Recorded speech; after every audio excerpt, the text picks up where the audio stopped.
and throttle up. Discovery Roger, go for deploy. Thanks to you and to everybody in the shuttle program. The crew is go for launch. Roger, nice to be in orbit. We have followed in their footsteps to get us where we are today.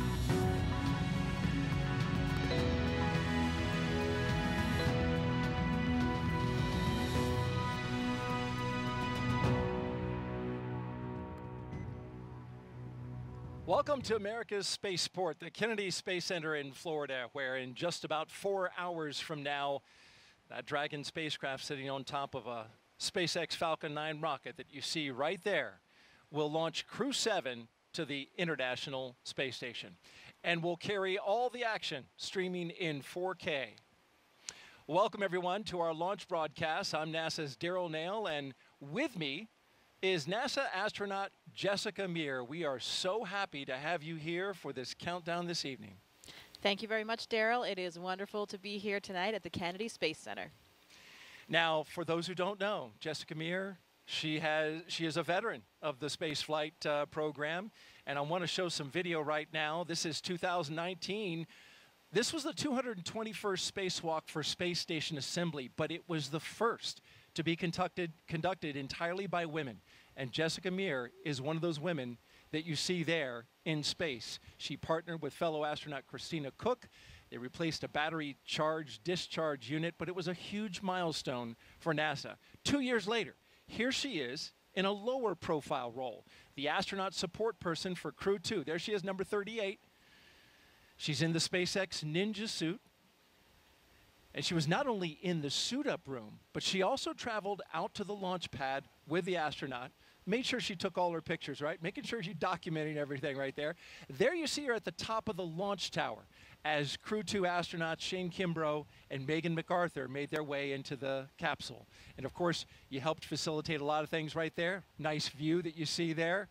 She's with us today, and you bring a lot of experience to the table, Jessica, and we hope to learn from you not only your experience as an astronaut in space, but also in what you did during the suit up for Crew 2.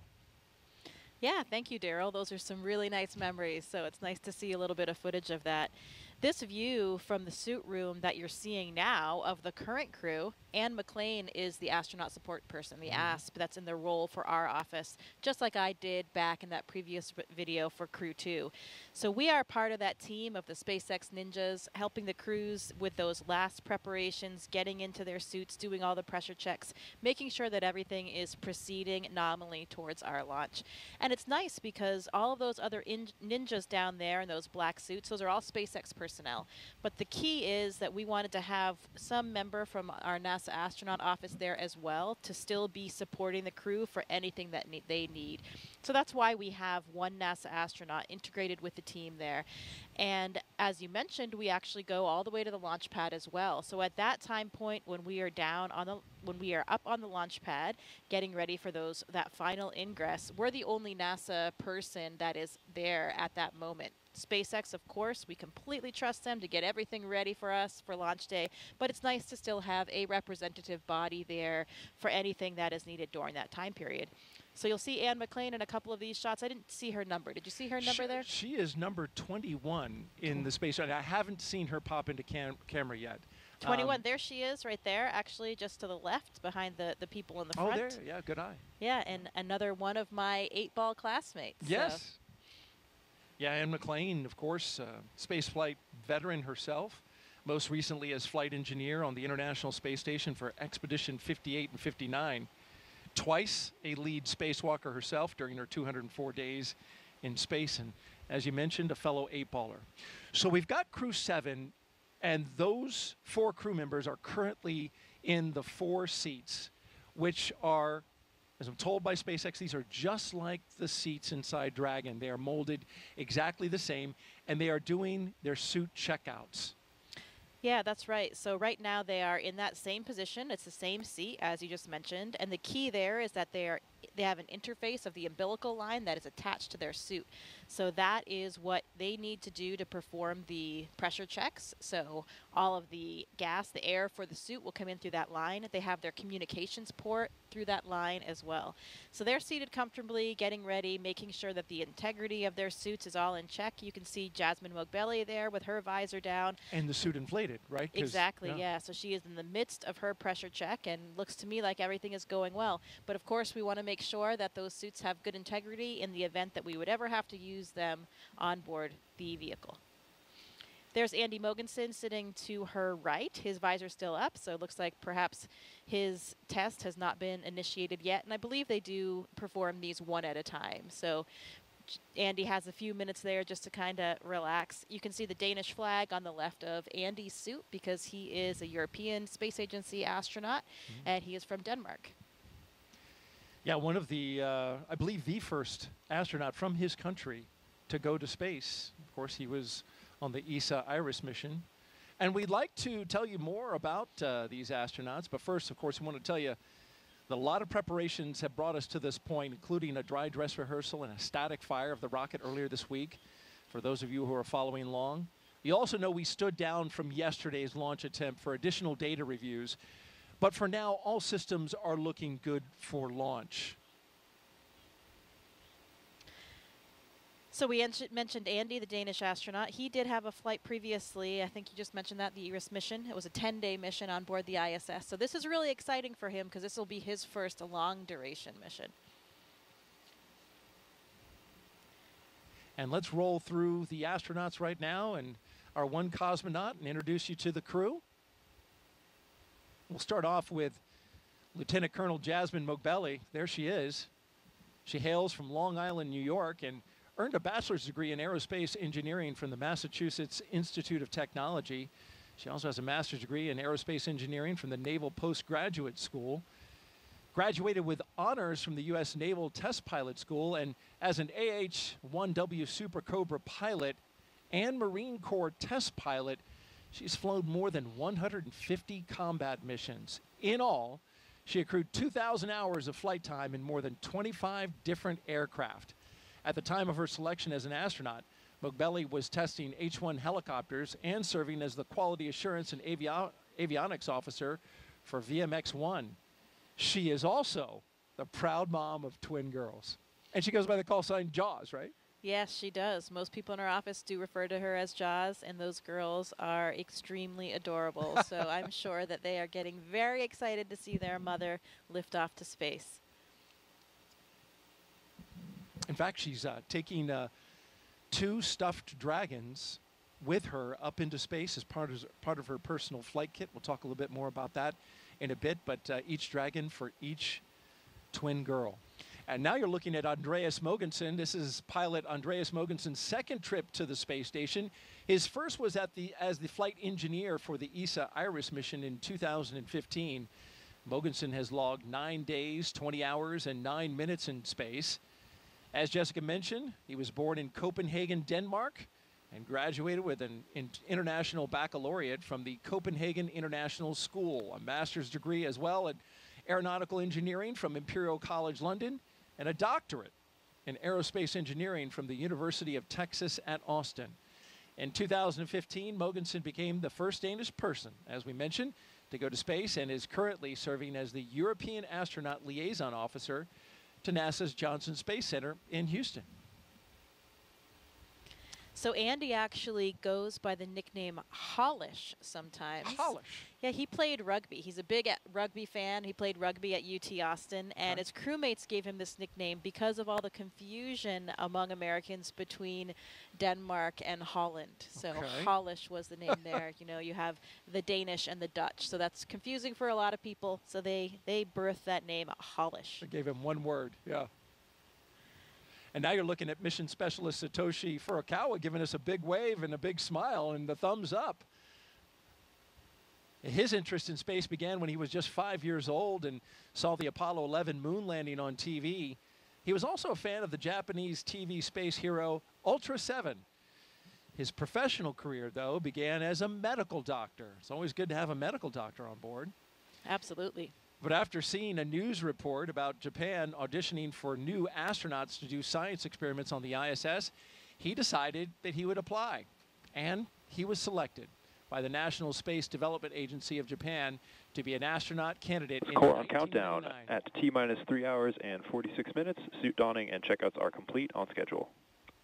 All right, so they got the suits and they're all checked out.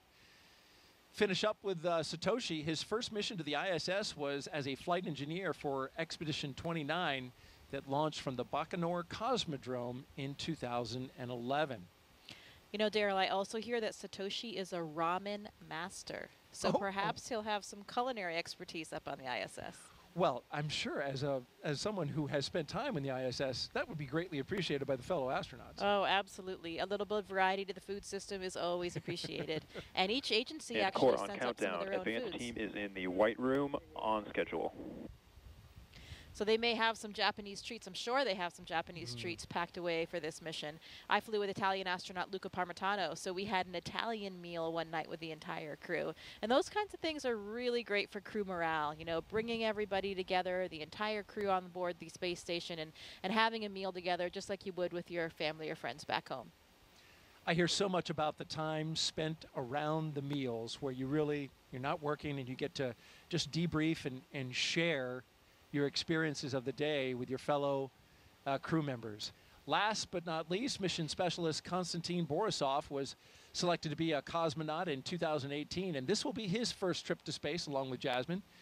He has a Bachelor of Economics from the Russian Academy of Economics, a Master of Science in Operations Research and Systems Analyst from Warwick University in Coventry, UK, and a Master in Aircraft Life Support Systems from the Moscow Aviation Institute. He has worked for companies such as Volvo and the Boston Consulting Group. He is also an experienced freediving instructor and an international freediving judge.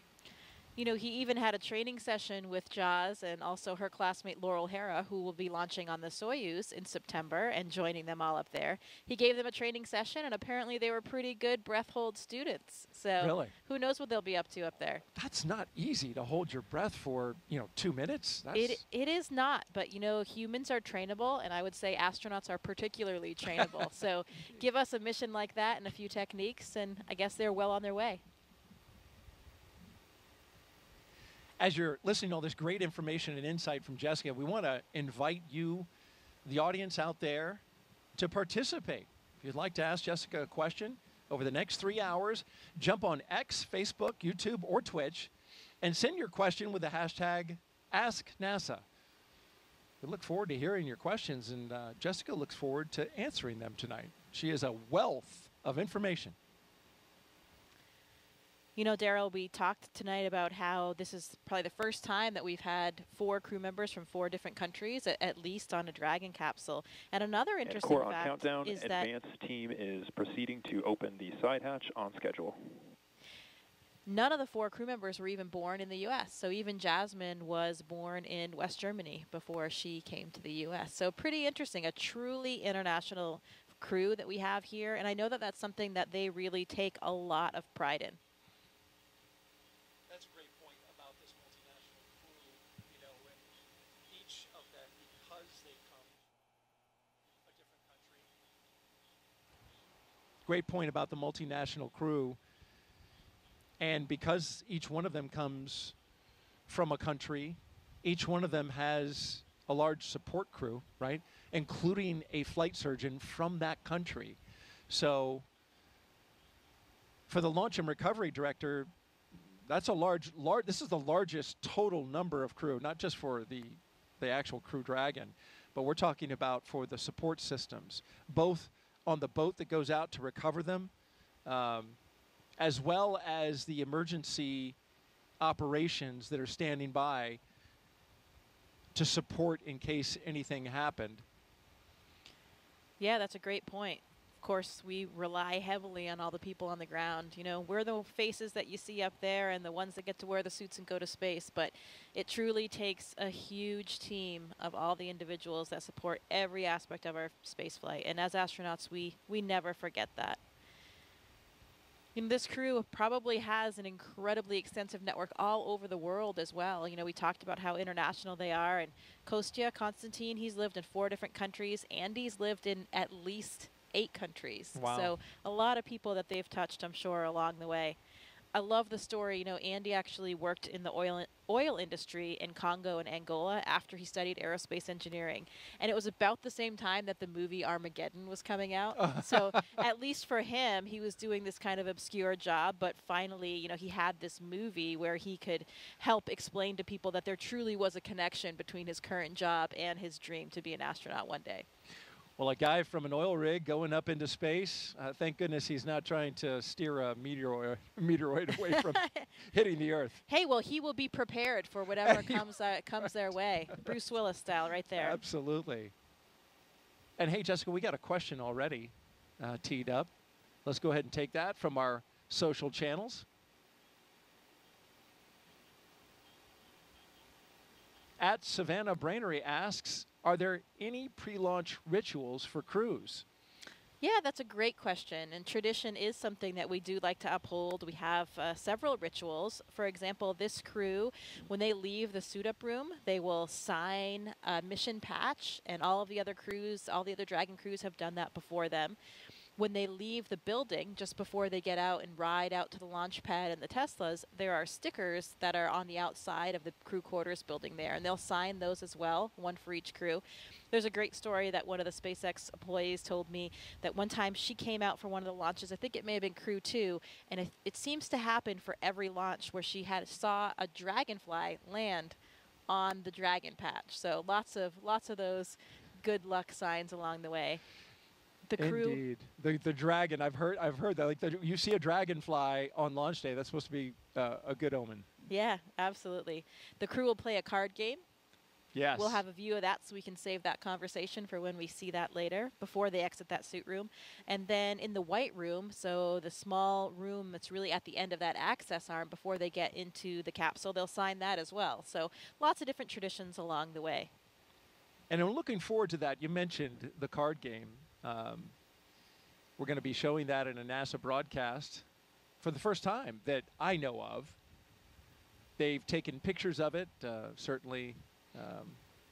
There's Konstantin relaxing. And by the way, those recliners, I understand it, are from the shuttle era. So they've got some miles on them. Yeah, again, that history and tradition is always very important to us here at NASA. You can see Joe Akaba in the blue flight suit there. He is our current chief of the astronaut office. So he's down there talking to the crew right now. He'll be the one playing the commander of Crew 7 in a game of cards. Jasmin Moghbeli, of course. You can see they're holding on to those little packs to the right. That's giving them some airflow so that they'll still get some cooling in the suit. Once you get into that garment, it can get warm in there in that pressure suit. So they're carrying their little ventilation system to help them stay cool. Looks like they're going over there now toward that card game table. It sure does. We have some fists on the table. Looks like they're ready to play. Yeah, so Daryl, the tradition for this card game is that they will play until the commander loses. And the idea there is that they want Jasmin, the commander, to finally lose that card game and get all that bad luck out of the way before the mission.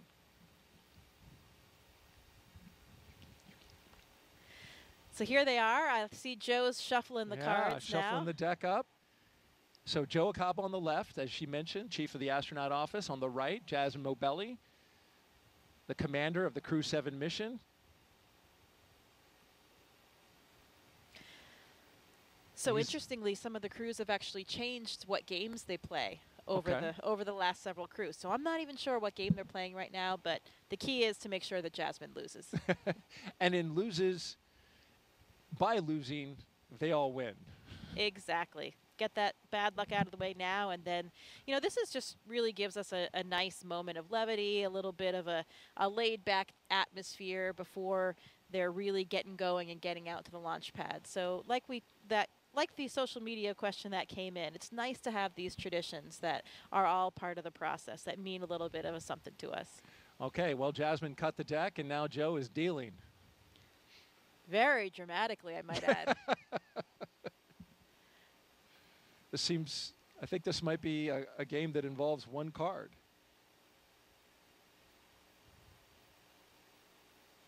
Oh, she lost already, Right it looks off like to the me. bat. That's great. That is great news. High fives all around. Oh, they're back for more.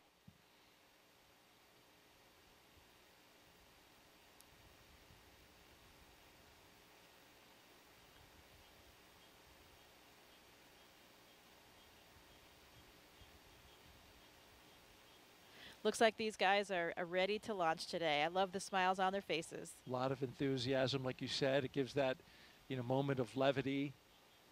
Space flight is serious business, so it's good when you can join around the table with your crew and those who are supporting you and share a moment like this. Yeah, I can tell you the camaraderie in that room right now is really palpable. You know, that SpaceX team that they have been training with and working with for so long now, preparing them for the flight. All of the different managers like Joe, Norm Knight we saw there in the previous frame. Lots of people that are there for them, supporting them and really enabling this space flight. All the people down to the ones that provide us with all of the things that we're going to fly up there to the space station. So a really great feeling, and I can see those genuine smiles all around tonight.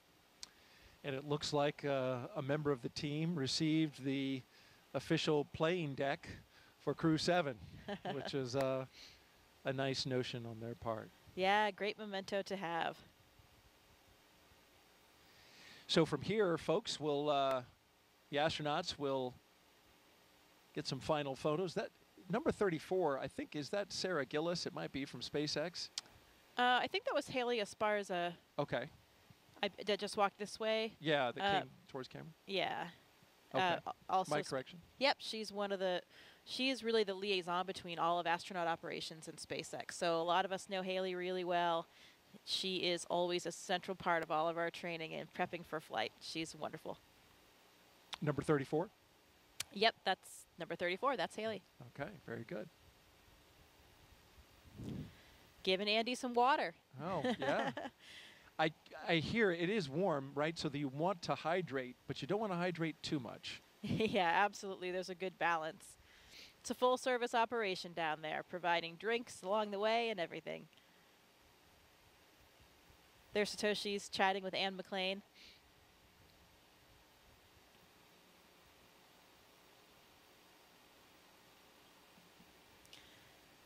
And of course, this is all very, very choreographed for the timeline. They will exit that room at exactly that prescribed second and get down, do their signing, and get into the elevator. Right, and they are not scheduled to depart the suit-up room until T-minus 3 hours and 24 minutes, so they have a fair amount of time in here.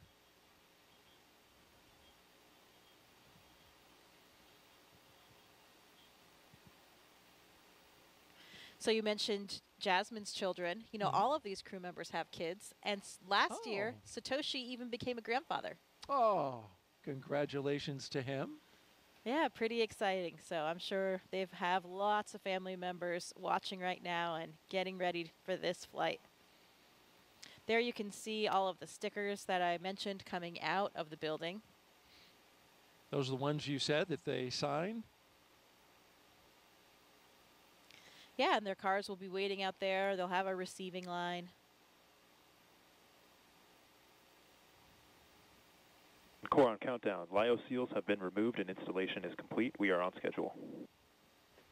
So you mentioned folks watching from Japan. It's actually 1 o'clock in the afternoon there, so this is a great time to take in some launch coverage. Although for us, it's midnight.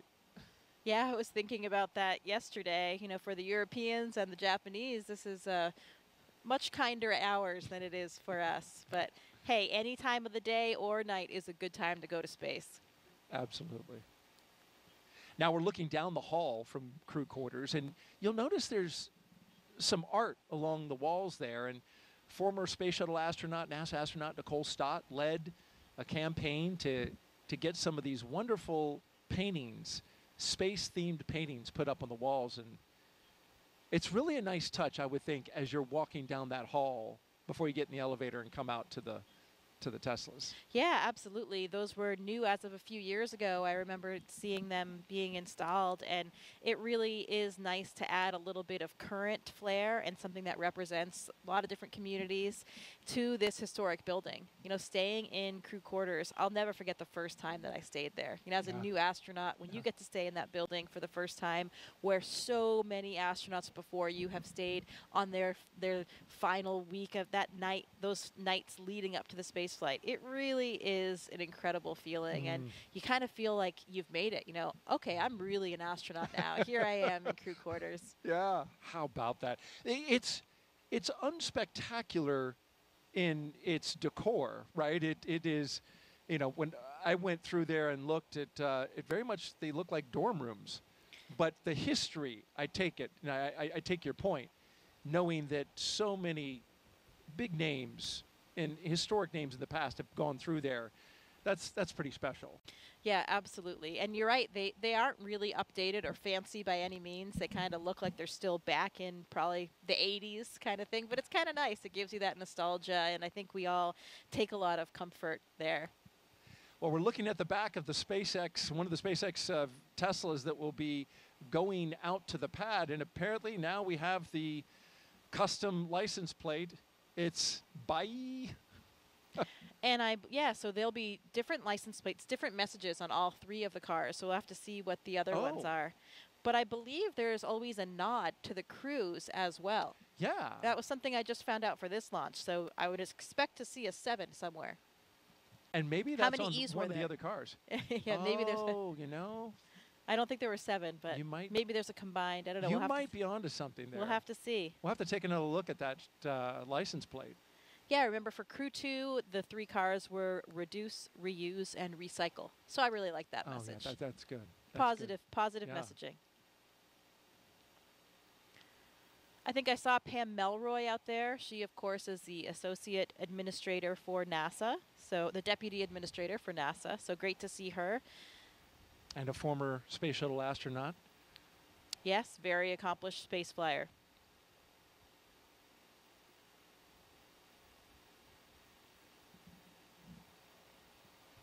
You mentioned crew quarters. It's a facility that is 26,000 square feet. So it's a big space. Yeah, we've got a full kitchen in there. They make us some delicious meals. You know, that's one of the things that happens with the crew on the lead up. I think we talked a little bit about their schedule the day of. You know, they have various meetings and a weather meeting and that kind of thing. But that day before, they also have what we call the ultimate meal. So you get to make a request of whatever it is that you want to eat for that meal the day before you launch. And I'm actually not sure. We should have found out what it was that they each requested. So each astronaut can actually request a different meal as well. Yes, and I have a little thing about their food. What we do know is that Andy and Satoshi are bringing food from their home countries along with them, which is nice. Jasmin says she's bringing some Persian food that she's going to share with the crew once she gets up there. And yeah. Yeah, like we talked about, those meal times are incredibly meaningful for us. So it's a great opportunity for everybody to come together. Like you just said, each of those countries, I'm sure there'll be a little bit of ethnic flair to each of those meals. We also share food with the Roscosmos cosmonauts. They have a different food supply as well, so we can kind of trade back and forth when you get a little bit tired or something. But we get that question all the time about the food in space, and I think people think that it's pretty terrible. But I can tell you it's actually really delicious. Speaking of which, Jessica, we have a question about food. All right. So let's pop that up. That came in on social. Perfect timing. Tina says, will the crew have dinner during their cruise to the space station? Yeah, so the number of meals or snacks that they eat kind of depends on the duration of their phasing to get to the space station. So they have various food items with them, and they have certain ones that are more accessible than others, so they can kind of reach in and grab whatever it is that they have. I'm not certain exactly what they did pack, but I think they can make some requests as well. They don't have a food warmer on the Dragon vehicle, so it's usually something that doesn't really need to be reheated that still tastes okay.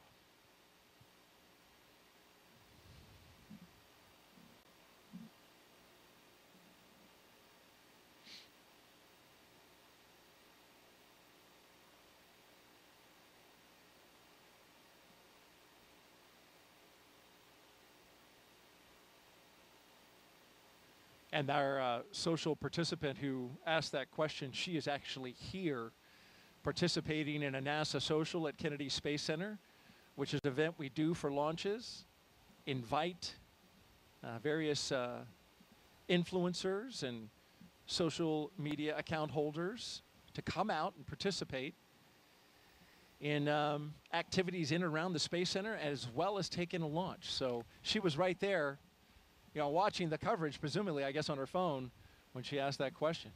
Yeah, it's nice to be able to help share in the mission, help share the mission with everybody. And through social media, so many people are communicating that way today that it's great that we have all of these people that can help spread our NASA message and share in the excitement of this exploration.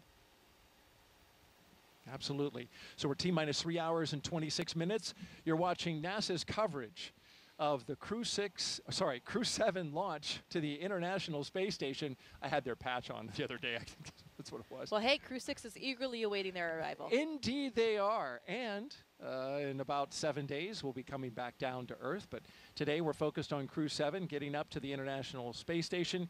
You're looking outside of astronaut crew quarters here at the Kennedy Space Center, where we are awaiting the walkout of the astronauts on their way to the International Space Station. Here are the doors to crew quarters that Jessica mentioned earlier, and you see the patches around the doors and up there around the meatball.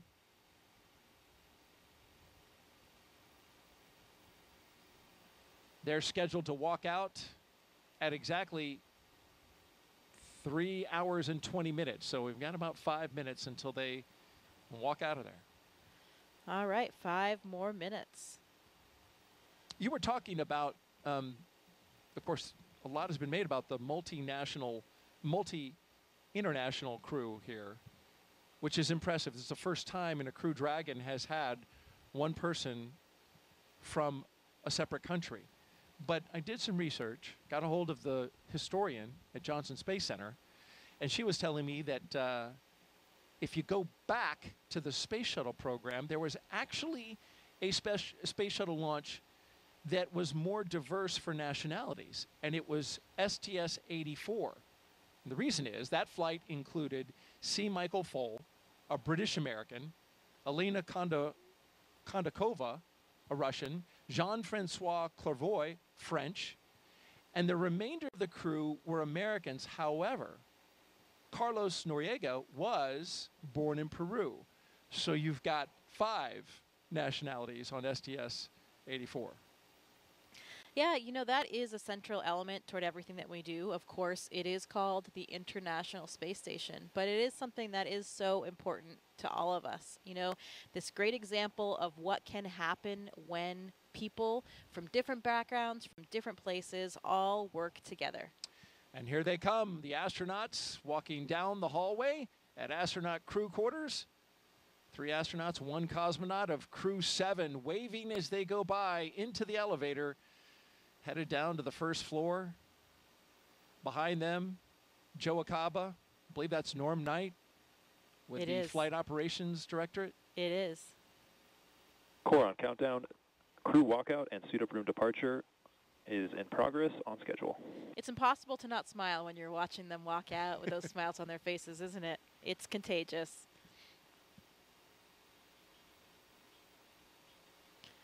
You know, we talk about that international element, and another fun fact for you. Did you know that Jasmin was actually stateless until the 2nd grade? She became a U.S. citizen in the 2nd grade, and until then, she was considered stateless. But she celebrated that big moment by bringing brownies into her classroom. Oh, she went back, right, to many of the schools that she had gone to when she was a kid and visited with those kids, and is taking up some mementos from that. I believe some class pictures from those kids. So I like that tie-in of how she is, you know, both a nod to her childhood and her background. Yeah, absolutely. It's something that many of us try to do, to really make that connection to all the people that you've known all along the way and have helped you get there.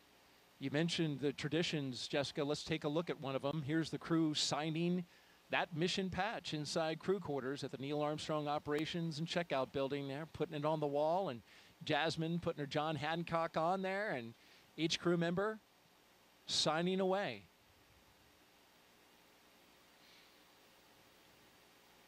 Lots of autographs and signatures to be had when you're going to space and when you come back. Something that we all get used to.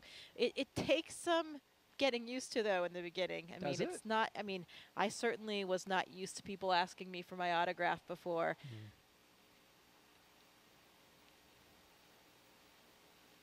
Getting closer to walkout. Now just about 90 seconds away from them walking out of astronaut crew quarters. The Teslas are queued up. The security escort is ready. Now, were they black Teslas last time? I know They for were- crew 2 they were white. Right. They were black for crew 6, and then they were white for demo 2 through crew 5. Okay. They changed up the color. SpaceX said, you know, just adding some vehicles to their fleet. And I bet they've got their playlists all lined up as well. They do indeed, and I'm glad you asked about that. Yeah, another one of the traditions.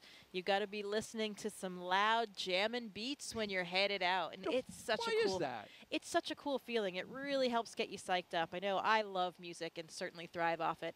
Since I was the astronaut support person for Crew 2, I did actually ride out in the Teslas with the crew, and it is such a cool feeling. You have lights and sirens kind of blaring with your escorts. You've got the music going loud. It was night just like this, and you're going out to this impressively lit launch pad. It really gets the excitement flowing and gets you pumped up. I'm getting pumped up just listening to you because that the picture you just painted, wow. I can only imagine. Yeah, again, it's hard to not feel the excitement.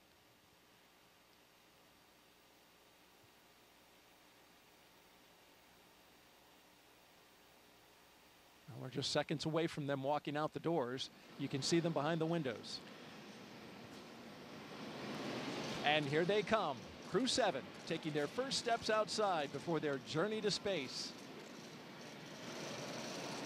Again, look at those genuine smiles. You really can't hide the excitement. From left to right, we have Konstantin Borisov, Andreas Mogensen, Jasmin Moghbeli, and Satoshi Furukawa.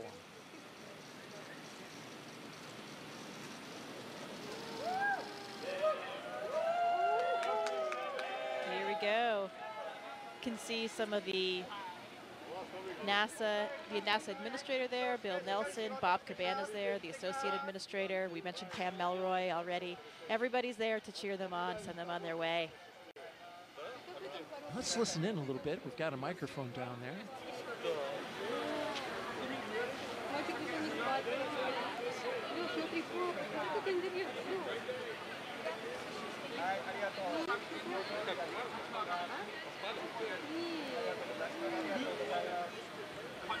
Прочувствовал?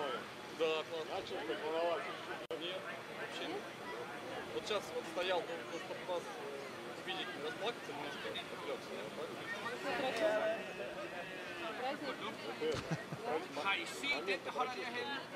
Сейчас подожди, мы еще. Of course, the astronauts have been in quarantine for the past 2 weeks, so that's why they're standing a set distance away from their family and loved ones. Yeah, that's right. We want to make sure that, of course, we don't carry any viruses or anything like that with us to the space station. So everybody has been in this strict kind of quarantine protocol leading up to the space flight, and they're continuing to keep their distance now. Я почти выиграл, у меня был король. You guys see Alex Gerst, German astronaut from the European Space Agency there, and Takuya Nishi, a Japanese astronaut. You can see those blue suits toward the front, helping out, escort the families and with the guests. Both are space veterans, of course. Mm-hmm.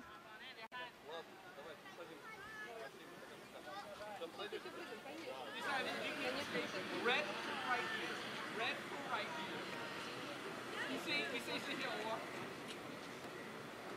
A double kiss from Jasmine, probably to her 2 girls. Yeah, and I heard Andy speaking Danish to his family. Yeah, you speak, you're fluent, right, in Russian and Swedish, right? I do, yes. I speak Swedish, pretty similar to Danish, so sometimes I can understand what Andy and his family are saying. Did you catch anything? I did. He said, "Vi ses, we'll see you." Yeah, I did catch what he said at the end there. But Andy's family actually lives just a street away from me, so I see them quite often. That? Yeah. Well, that's nice. Here they go. Doors are closing. Well, this is a good time to talk about the playlist. Jasmine is going to be queuing up some Stevie Wonder, Whitney Houston, some hip-hop. She's a big hip-hop fan. And apparently so is Andreas, so that works well for the commander and the pilot, who will be in the the 01 Tesla. Satoshi says he'll crank some 80s Japanese pop music. And I put that on my own music app just to hear a little bit. Unsurprisingly, a lot of synthesizer, just like 80s in America. And then Konstantin says he's going to crank some System of a Down, Pink Floyd. Look at that. I see Jaws twin girls. They're wearing little mini SpaceX suits. Oh, I have one of those for my daughter as well. They are adorable. They look exactly like the real thing. No kidding. You can see them just over at the window right now, I see, looking in at Mom, riding on Dad.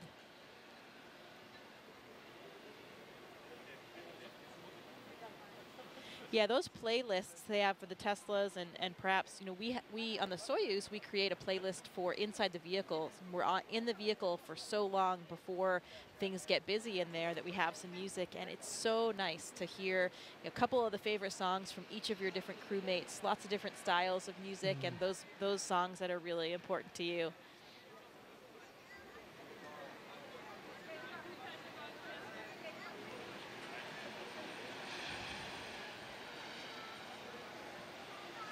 We got a social question. If you have one, send it to us. #AskNASA on YouTube, Twitch. See those X. outfits with I see the them. hood and everything. Yeah, Yep. that hood for the helmet. That They're is really too great. Cute. Got to dress like Mom. Be ready for game day. Oh, absolutely. And I imagine that helps a lot with this moment. Of course, they're quite young. But with children of a certain age, understand that there's some risk involved, and astronauts have to have that conversation with older children. Yeah, I'm sure it gives them something to identify with. They're wearing the same outfit as Mom today and ready to cheer her along for her launch. So in the first Tesla, we've got the closeout lead and 2 suit technicians. In the second, the commander and pilot. And the third, the mission specialist, 1 and 2. And bye. They go. Bye, bye. I think you need a longer bye. You nailed it. Thank you. Thank you. There they go. And so as the crew departs the Neil Armstrong Operations and Checkout Building, this begins the 20-minute drive with a full security escort across NASA's Kennedy Space Center to Launch Pad 39A. So let's learn more about the crew in their own words. This may be Jasmin Moghbeli's first space flight, but the Crew 7 commander's resume is more than... Space in this international way is because it's a human thing to explore. Humans have always wanted to push the boundaries. We're curious beings. We want to know what is out there. My name is Jasmin Moghbeli. I'm the commander of NASA's SpaceX Crew 7 mission to the International Space Station. I was born in Bad Nauheim, Germany. My parents left Iran during the revolution and then ended up in Long Island, and Baldwin, New York is where I grew up. I always loved team sports from a really young age because you rely on one another, and that's something that I think is really important to know going forward in your career. Becoming an astronaut has been a dream of mine since I was in elementary school. But you think about a lot of kids say they want to be an astronaut in elementary school, but it just never went away from me. I loved physics and learning about how the world works. I went on to the Massachusetts Institute of Technology, studied aerospace engineering there, and then joined the Marine Corps after that. I wanted to fly jets, and wondering why would anyone want to fly helicopters when you can go fly jets. I thought you had to be a jet pilot to become an astronaut, and I wanted to still keep that door open. I actually went to watch STS-116 launch while I was waiting to start flight school, and Sunny Williams happened to be on that flight. And as I was reading the bios of the different crew members, I realized she was a Navy helicopter pilot. And from that point on, I went full steam ahead. NASA announced they were going to be selecting a new class of astronauts. It seems like such a long shot, but I figured I had just as much chance as anyone else. The hardest part of going through selection is the waiting between rounds to hear back. Each time my phone would ring with a Houston number, I'd have to kind of take a second to compose myself. They asked, would you like to come join the 22nd group of astronaut candidates? And I don't think I've ever had such a strong physiological reaction to something. Of course I said yes. Ladies and gentlemen, your newest astronaut, Jasmin Moghbeli.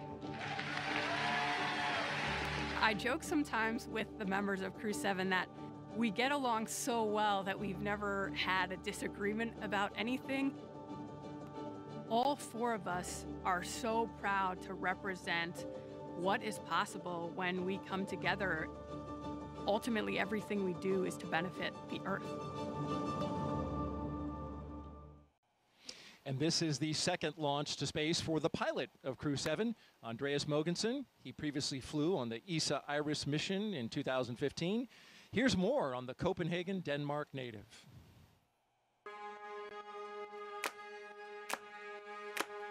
We explore the world not just physically, but also mentally by doing experiments that increase our knowledge of the world and the universe. And that comes from a need to understand the world that we're part of and a basic curiosity that I think all humans are born with. My name's Andreas Mogensen, and I'm the pilot of NASA's SpaceX Crew 7 mission to the International Space Station. I was born in Copenhagen, Denmark, but I spent 3 years in Thailand, 2 years in Singapore, 5 years in California.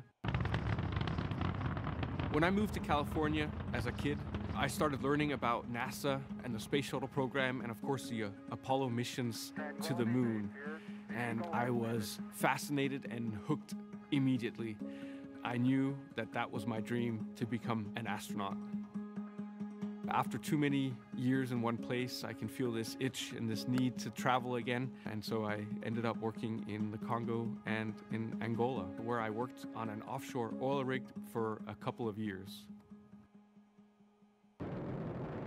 Exploring space is not just about understanding the solar system and the universe and preparing the way for our return to the moon and our future missions to Mars, but it's also about understanding who we are and understanding our home world, the Earth.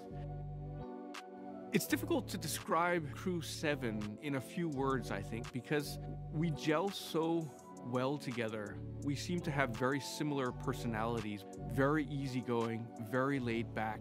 It's almost as if we've known each other for years and years and years and have lots of experience flying in space together. I did have moments to myself during my 10-day mission in 2015 where I spent time in the cupola looking down at our beautiful Earth, but also out at the night sky. When you look out at the night sky from the space station, you see billions and billions of stars, and it's very, very impressive. And it also gives you a sense of how large the universe is, how infinitely large it is. And it very quickly puts things in perspective. You very quickly realize how small and almost insignificant the Earth is, and how small and insignificant we all are in relation to what's out there, simply because the universe is so large. And I think that is exciting, because when something is as large as the universe, it must also mean that there are so many exciting opportunities and exciting discoveries waiting for us in the future. Impressive candidates, the pilot and commander. Now you see Crew 7 on the move. passing in front of one of the most iconic buildings we have here at the Kennedy Space Center. That's the Vehicle Assembly Building. And coming over here on site, it always just, you know where you are. Here I am at the Kennedy Space Center. There's going to be something good going on tonight. Absolutely, and this is the view the astronauts have as they pass by the Launch Control Center.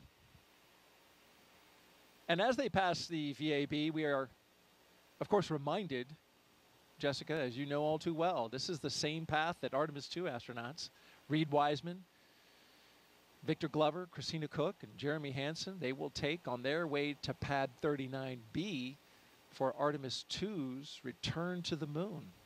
Yeah, it is incredibly exciting. And look right there. We have a beautiful view of the moon right now. That is gorgeous and such an inspiration. Absolutely. And this is the same site that the astronauts will see here. It is a clear Florida night.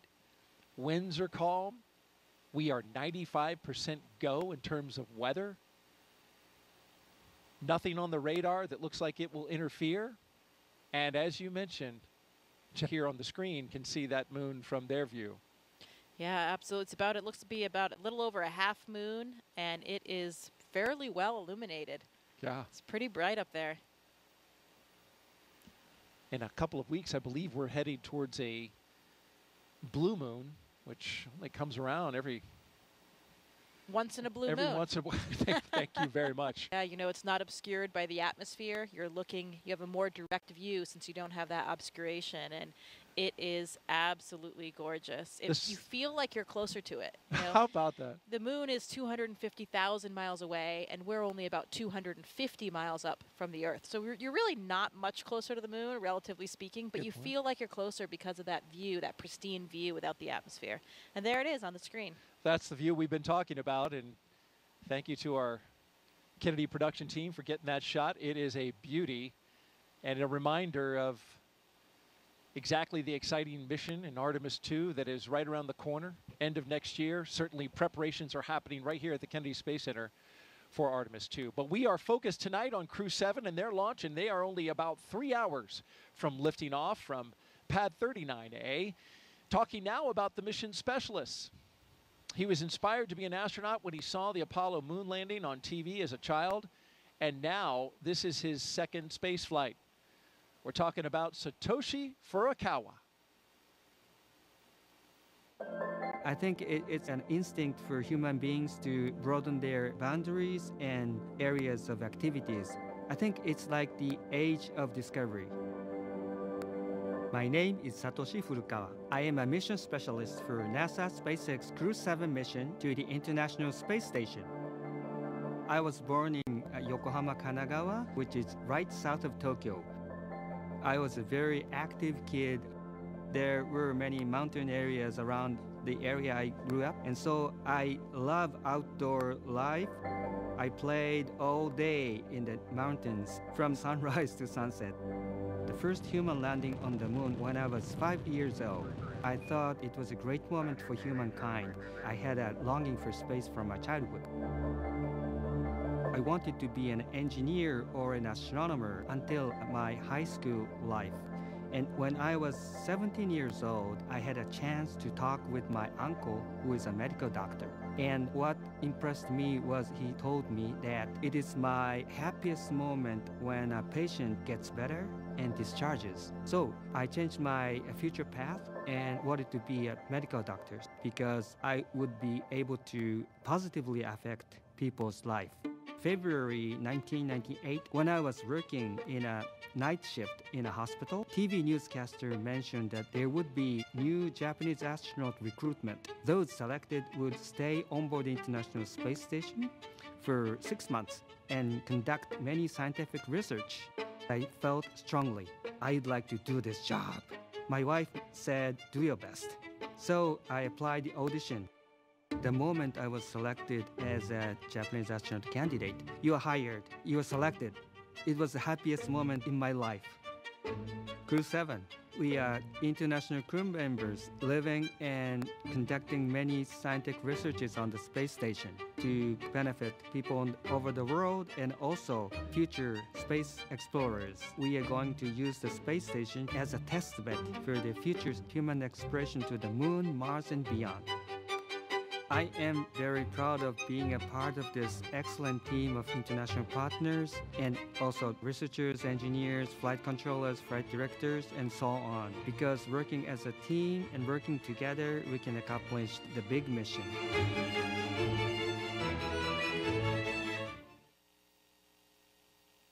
And here's a great shot, Jessica, rolling up to the rocket where you can see it right out your window.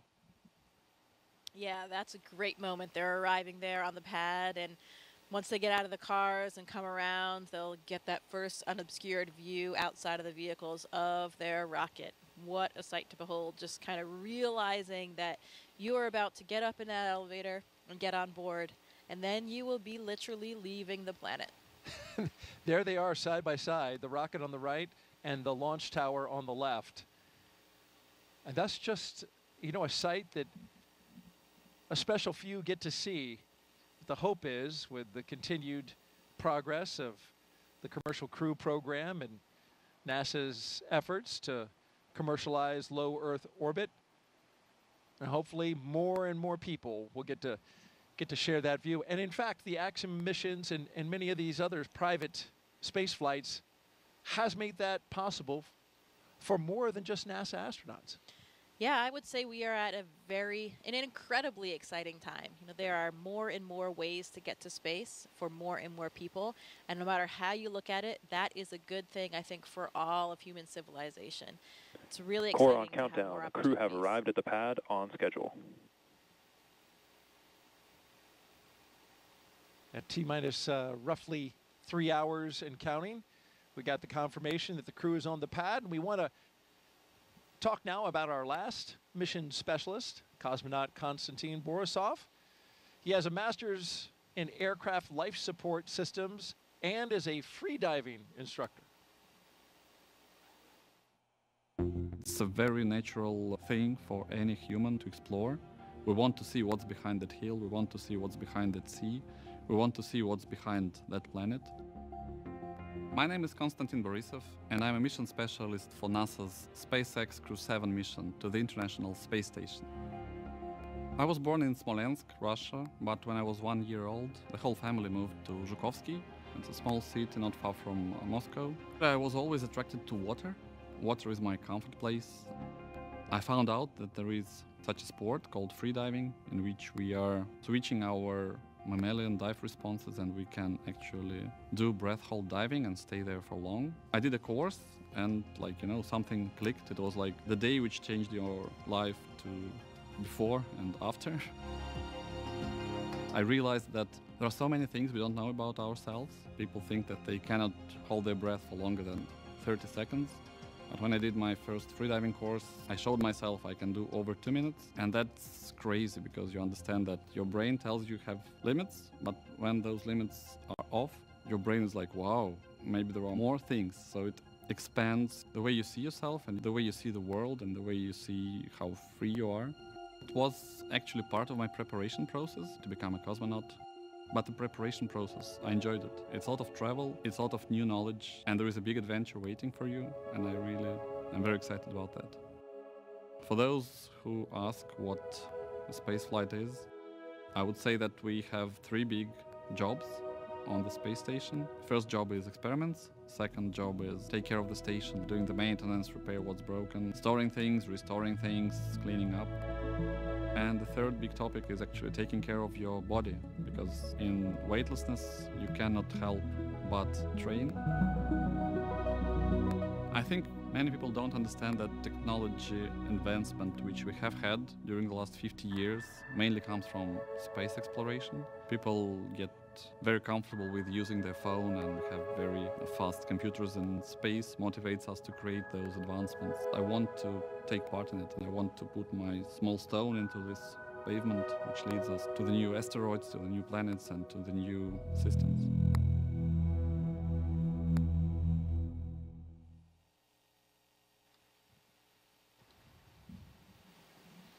If you just joined us, we are T-minus 2 hours and 56 minutes until liftoff of NASA and SpaceX's Crew 7, a journey to the International Space Station for our 7th rotational flight. 4 new crew members coming aboard, and then about a week afterwards, Crew 6 and their 4 crew members will come back. You're looking at the top of the Falcon 9 rocket. You see the Dragon at the very top. And in just a little bit, we'll see the astronauts walk across that crew access arm and into the Dragon.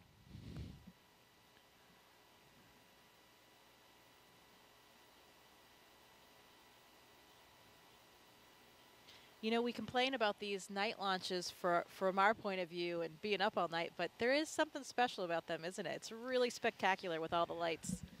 It is. It is special, and especially when the rocket goes off and just lights up the sky, turns night into like dawn. I always enjoy that. Yeah, I think they are. The night launches are more impressive. Just the contrast in the sky, you know. Absolutely, and you can see how still the winds were from that previous shot. The flags are not moving at all. Of course, we know it because the bugs are buzzing all around. Here we go with our commander and pilot, Jasmin and Andreas, making their way out for a view of the rocket. And there it is, that traditional lean back. You got to try to take it all in, and it's a tall rocket. And they've got as I understand it, a very rigid back to the spacesuit, which prevents them from actually turning their heads up. So you've got to turn your entire upper torso in order to see it, right? That with the helmet being integrated onto the suit, it adds that stiffness as well. You know, I remember these moments getting ready for my launch, and it's interesting because people ask all the time, you know, how do you feel? Are you scared? But the thing is, we are so well trained. We've gone through all of these motions so many times that even for me, when I was well into sitting in the vehicle, looking at my displays, monitoring things, hitting buttons, you know, you're going through all of these training protocols, and it just feels like another simulation. I actually had to remind myself that this one was going to be real, that it was going to end a little bit differently. And then, of course, you hear a little bit of a fuel in the system, or you feel the rocket moving a little bit. Those things bring you back to reality and remind you that this one will have a different outcome. But, you know, it's not the astronauts that have any apprehension or are scared thinking about what's going to happen, because they're going through all of those motions that they've been so trained to do. It's really more for the families and friends that are on the ground. They're less familiar with everything. They don't have a full understanding of it. And of course, their loved one is sitting on the top of the rocket there. So, you know, it's interesting. People think that it's us that are worried about something on launch day, but it's really not. We're very well trained. We have trust in our hardware, in our systems, and all of the people on the ground watching everything so closely. And, you know, I know for me, I was just nothing other than 100% excited that my childhood dream was finally going to come true. 100%. Here they come. And I believe Anne McLean was in this group.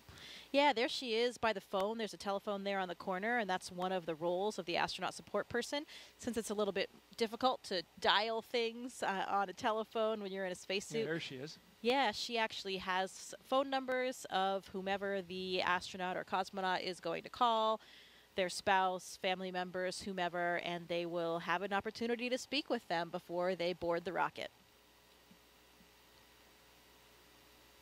You see the chevrons, of course. Those lead to the slide wire baskets in the case of a launch pad emergency egress.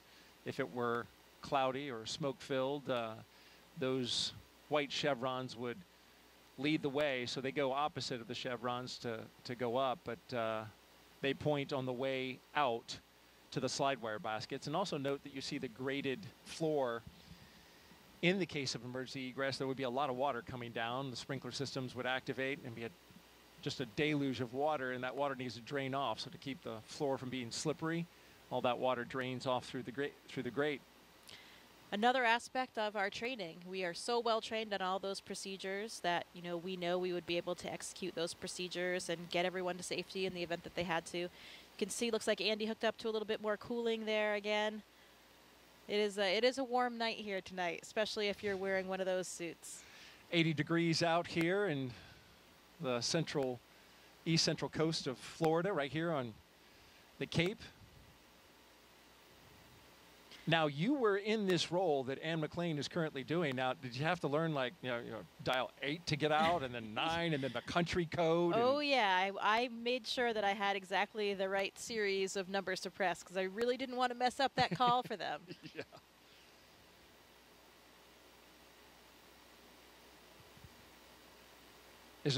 Is it, I mean, you must hear the phone call, right? You're standing right there. No, I mean, they will be talking. It's a little bit difficult for them because they have the helmet in and they're trying to get the phone handle in there. It's not a small cell phone. This is an old school real landline, kind of like a payphone. Looks like if you remember those, Daryl. Oh, I mean, we remember those, but some people watching might not remember those. I do remember. Oh, look, he's waving. He's waving on the cameras as well. I'm sure he's waving to his wife and 3 children. This is the first time for an ESA astronaut to be in the pilot position in a Dragon. So Andreas making a little bit of history here on tonight's flight. Jasmin taking a look over the rail. That must be a sight out there. It is. It's beautiful. So as the astronaut support person, once they finish with the phone calls and they get everybody in the vehicles, you're kind of just standing there, so you have a great view. All right, there are 2 mission specialists, Konstantin Borisov and Satoshi Furukawa. Taking it in. They're getting a lot of looks. Yeah. Big wave, thumbs up. It's interesting about that elevator when they go in. If they were to ask you, which floor would you like? There's actually a button that says space. Yeah. They changed the 255-foot level to space. Which floor? Space, please. Oh, yeah, right away. Let me punch that up for you. Always the best button that you want to press. But only the 4 of them will be making that final step to space. Everybody else has to come back down the elevator. That's right. And there's Jasmin Moghbeli, the commander, and Andreas Mogensen, our pilot, making their way across the crew access arm into the White Room, where they'll get into the spacecraft. But first, core on countdown. Crew have arrived at the White Room and are preparing for ingress. We are on schedule. Yeah, that other tradition that we talked about. There's the last signature that they'll have to dole out before they get all strapped in. It's interesting when we talk about all these training protocols that we have and the amount of time that we spend training, particularly for contingency scenarios. That's where we really want to make sure that our skills are sharp and we are ready for that.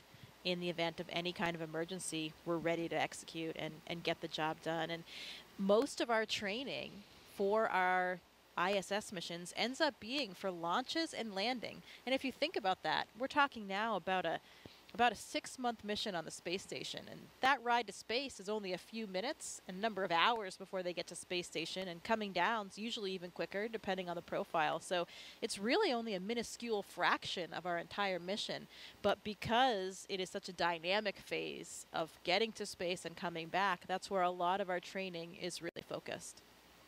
And as it should be, as you mentioned, the most dynamic part. There's a lot of energy that is required to get into space. Core on countdown, crew ingress has started. And you got to get rid of a lot of energy when you come back. There go our pilot and commander carefully getting in. They don't want to mess up that seal, so you'll see him take a lot of time to crawl over that entryway, the side hatch.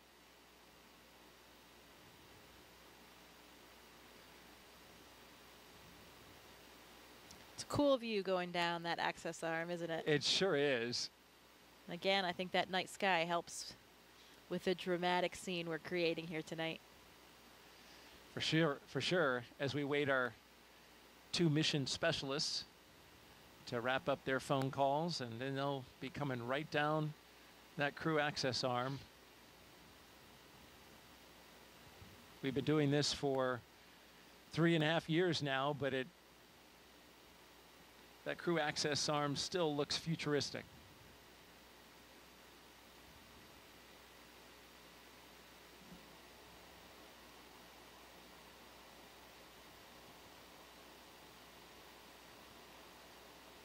I'm sure quite a contrast, too, for the previous space flyers. You know, this is a whole new vehicle for them. So for both Andy and Satoshi, comparing the rides that they had before their first ride on the Dragon. Every vehicle is a little bit different in terms of the launch profile, the Gs that you experience, how it feels going up and coming down as well.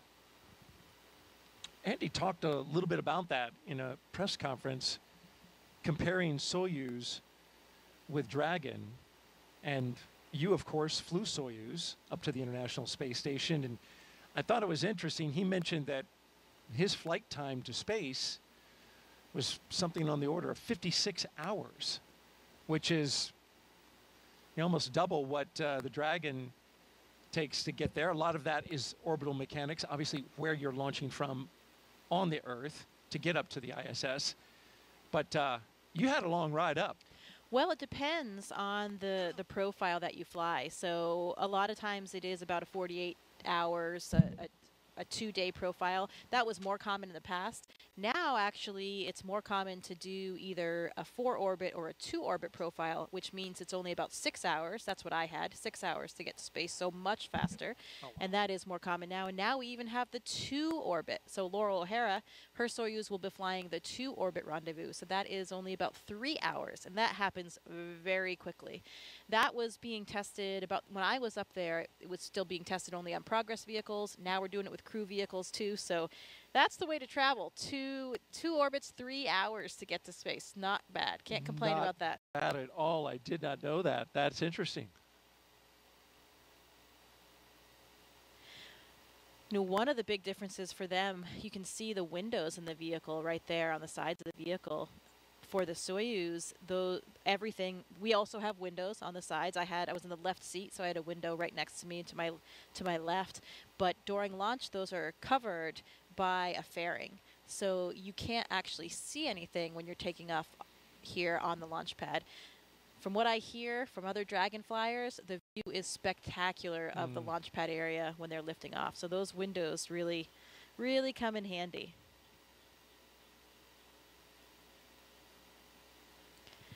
You know, Thomas Pesquet tells me those windows are also really useful for viewing the northern and southern lights, the aurora from space station. When the Dragon is docked, the orientation that you have looking out those windows, you can spot those aurora and see them coming from hundreds of miles away and get your cameras ready. And that's opposed to when you're just looking out of the cupola, sometimes you don't see them till they're already there, and then you're frantically getting your camera ready and trying to capture it, and sometimes it's too late. So those Dragon windows can give you a little bit of a heads up to get configured for the aurora. How about that? I mean, it's on my bucket list just to see an aurora from Earth. I just imagine what it'd be like in space. Well, you know, Daryl, people make fun of me for saying this, but it's still true. I've only seen them from space. How about that? You know, maybe that sounds a little bit annoying. I would love to see them from Earth as well, but it's nice to still say for now, I've only seen them from space. I was in northern Sweden last year hoping to get a view, but we didn't. Yeah, it's got to be just right in order for that to happen. You got to have some, as I understand it, some solar particles coming your way, right? Yeah, you have to have the right things happening out there in the solar system, but also have to have good weather here on Earth so that your view isn't obscured by clouds or. And here come our mission specialists. On the left, Konstantin Borisov, and on the right, Satoshi Furukawa. They're even dancing their way down the hallway. Oh, they're loving it.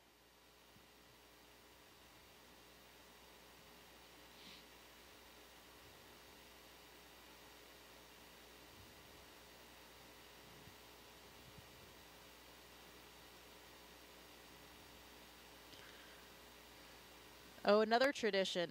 A lot of times our astronauts and Konstantin here, you can see taking the name tags of some of their ground support personnel, and they'll be flying those to space with them. That's got to be really special for those technicians. Absolutely. I mean, they're playing such a critical role, you know, especially those connections you have with those people in those moments leading up to your launch. Really has an incredibly strong bond you have with those people.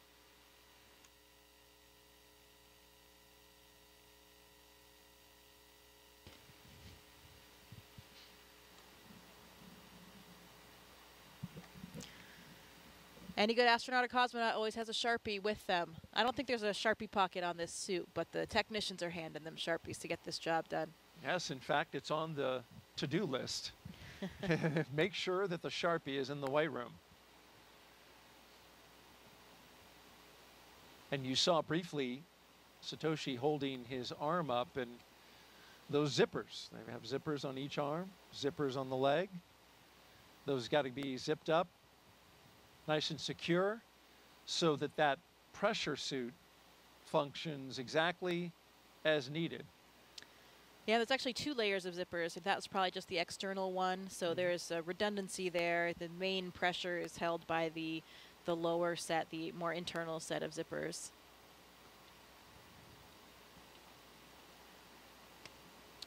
Another critical component of the way we do Core on things at NASA. countdown. Seat 1 and Seat 4 are beginning their ingress into Dragon. We are on schedule. You know, safety always comes first. We always have a lot of built-in redundancy to each system, including the spacesuits, to make sure that we can keep everyone on board safe.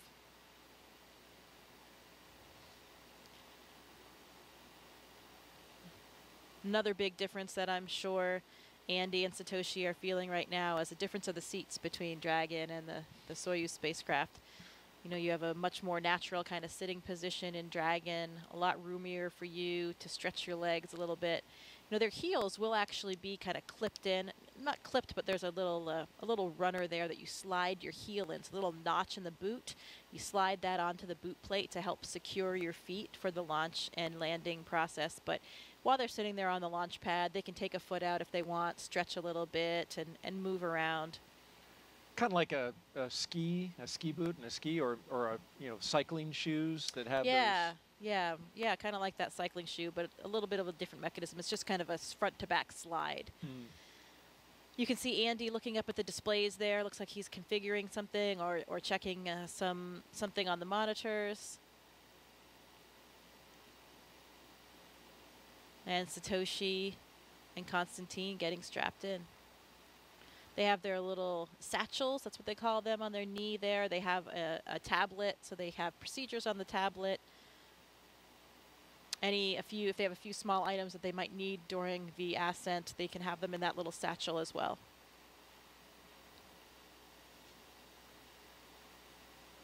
If you're just joining us, you're watching live coverage of NASA's SpaceX's mission known as Crew 7. Good morning to you. It's 12:48 Eastern Time here in Florida. And we're showing you live coverage here at the Kennedy Space Center. I'm NASA's Daryl Nail, joined by NASA astronaut Jessica Meir, giving us some great insight tonight. If you'd like to ask a question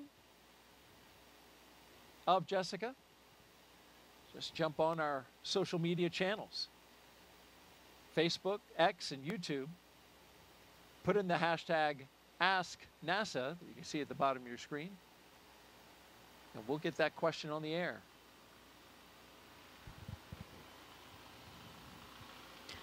Here's some helicopters in the distance, maybe clearing the range, checking up on things, making sure that everything is good in the surrounding area.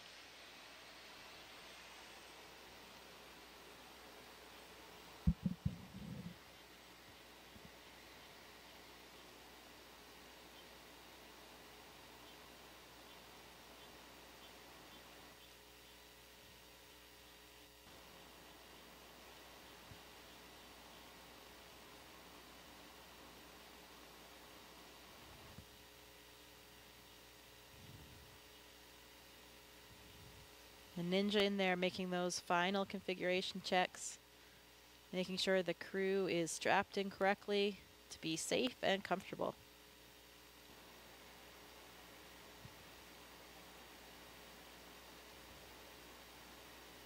Another one of the key components on making their way into the Dragon is being aware of FOD, right? Foreign object debris. That's a big deal in space flight. They wear special pads on the bottom of their boots that come off once they go in. And then, of course, those technicians want to be aware of anything that falls off the astronauts and make sure that they collect it. You certainly don't want something floating around inside the Dragon when you're launching. Yeah, and it's true. Everything floats. I remember that when we made it to space, and you never forget that moment when you first experience weightlessness, but everything experiences weightlessness. So any little particles that were down on the ground that you don't even see, you don't even notice because they're on the floor, everything kind of starts lifting up and coming up. So you really want to avoid having anything else in there that can float up and get lodged somewhere in the hardware or get in your eyes or something like that. But stuff you never really think about, here on Earth. Those are the little things that make living and working in space more difficult, but a lot more fun as well. Do you remember anything in particular that floated up that you weren't expecting? No, not really that I wasn't expecting, but that moment, I didn't know about the little particles or dirt pieces on the floor or stuff like that. I hadn't really thought about seeing those things lift up. But I had my tablet strapped to my leg, and I also had a little stylus that was on a lanyard strapped to that. Your pencil or stylus is floating there in front of you, and you never forget those initial moments of weightlessness.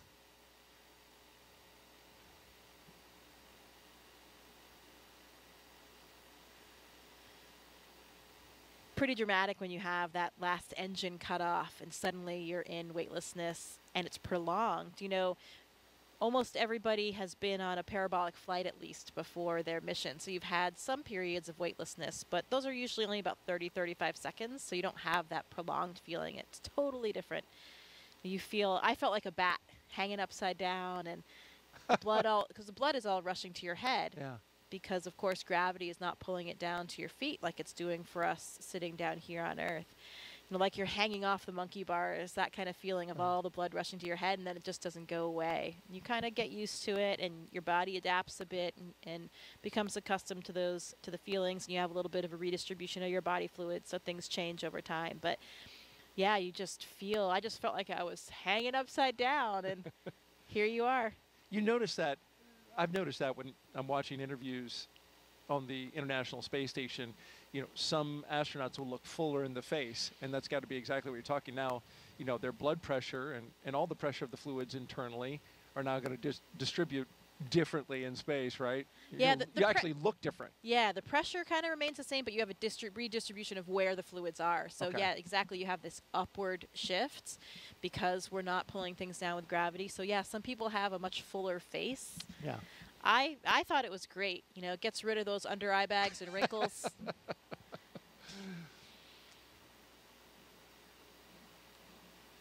Very flattering, microgravity. Okay. I remember what you did on International Women's Day. You wore a dress. I did. Pretty sure that was the first dress in space. I think it was. And that clip really stands out online. Well, I think it's important, to represent everybody. Yeah. And I think that's what's so nice about the makeup of our office and of the partner agencies now is that you do have so much diversity in the office. Astronauts don't just look like one thing anymore. They don't come from one mold. We have people in our office that are, still the traditional military test pilots like the first astronauts, but we have scientists of all types. We have medical doctors. We have engineers. We have men, we have women, we have people from all different ethnicities and backgrounds, and that makes it just a much more interesting place to work. There are so many studies on the ground, right, that show that we have more successful, more productive teams when we have that kind of diversity and actually much more job satisfaction as well. Mm. I believe we have a social question as the astronauts are getting comfortable in their seats, got their harnesses on. Coming up in a little bit, we'll be articulating their seats up to launch position. And here's our question from Savannah again, who is here taking everything in with the NASA social group. How is it decided, Jessica, who gets to go up on each designated mission? Well, it's certainly not decided by us, I can tell you that. And we have a chief astronaut for each space agency, and for us that's Joe Acaba. We talked about him. We saw him in the suit room, and basically that chief gets to decide who is the right person to fly for each mission, and we get approval from people above him, his bosses as well. But he's really responsible for forming those crews and getting everybody assigned on their missions and making sure that he has a nice crew complement. And there's certain skill sets. All astronauts, as you mentioned, are not the same, but then there are skill sets that once combined with a crew Dragon, ready for comm check. are complementary. Copy, Dragon. Stand by for umbilical comm check. Yeah, absolutely. Now for the space station, we all have the same training. So everybody is trained on everything from science to spacewalks to flying the CDR, PLT, MS1, MS2, comm check. Loud and clear, help me. Core, loud and clear. Has you loud and clear. How me? Core's got you loud and clear. This one has you loud and clear. How me? Core's got you loud and clear. So I have you loud and clear. How me? Core's got you loud and clear. Umbilical comm checks are complete. Report when ready for seat rotation. SpaceX Dragon, woke up.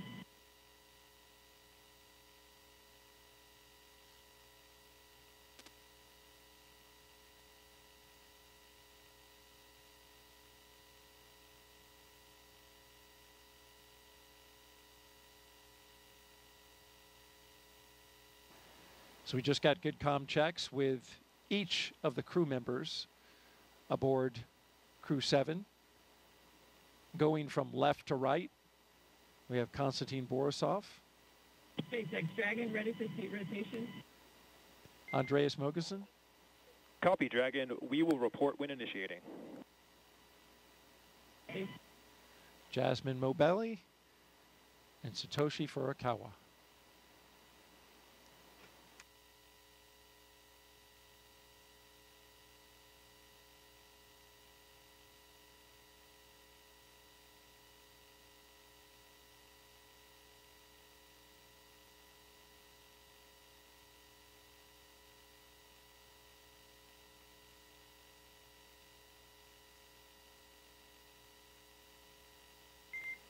And Dragon SpaceX initiating seat rotation. Copy.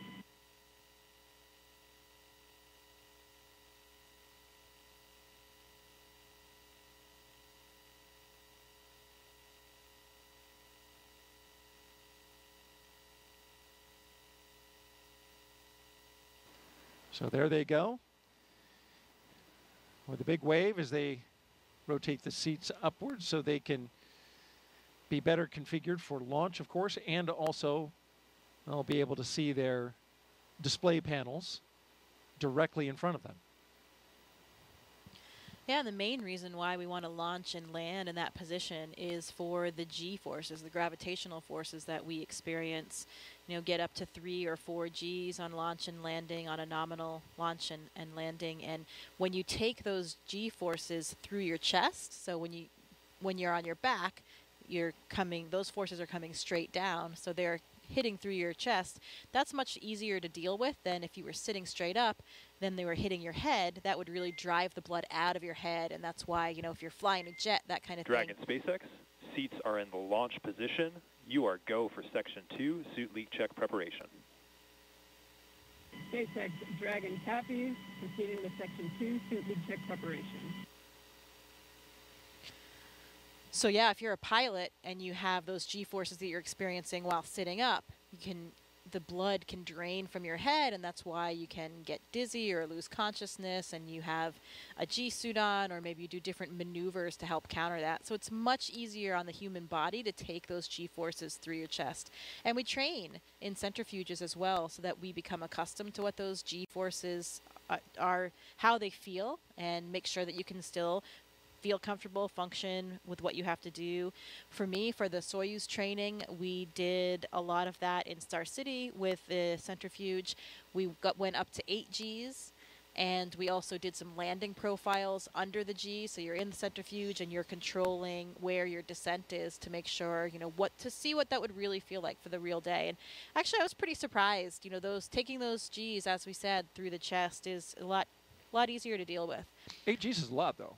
8 Gs is a lot, and that's a lot more than you would experience on a normal launch and landing. But that would be for the Soyuz for a ballistic entry. If you had something a little bit off nominal with your re-entry and you went into that different type of profile, you could experience around 8 G. So that's why we train for that. The SpaceX crews do centrifuge training as well here in the US. And I'm not sure what the maximum of that profile is. They probably fly similar. I think they actually fly the real Dragon profile for launch and landing, which would be up to around 4 Gs.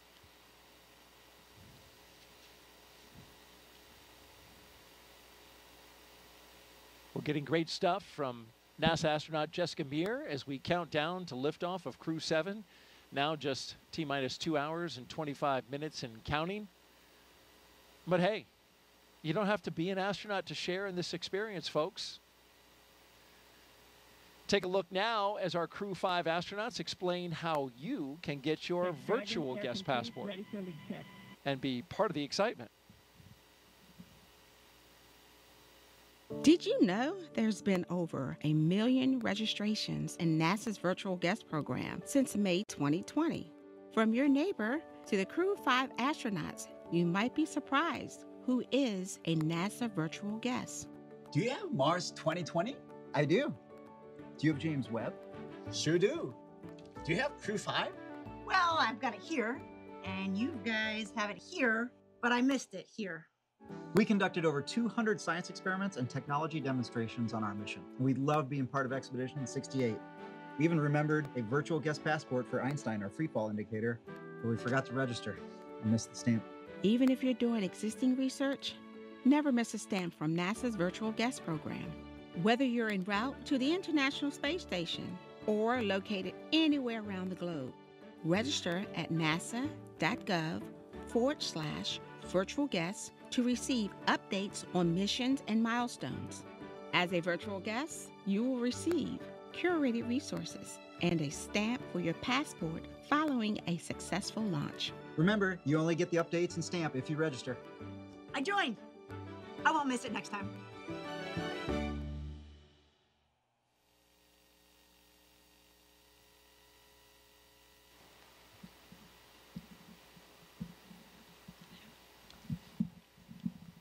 If you missed the QR code, you can jot this website down. Just register on nasa.gov/virtual guest. It's all one word. You can see it on your screen along with the QR code. Be our guest. We want to have everybody here with us along with our mission. It's incredibly important to us. This isn't our mission, not as the astronauts or cosmonaut on board. This is everybody's mission. All of our agencies, all of our countries, really the entire planet and all of humankind. And we really do take that seriously. It's a lot of responsibility, but we want to be able to share it with everybody. It's an important part of the job.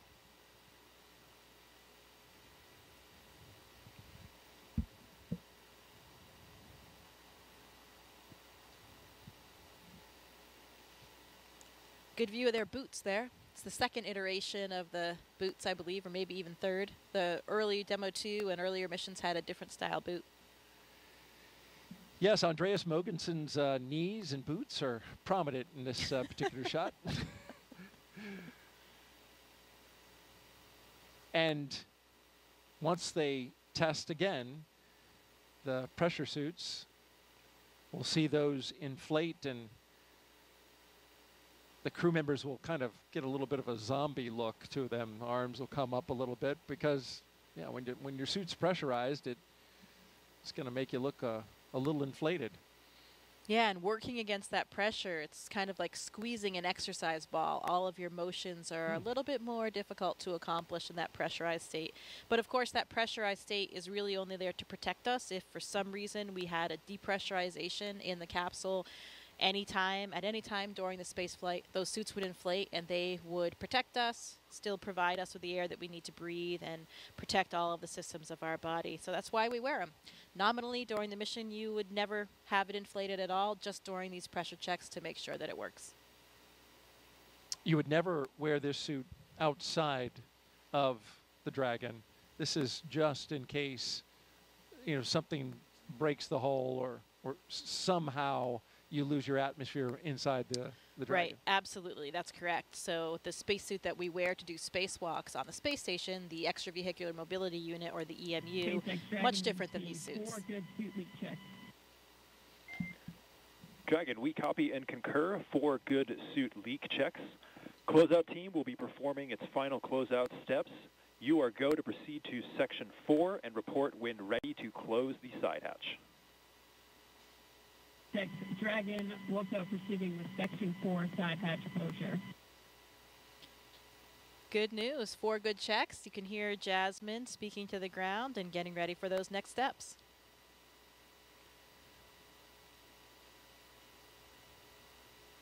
And the SpaceX team and Crew 7 is right on schedule.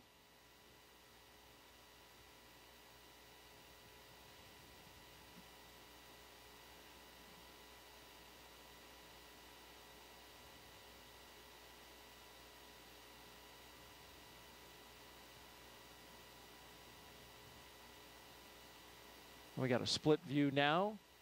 On the left, you're looking inside the Dragon spacecraft, Crew 7, and on the outside, technicians working to inspect the seal, both on the inside of Dragon and on the outside, before they close that side hatch.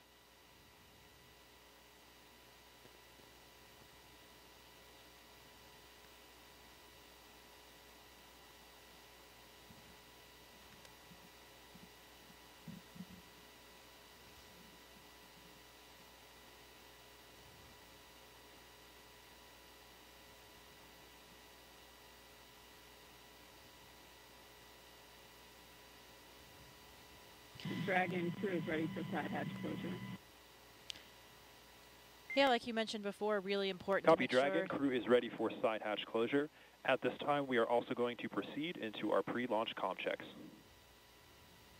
Want to make sure nothing is along that hatch seal. Even a hair, something as small as a hair, can disrupt the seal. Another reason why those ninjas are all really covered up, so that they don't, you know, have anything fall in when they're going in and out of the hatch. In fact, we did have a hair breach the seal and had to reopen it up on a previous mission and get it cleaned out. Exactly. Another reason why we do these checks, to make sure everything is in the proper configuration before we go. Dragon, SpaceX, comm check. SpaceX Dragon has you loud and clear. How me? Core has you loud and clear. TDRS comm check is complete. Stand by for comm checks with DC, MD, and LD in the launch configuration.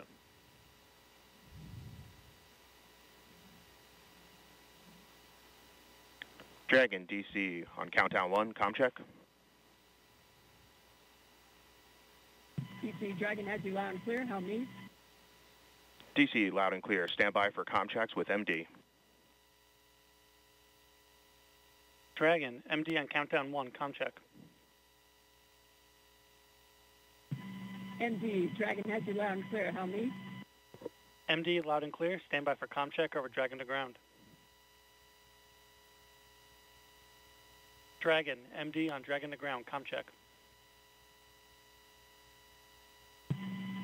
MD, Dragon has you loud and clear. How me?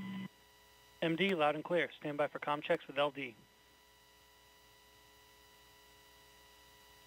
Dragon, LD on countdown 1, comm check. LD, Dragon has you loud and clear. How me? LD, loud and clear. Stand by for comm check over Dragon to ground. And Dragon, LD on Dragon to ground, comm check. LD, Dragon has you loud and clear. How me? LD, loud and clear. Let's go fly. Let's do it. And Dragon SpaceX, launch configuration comm checks are complete. Dragon copies.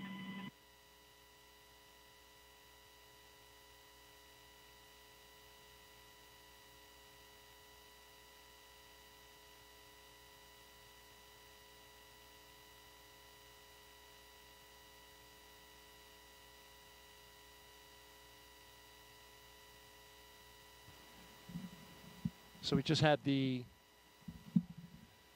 communication checks across the ground stations and the TDRS satellite network. You need a lot of ways to be able to communicate with a spacecraft when it's accelerating at a high rate of speed going up to space, and then of course once it's in orbit.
You're watching live coverage of NASA and SpaceX's Crew 7 mission to the International Space Station from Kennedy Space Center in Florida. NASA's Daryl Nail joined by NASA astronaut Jessica Meir as we count down to liftoff. Crew 7 got up early this morning, T-minus 7 hours. Had their medical checks, their pre-launch meal. Got suited up at roughly around T-minus 4 hours. Drove out to the pad. Arrived at the pad at right around T-minus 3 hours and change. And since then, they've gone up the launch tower and into the Dragon, where they are strapped in, secured, had their suit leak checks, individual comm checks, and spacecraft communication checks. And now we are awaiting the closure of the side hatch. And we've got a range of time in which this can happen. Yeah, we're looking pretty smooth so far. Those good leak checks, good comm checks. Crew is all situated and ready. I think those feelings of anticipation are building up now as they start thinking about what's going to happen in 2 hours and 13 minutes from now. It will be exciting, and we will have all the best views. It certainly will be exciting, and we'll have all the best views as they go into space. If you're just joining us, you're watching live coverage of SpaceX and NASA's Crew 7 mission to the International Space Station from here at the Kennedy Space Center in Florida. We have beautiful weather for launch. We are 95% go. It doesn't get any better than that, Jessica. Wow, I don't think I've heard a number that high for a while. Yeah, sounds great. The 45th Space Wing started going to increments of 5 percentage points. They used to do just 10, but then they changed it to 5. Now the best you can get, it used to be 90%. Now it's 95%. All right. Can't ever get 100 though. It just has to be, 95. Well, we've got a lot of overachievers on board. That's probably difficult for a lot of people in our office not to get that 100%.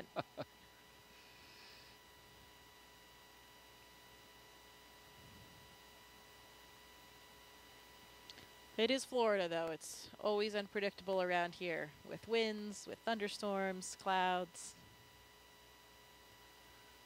Luckily, we don't see any of that tonight. Or this morning, I guess I should say. This morning, indeed. 1:15 a.m. Eastern Time right now here on the East Coast of the United States.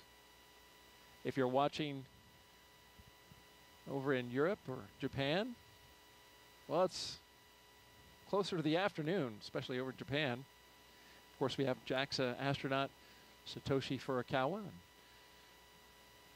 That nation, a strong participant.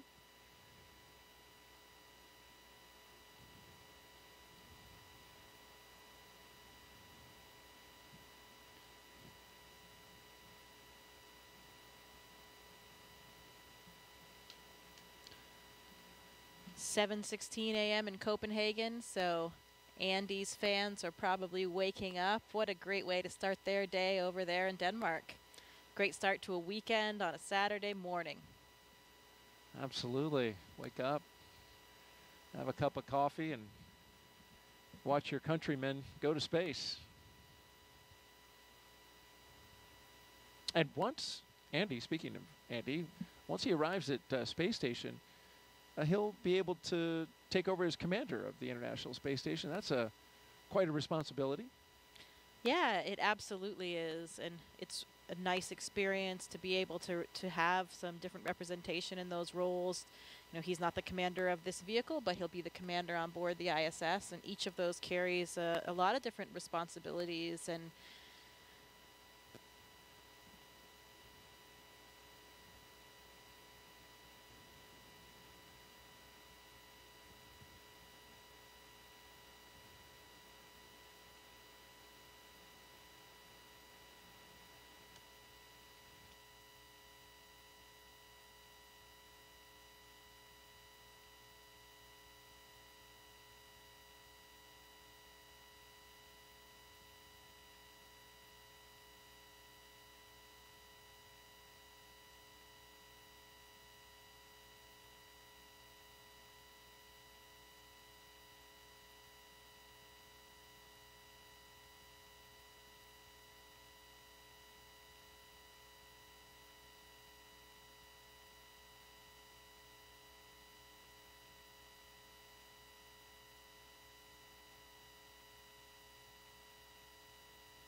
so our next step will be closing that side hatch. Is that right? Waiting for that move? Yeah, that's right. We expected that at T-minus 2 hours and 13 minutes, but they have a window of time in which they can close that side hatch. And then they'll pressure test it, do the leak check on the side hatch. There's a lot of margin built in to the timeline.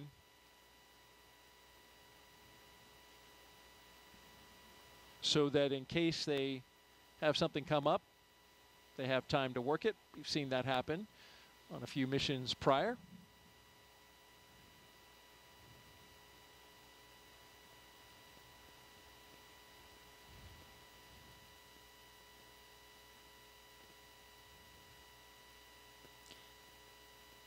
Getting some more thumbs up from the crew, more waves.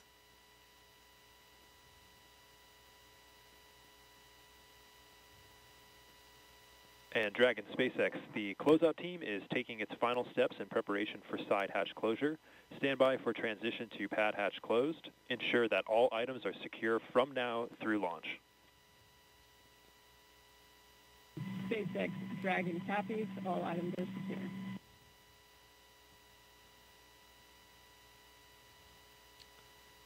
Just like we mentioned, want to make sure that things aren't going to be floating away from them in the launch environment. Straps and Velcro are your best friend when you're in space. I've always likened that call to the stow your tray table and put your seat upright, you know.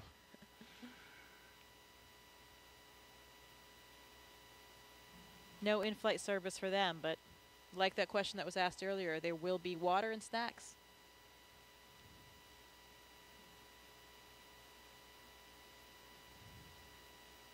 And as we await side hatch closure, if you've got a question for our own Jessica Meir, NASA astronaut, just punch up hashtag #AskNASA on the social sites, Facebook, X, and YouTube.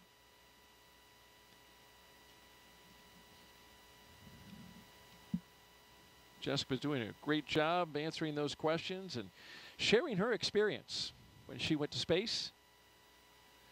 Here's a question at Spacecraft 2-7. What is the main purpose of Crew 7's mission to the space station?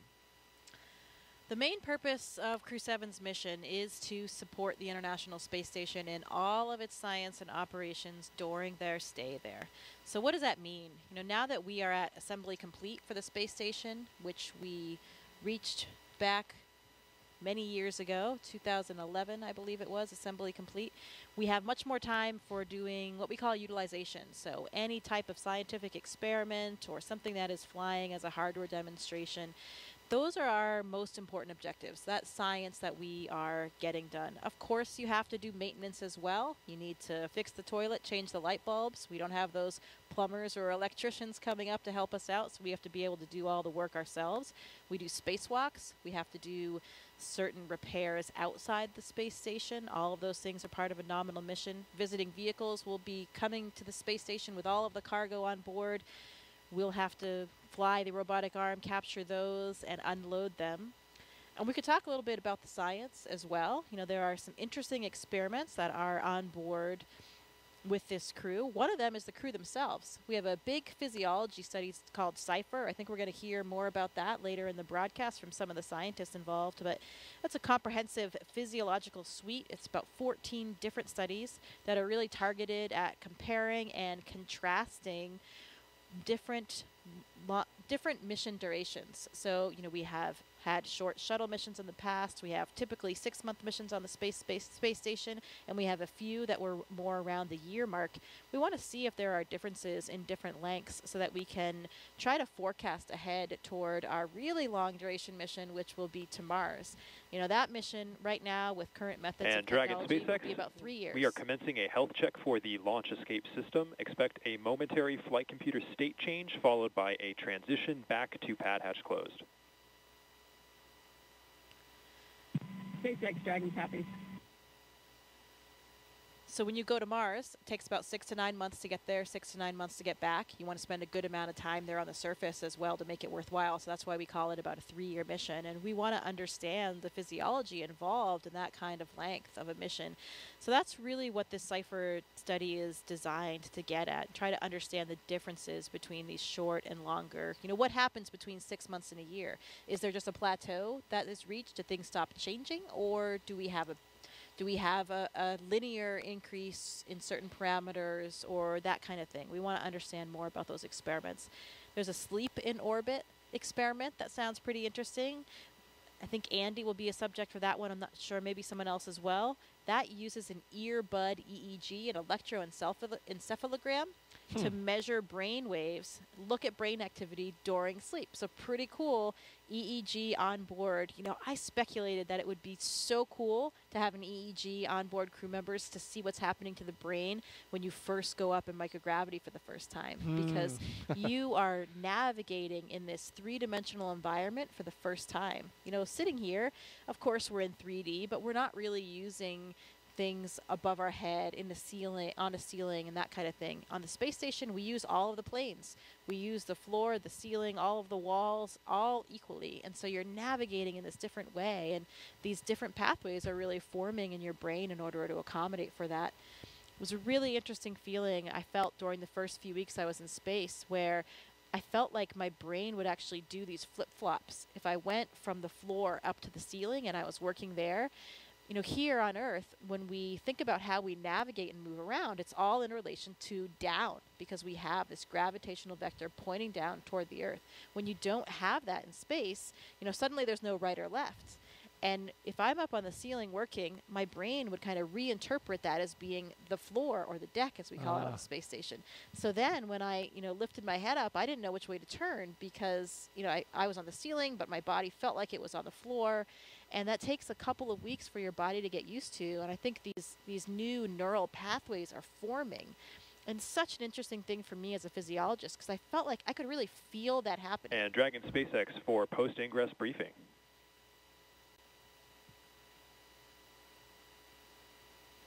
Go for Dragon. Okay, Jaws, we'll keep this one short. At this time, the Dragon team and F9 teams are not tracking any issues, and you couldn't ask for better weather. How copy?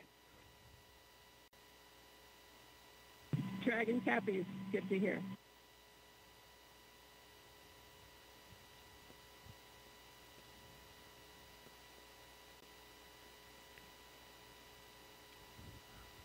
So you feel that up in space. You feel the difference of how your brain has this remarkable plasticity. Your brain can adapt in this new way. And after a couple weeks, I didn't feel that anymore. You're saying you actually felt? Yeah, you could sort of feel this flip-flop. It's a strange thing to kind of describe, but you could sense it almost. And then a few weeks later, that feeling was gone, and I was, more effortless in terms of navigating around the space station. You become really graceful in your movements. Just the tip of a finger can push you off toward one direction. So it's really interesting to see how the brain and the body are so moldable and adaptable and ready to just, take on whatever new environment it comes across. Wow. And that Cypher study that you mentioned, that in dual components there, right? Not only physical, but also psychological. Yes. That's exactly what you're talking about. Yeah, absolutely. And both of those factors are involved in that study. So should be pretty comprehensive and give us a lot of data that will be really critical toward those future missions. We'll learn more about that study coming up in our show inside of T-minus 1 hour. So stay tuned for that. In the meantime, we are 2 hours out. You're watching coverage of NASA and SpaceX's Crew 7 mission to the International Space Station from the Kennedy Space Center in Florida. We're looking down at the Dragon and the Falcon 9 rocket out at pad 39A.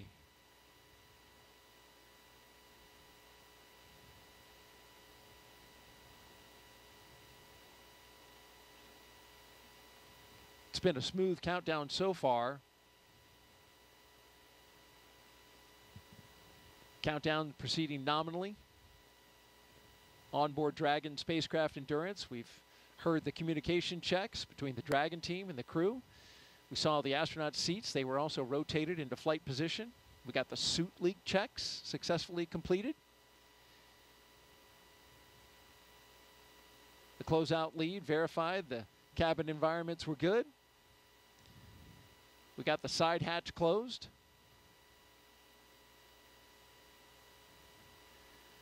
And then after all that, the SpaceX closeout team will perform the final leak check on the hatch. Closeout team will actually depart the pad at T-minus 1 hour. And you are the ASP, the astronaut support person for Crew 2. You're still there, right? Yeah.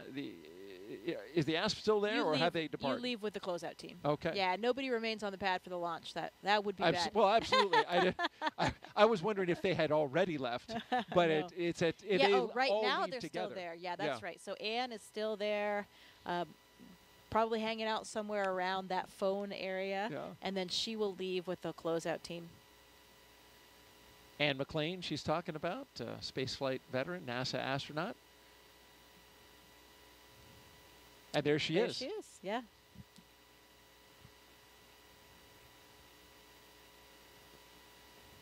So those technicians, they stand by at that location. They are just on the other side of the crew access arm in the launch tower. And then you have a designated SpaceX team that is inside that white room.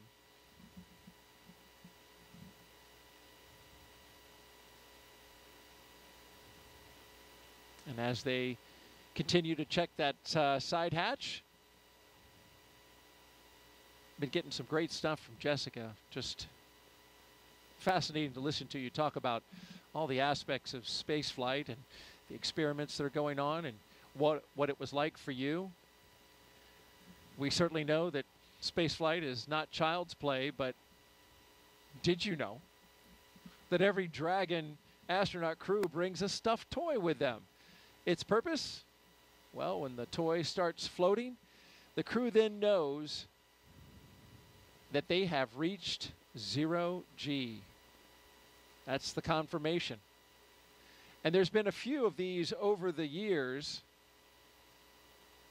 Of course, as we've done our missions, that toy is called a 0G indicator, and there's been 8 on Dragon so far. Starting with this little guy, Plush Earth, floating around by himself in the first uncrewed flight test in 2019 called Demo 1. That was Anne McLean again. And it was, once she was on space station. This is a sequin bedazzled dinosaur named Tremor, picked out by Bob and Doug's sons. Then we go to Crew 1, Baby Yoda. The first stuffed animal, there's a penguin, Gwyn, the penguin, with Crew 2. And then Crew 3, the turtle, classmates Raja Chari and Kayla Barron, of course. And then you see the first humanoid. That was the Einstein doll floating around. There he is. We spot shadowed him. And then here, inside the International Space Station, there's Suhail, the mascot for the United Arab Emirates.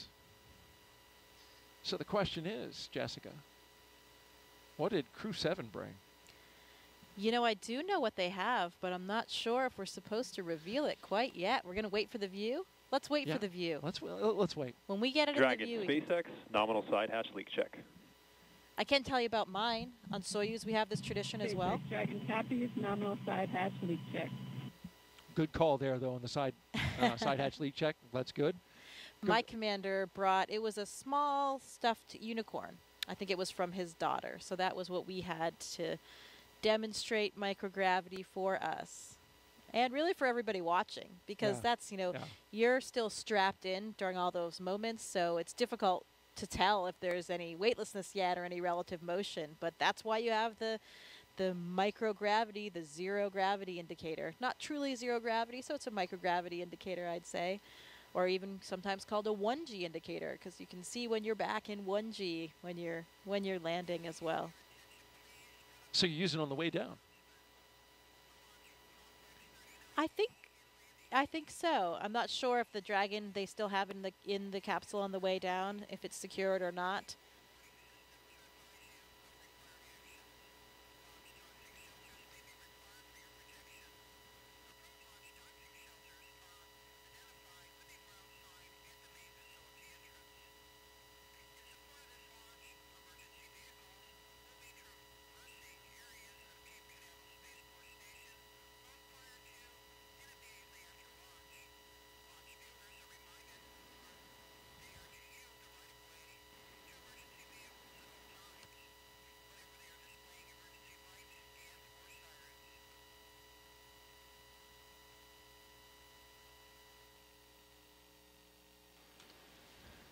Yeah, it's a fun tradition, though, and it's, a group activity, or at least usually up to the discretion of the commander. Who's going to choose it? Maybe it's your first space flight. Children are often involved, so everybody gets to play along and have a role and see that microgravity indicator launching.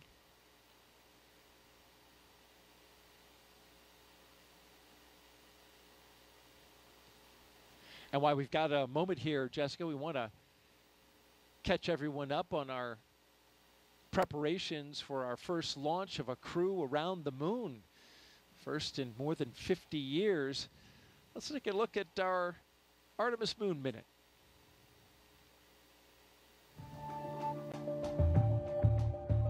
For the first time, Artemis 2 astronauts got an up-close look at the Orion spacecraft that will fly them around the moon. Astronauts Reed Wiseman, Victor Glover, Christina Cook, and Jeremy Hansen visited Orion at the Kennedy Space Center in Florida. and it looks amazing. Their handiwork is gorgeous. I'm ready to take it for a spin. Until launch day arrives, the crew is training at the Johnson Space Center in Texas. They use the Neutral Buoyancy Lab, a giant pool, to practice safely getting out of a floating mock-up of Orion. And it's not an easy task. Navy divers in rafts will harness and hoist the astronauts into the air by helicopter, where they will be taken to a nearby Navy vessel. Back at Kennedy, we got a look at the brand new Artemis crew transportation vehicles. So the first 9 miles of the journey to the moon starts in these crew transport vehicles. On launch day, these fully electric, zero-emission vehicles by Canoe Technologies will reunite the Artemis II astronauts with Orion at Launch Complex 39B.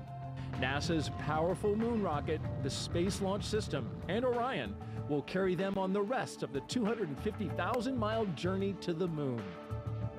And that's your Artemis Moon Minute.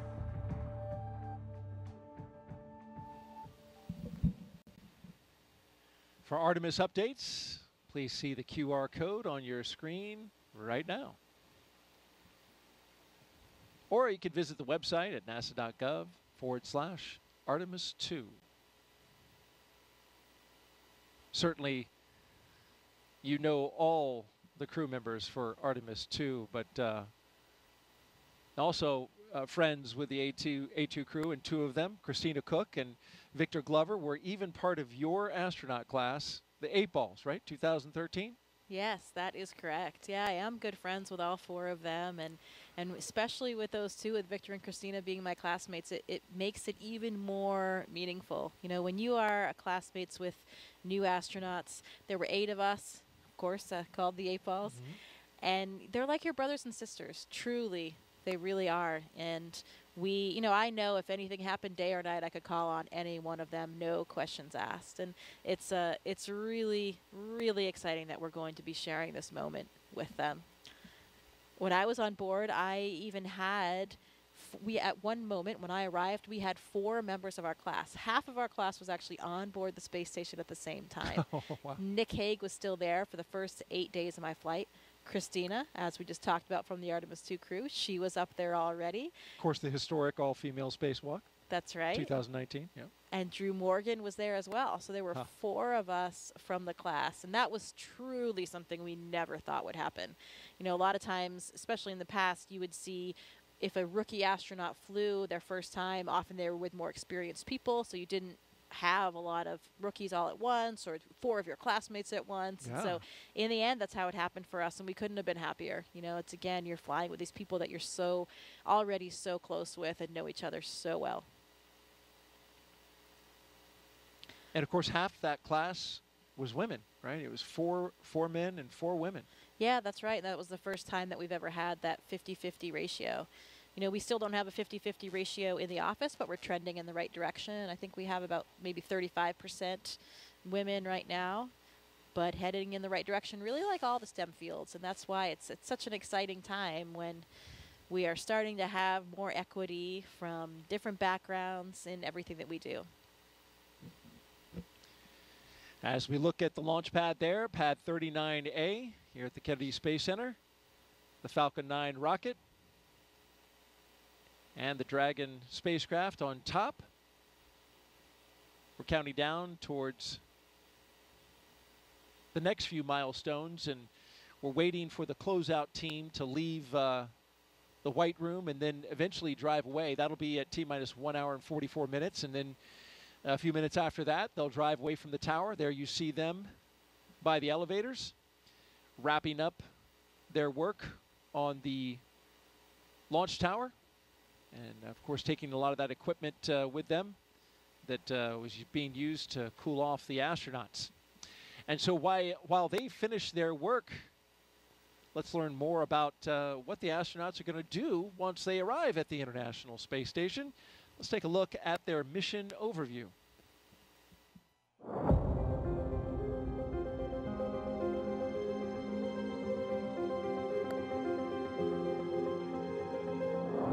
Our Crew 7 mission will take our 4 crew members to the International Space Station, which is, think of it as an orbiting laboratory around the Earth.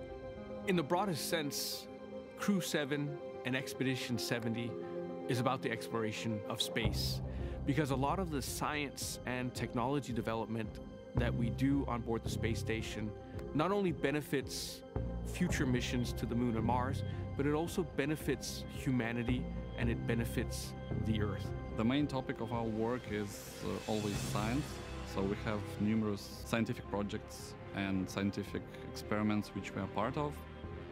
We're doing science and research on ourselves, our human bodies, and how we react in space so that we can eventually go further in the solar system.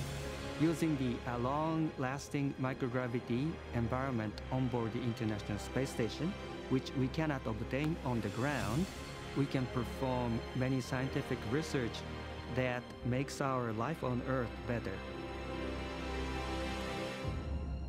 Well, with my international upbringing, I'm especially proud of the fact that our Crew 7 mission has 4 different astronauts from 4 different countries. And it's just something really special when you think about we've all come from very different backgrounds. We have different cultures and different traditions, but we share those with each other. Working as a team, we can back up each other and accomplish the mission easily. And I hope that this is something which can show the world how we can achieve big things when we cooperate and we work together. It's a human being's instinct to broaden our boundaries. Humans have always wanted to push the boundaries. We're curious beings. We want to know what is out there. We want to see what's behind that hill. We want to see what's behind that sea. We want to see what's behind that planet. Every time we've explored in the past, it has been beneficial to humans and to humankind. We always learn and develop technologies that help us. We learn more about our home planet. We travel out into space to gather knowledge, to expand our understanding of our world and the universe, and return that knowledge to the Earth, to humanity, for the benefit of us all.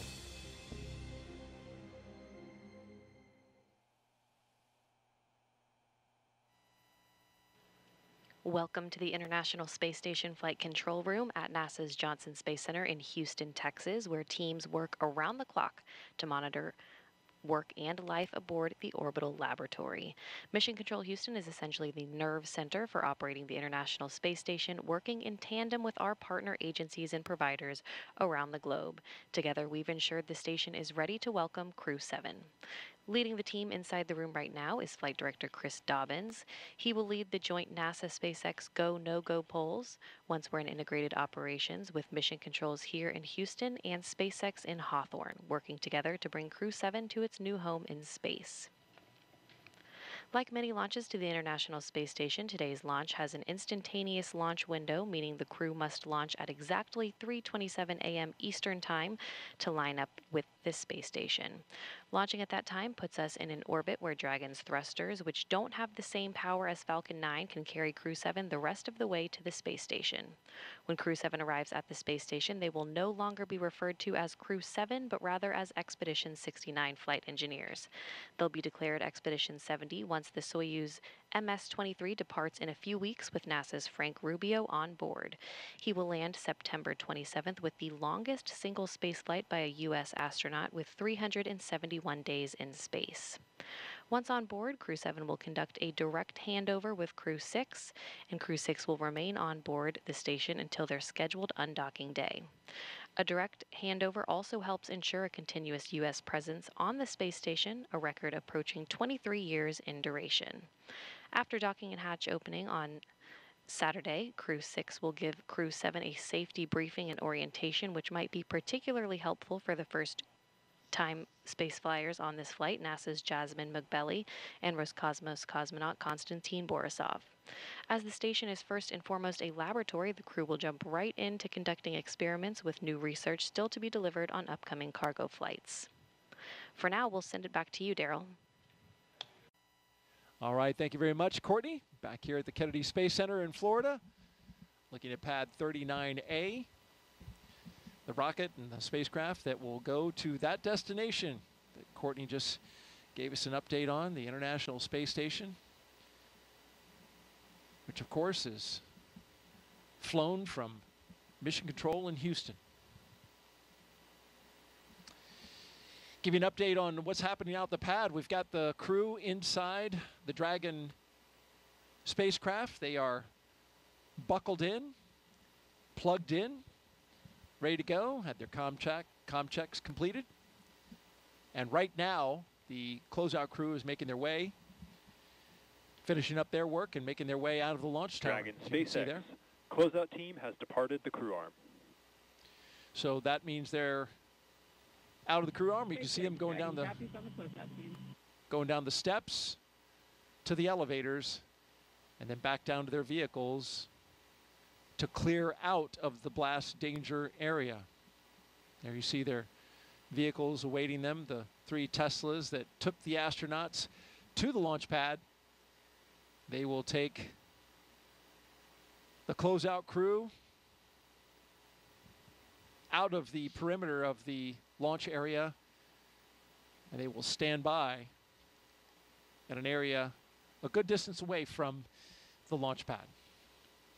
We're 1 hour and 41 minutes and counting until liftoff, and as we look at the pad and think about traveling to the International Space Station, we talked about the crew and how they'll be performing many groundbreaking science experiments. Let's take a closer look now at some of that science they'll be doing. The International Space Station is a state-of-the-art microgravity laboratory that is unlocking discoveries not possible on Earth and helping us push farther into deep space. Every single day, we are answering big questions about Earth and about space, about where we came from and about where we're going. But the other thing that we're doing is we're learning more questions to ask. Microgravity turns almost everything we know upside down. Liquids behave completely differently. Fire burns in new ways. Biological systems reveal surprises. There's a few things that have made me gasp out loud up on board Space Station. Watching heart cells actually beat has been a pretty big one. We're studying ways to grow food in microgravity. I got to tell you, these are pretty amazing. We're learning how human bodies react to life in space and how to keep crew members safe and strong on long-duration exploration missions. Deadlifts are awesome on Earth. They're also awesome in zero gravity. We're testing technologies that will be critical to our return to the moon and great leap to Mars. Our research has contributed to medical and social benefits on our home planet, allowing us to find new ways to combat disease back on Earth and develop technologies to deliver clean water to remote communities in need. The spectacular vantage point of more than 200 miles above our planet supports our monitoring of Earth's climate, natural disasters, and plant life. The orbital perspective that we have here on the ISS is just absolutely amazing. Earth is gorgeous. The growing new space economy, so vital to our continued progress in space, is flourishing in low Earth orbit. We're inspiring future generations from a platform that is one of the largest international collaborations of our time. We're doing science at 17,500 miles per hour. Come along for the ride.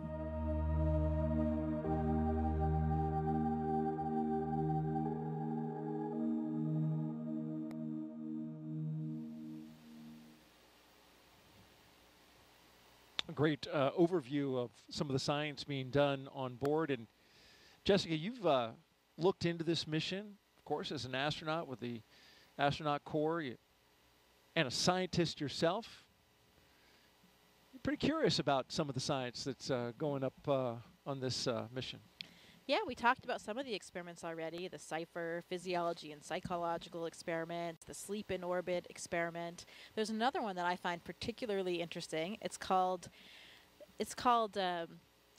ISS external microorganisms. So this is a really cool one because for the first time we're going to be taking samples during the spacewalk to determine whether or not the space station releases microorganisms through things like life support vents. So we'll be swabbing and collecting these samples to try to understand how far they go, how many of them are there, how far they travel, and get a good idea for what it would be like. In particular, if we think about going forward and being good stewards Now, I like to think about when we travel, we need to be good stewards of our planet. So if we're going to the surface of Mars one day, we need to understand what kind of contamination we might be having and what kind of effect we might have on that planet. So this microorganisms experiment will help understand a little bit more of the impact that we have. And to me, that is the ultimate experiment because it is science and a spacewalk at the same time. Oh, yeah. My two favorite things. So if I could knock both out at once, I mean, that would be incredible. A double winner right there. And so they're going to actually swab the outside of the space station? Yeah, they're going to collect those samples during that spacewalk. How about that? Now, what are these vents that you're talking about? What are they venting? So some of the vents are for the life support system. So, we are introducing an atmosphere into the space station to give us the air that we need to breathe. And so there are some vents associated with life support systems in general, stuff that is off-gas or released to the external environment. Out into space. That's right. Yeah. And so you're wondering if by chance there could be some microorganisms out there growing, which would just blow my mind if there were. Right, and perhaps rapidly evolving in the space environment. How about that? Fascinating. And as a scientist, Jessica, you did a lot of work early in your career. You've talked a little bit about that, and it calls back to an experiment that is worth mentioning now that had some amazing results. And when you were working on this experiment, it even got a catchy name called Mighty Mouse. And I was wondering if you could share a little bit of that with our audiences. This is a mission to the International Space Station, and science is at the forefront. You were involved in an experiment that had some pretty incredible results.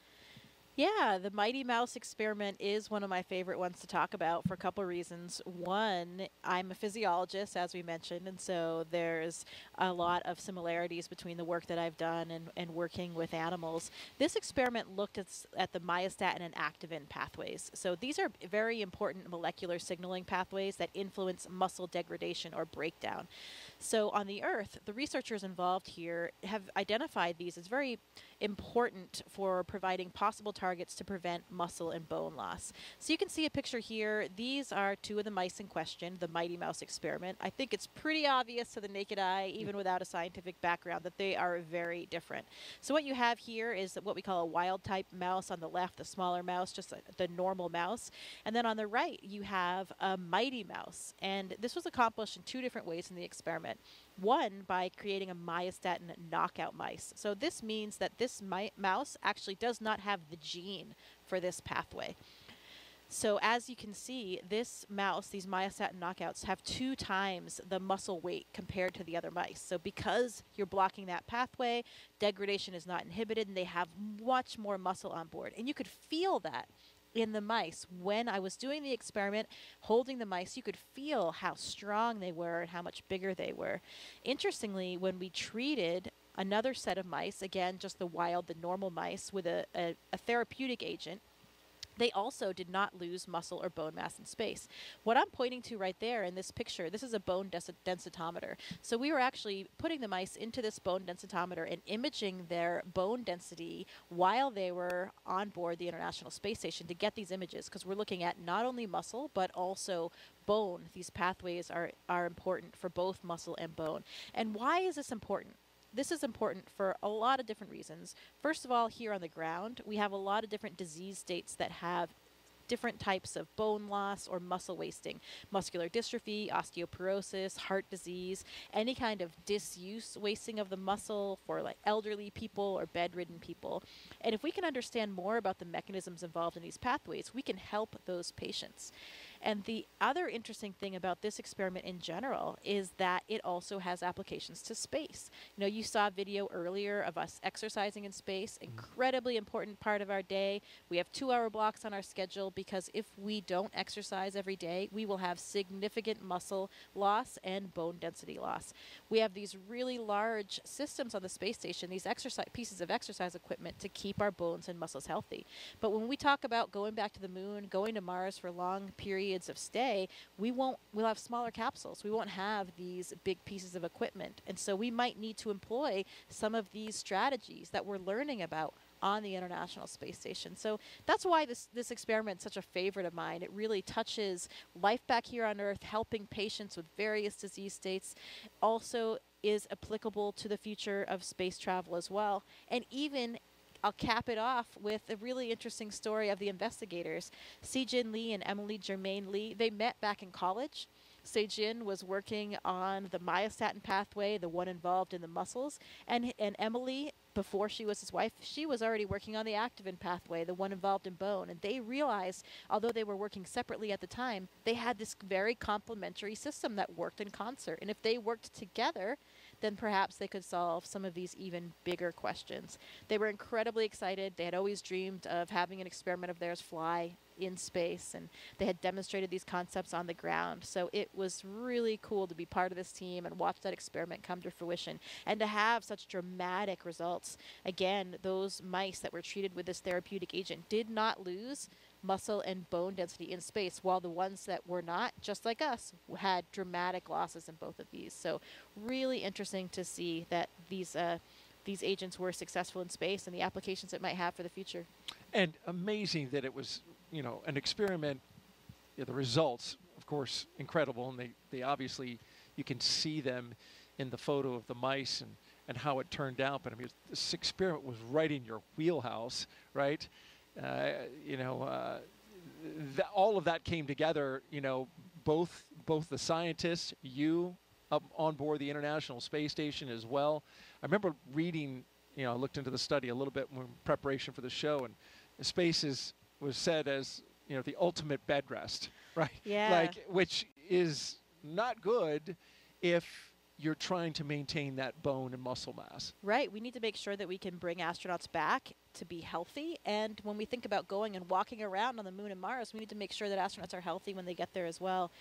My colleague Drew Morgan and I were super excited to be performing this experiment in space. He's a medical doctor by background, and me as a physiologist. We were utilizing our own backgrounds, and that was another one of the big contributions that we felt we made. And we even ended up on their scientific publication as well. How about that? Well, thank you very much, Jessica, for sharing that outstanding science.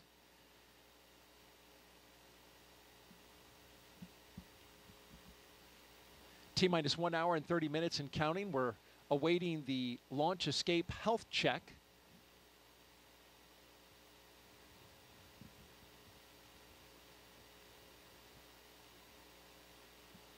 And then in a few more minutes, we'll get to our chief engineer technical poll. We won't hear that over the loops, but marching slowly to the T-minus 1 hour mark, and activity will really start picking up. Until then, let's take a social question. I've been getting them all night. Keep them coming in. Hashtag Ask NASA. Here we have at Indiana Jonas. Do you have a favorite item, Jessica, that you brought with you to space? Yeah, I think we'll actually have a chance coming up here to show some of the items of things that I brought to space. So I won't spoil the surprise quite yet of everything. But, you know, a lot of times astronauts will bring pictures of loved ones, whether it's a physical picture or just something that we can bring up, sent up on a computer or an iPad. And we like to bring things that represent our different backgrounds, for representing universities we went to, clubs that we belonged in, because, you know, we've talked about it a little bit already, but, you know, this is not just our mission. This is really for everybody, and we want to carry that enthusiasm and that excitement with everybody to show them that they are a part of it. So there are so many things. You wish you could bring more because our capacity is very limited, but, you know, we have to think long and hard about which items we'll bring up with us. Well, let's talk about that flight kit a little bit more. Each Crew 7 astronaut is allowed to bring a few personal items with them for their roughly 6-month stay in space. And we're holding your item as a surprise. Let's take that crew shot and we'll talk about what they're bringing up. You see all the way to the left, Konstantin Borisov. He's bringing up his son's first toy. Going left to right, next is Andreas Mogensen. He picked the 0G indicator along with his children, and he kept it a surprise. And so we're waiting to see that. We're going to see it float in space. We'll learn more about that in a bit.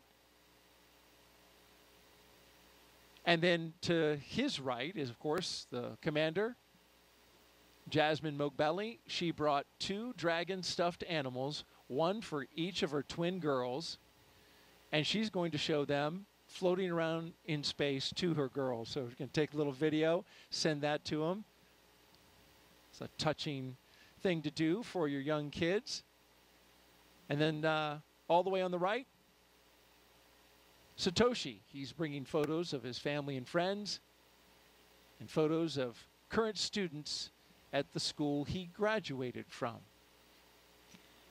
Yeah, we take a lot of pictures of these items floating around the space station, usually in front of in the cupola, so you've got the Earth in the background. And actually, it's difficult to get some of these photos sometimes. You get a little air and some ventilation, an object gets caught in the ventilation. It's not floating exactly, just staying still where you want it. The light changes all the time in the cupola, so you have to kind of master out this system to get proficient at it, to take these pictures, because it can take quite a bit of time. But it's so important and so meaningful for the people back on the ground that we do our best to capture as many of them for the loved ones that we have and for everyone down there, because it really does mean so much to everybody. Wouldn't it be better to have video rather than a picture of something floating around? Yeah, we do video too. Okay. But you're right. You're right. A lot of times it's just a still image that we have, but depends what you want to use it for.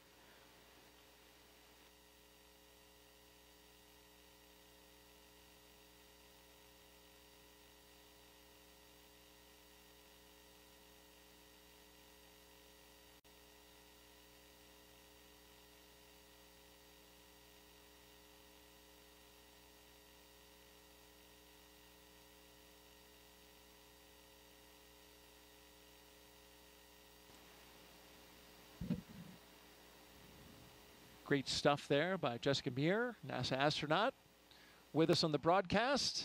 Thank you very much, Jessica. And continuing to count down, 1 hour and 25 minutes and counting until liftoff of Crew 7. You're watching NASA's coverage.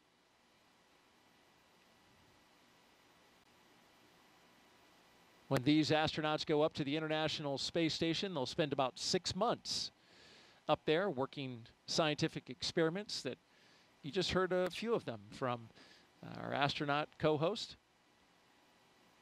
And then they'll come back down, and one of the traditions we've just started to see now is the astronauts coming back to the Kennedy Space Center to talk to the folks that help support the mission. And there's a lot of people here at the Kennedy Space Center working behind the scenes to make those launches a success.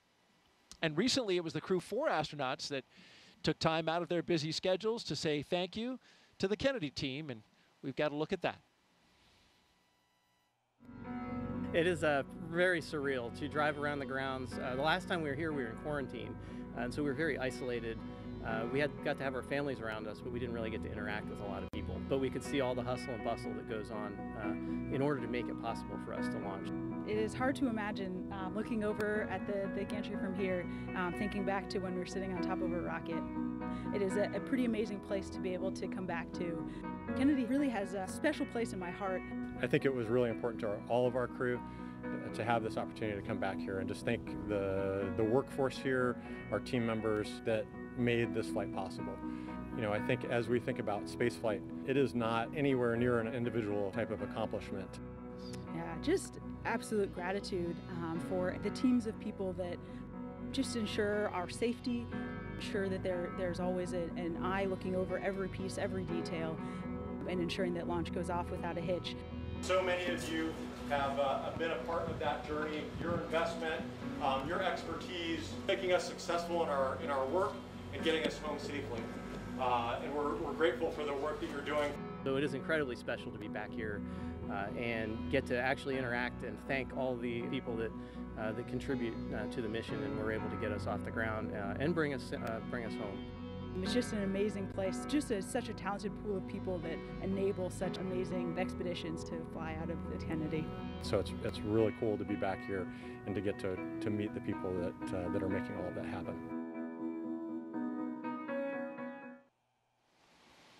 You could really tell all those smiling faces just how much that meant for Crew 4 to come back and share their time and their words with the team here at the Kennedy Space Center. Well, you're looking live at Launch Pad 39A, the Falcon 9 rocket, and Dragon spacecraft. We'll start fueling up the Falcon 9 at T-minus 35 minutes and counting. But in between this time and that time, got a few more milestones to go, including arming the launch escape system, rotating that crew access arm away, and then, of course, having the pole for the readiness to tank the rocket. This view right here, you're looking at special guests that have gathered at Banana Creek facility here on the Kennedy Space Center. Launch watchers. Got a big group here, which is impressive because it is 2 a.m. Eastern time, but it's always exciting to take in a crewed launch when you know that you've got astronauts going up on top of a rocket. And so they've all gathered pretty early in the morning here and pretty early in the countdown. An hour and 21 minutes to go. It's great to see the crowd out there at the Banana Creek viewing site. Got about 6,000 people who are at various viewing areas around the Kennedy Space Center. Banana Creek is one of them. Also got folks along a causeway that's just across the water, watching from those locations. Of course, we've got special guests up at a building we call the Operations and Support Building. We've got our own Jasmin Hopkins up there who will be interviewing some special guests here in the final hour. And they're joined by several hundred VIPs who are taking in the site from the 5th floor up there on the balcony. It's a great view up there as well.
We've talked a lot about the different astronaut classes this evening. Of course, our astronaut co-host, Jessica Meir. She's from the 8-ball class of 2013. Our crew tonight, the commander, Lieutenant Colonel Jasmin Moghbeli, is the only NASA astronaut going up on this flight. It's a multinational flight. But she is one in many and a highly accomplished group of astronauts selected in 2017 and nicknamed the Turtles. But I think for me what's really special is that we all just come from such a diverse set of backgrounds and experiences. We have scientists, engineers, people from all different walks of life. We're just really, really fortunate. The team that selected our class, I think, just did an amazing job at really looking at how personalities meld together. That's what I appreciate the most, is just the way that we're able to enable each other's strengths and lean on each other in ways that bring us together and bring us closer as a group. We all care so deeply about each other. We have such an amazing relationship across the entire class, and you know, just what an amazing group of people. We've been able to really lean on each other and our expertise in different moments where it's most applicable. Jasmin is an amazing person. Our class is incredibly close, and she is just an amazing leader, an incredible pilot, and a great choice to be the commander of Crew 7. And that's one of the biggest blessings of being up here for so long for me is I'll have flown with pretty much half of my class. We now have a continuous turtle presence in space, which started with Crew 3 when Kayla and Raja launched, which we look forward to Jasmin carrying forward. So the Turtles class, an amazing class. They were the class that was selected just after my class of the 8 balls, and pretty cool that they have this kind of run of the space station right now. I remember when we were saying that about the 8 balls, but Jasmin will be joining her classmates Frank Rubio and Woody Hoberg on board. They are already up there awaiting for her. And then Laurel O'Hara will be joining from her Soyuz launch in the middle of September. So pretty exciting to have all of those turtles up there at once. And I know that's how it felt for me. Daryl and I were talking earlier about when I arrived on the space station and we had 4 members of our class all up there at the same time. And in thinking about it, I think I've talked about all 7 of my classmates during this broadcast. You've seen photos of most of them in the previous coverage. And it just shows how we really do become like a family here at NASA in the astronaut office, especially with those classmates. We talked about my classmate Anne McLean. You saw her as the astronaut support person on the pad, helping the crew with all of those final preparations.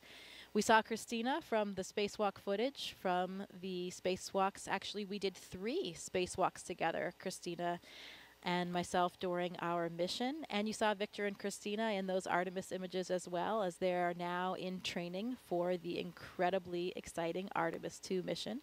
You saw some footage of Nicole Mann and Josh Cassida from their recent mission on board the space station. They were on Crew 5, so again, carrying that legacy with them. We talked a little bit about Nick Hague earlier as well. Nick was there on the space station when I arrived. And I talked about Drew Morgan just recently with the Mighty Mouse experiment. Drew was the astronaut that I was up there. Actually, I didn't spend a day in space without Drew. He was there for the entire 7 months of my mission. I was up there for 205 days, so almost 7 months. He was there already when I arrived, so he was up there even longer. He had about a 9-month mission. So there you have it, all members of the class. We've been represented in this broadcast, but it's not about us today. It's about those turtles. So more about them. We are so excited to see Jaws on her way, headed to join her classmates, Frank and Woody, up there. You know, we have right now on the space station the 4 crew members that flew up on Crew 6, of course. That's Woody Hoberg, Steve Bowen, Sultan Al-Nayati, an astronaut from the United Arab Emirates, and also Andrei Fedyaev. They arrived on the Crew 6 vehicle, so they'll be departing about 5, 6, 7 days after Crew 7 arrives. They'll have a handover period so they can really get accustomed to everything that's going on, hand over whatever information they need, and then they'll depart. And then we have Frank Rubio and cosmonauts Sergei Prokopiev and Dmitry Petelin. So this crew will be joining the 7 crew members that are already up there until that handover period ends, and then the 4 from Crew 6 will depart. The Soyuz crew is scheduled to land, I think, September 27th. So Frank will finally be returning home from space back here to the U.S. And his mission was extended, so he will have been up there for over a year when he lands. Finally, and he's going to break the record, right? Longest That's continuous stay in space. That's right. It has been an incredible mission for him, but of course everyone is very excited to have him back on the ground as well. And I'm sure he will be just as excited to be back on Earth and be able to visit his friends and family and take a hot shower. Showers are always very welcome when you come back. You know, you do get surprisingly, you feel very clean on board. I was surprised by it, but it's kind of like a sponge bath that we get up there, but you really do feel clean. And part of the reason why is you just don't feel as dirty as in space, you know? Not even your clothes are really resting against you when you're in microgravity. Everything's kind of floating. You don't go outside and get sweaty in the hot Florida humidity like us sitting here in these chairs getting a bit hot. You just don't experience that because you're never sitting down. You know, you don't. But you are perspiring, right? That you're losing water through the skin. Sure. But it's not sitting there, right? Absolutely. You still have all the same physiological mechanisms going on, but it's a temperature control environment, so you're not really sweating throughout the day aside from when you exercise, and then you do sweat quite a bit. Okay. And it's really cool to see because the water, it doesn't just fall down, doesn't fall off of you like it does here on Earth. It'll kind of accumulate until a force acts upon it. So you might have a ball of sweat kind of growing on your head, for example, if you're Victor Glover and you don't have any hair up there, or Luca Parmitano on my mission. And yeah, it behaves differently until it'll come off in a you know, with a once dispersing. You have motion imparted onto it. Great stuff from NASA astronaut Jessica Meir as we count down 1 hour and 11 minutes until liftoff of Crew 7 from the Kennedy Space Center in Florida. If you're here with us in the area and you want to hear the call-outs live as they happen, you can hook that up on amateur radio. The VHF frequency you can see on your screen, 146.940 megahertz, and on the UHF radio frequency, 444.925 megahertz FM mode.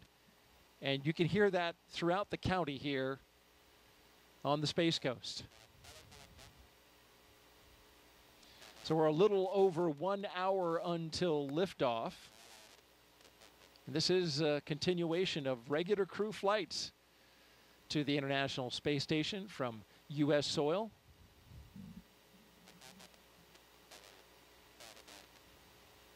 SpaceX's Crew 7 mission will be the company's 8th crewed spaceflight for NASA, following the crewed test flight Demo 2.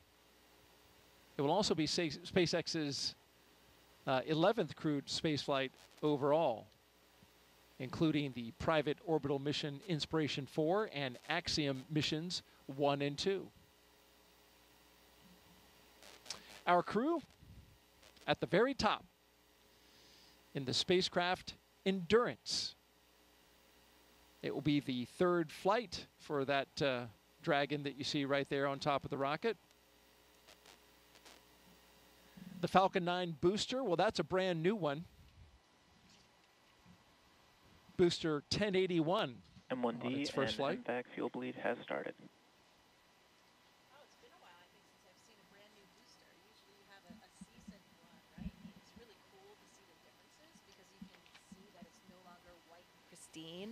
As they are reused more and more. Pretty cool to see. Yeah, you were talking about the booster, how, you know, in the reuse booster, you've got that sooty exterior on it, and this is a brand new one. Of course, commercial crew program, they limit the number of boosters in terms of their reflight for use on crew to 5. The Endurance, its previous missions were Crew 3, Crew 5, and of course today, Crew 7. If you're just joining us now, we've had a great countdown so far. Weather is nearly perfect, 95% go. We've got a crowd of launch viewers on hand at our various locations around the Space Center. More than 6,000 people here in the local area, and of course, beyond that, outside the gate, even more.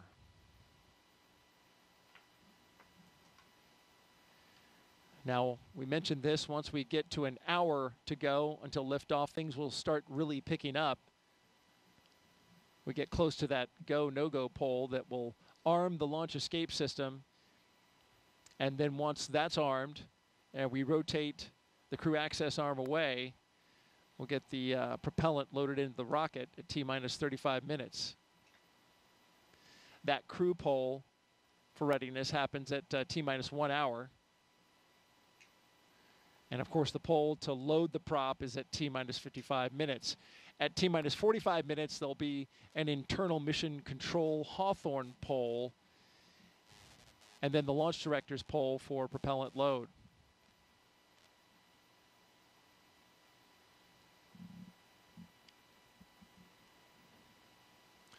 I mentioned the crew access arm. That'll retract when we get to T-minus 40 minutes. And the crew will get the call to close their visors and arm the launch escape system.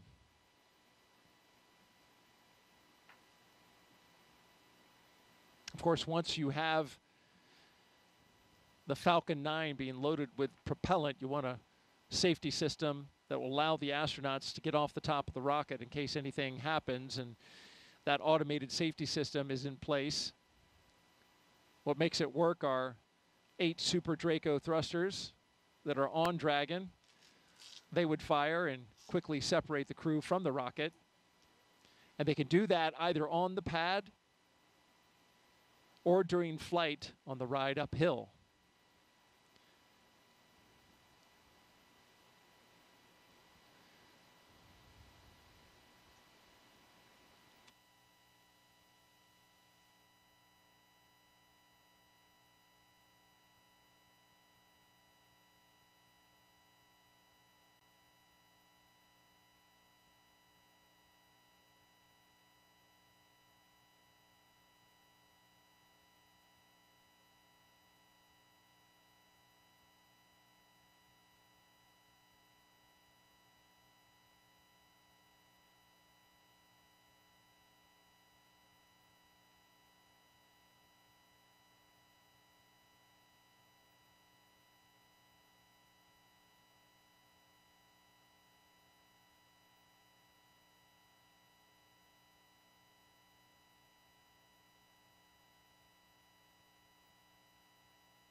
And thanks for tuning in. You're watching live launch coverage of NASA and SpaceX's 7th rotational flight of astronauts and 1 cosmonaut to the International Space Station from the Kennedy Space Center in Florida.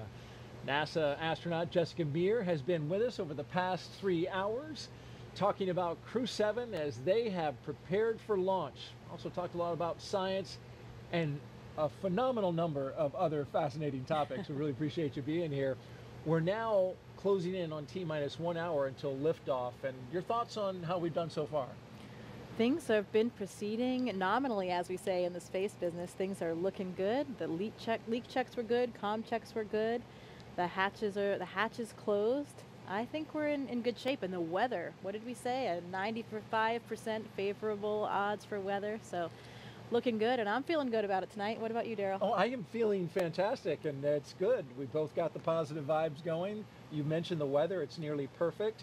Liftoff time still holding for 3:27 a.m. Eastern time and 27 seconds if you're right down to the second. We're tracking no issues with the Falcon 9 or Dragon, as Jessica mentioned. The range is green. Weather, good to go. Over the past 3 hours, we want to review now what our crew's been doing, and there you see them. Jasmin Moghbeli, Andreas Mogensen, Satoshi Furukawa, and Konstantin Borisov. They have been getting ready to launch into space. Let's take a moment now to recap the overnight launch preparations. After waking up and having a meal, SpaceX helped the astronauts into their suits, as you can see right here at the historic quarters suit-up room. Then the crew, well, once they got their suits pressure tested, they walked right out of the same path that every NASA astronaut has done since Apollo 7, waving to family and loved ones after getting inside their Teslas with the gull-wing doors coming down. Valve cycle to equalize They joined a caravan led by Center Security on a 20-minute ride to Launch Complex 39A. Big smiles all around. All the way around. And then following their arrival to the pad, they got a look at their rocket, and in they went, walking across the crew access arm and right into their spacecraft. And those big smiles you mentioned, Jessica, we just saw them right there. Looks like the crew, they're good to go. They truly are contagious, those smiles. It is difficult not to be smiling and excited when you know you are about to leave the planet for the first time for some of these, for Jasmin and for Konstantin as well. Absolutely, and a lot of preparations have been brought to us at this point, including a dry dress. A lot of things have been going into this so to get everybody ready. Of course, we had a launch delay yesterday.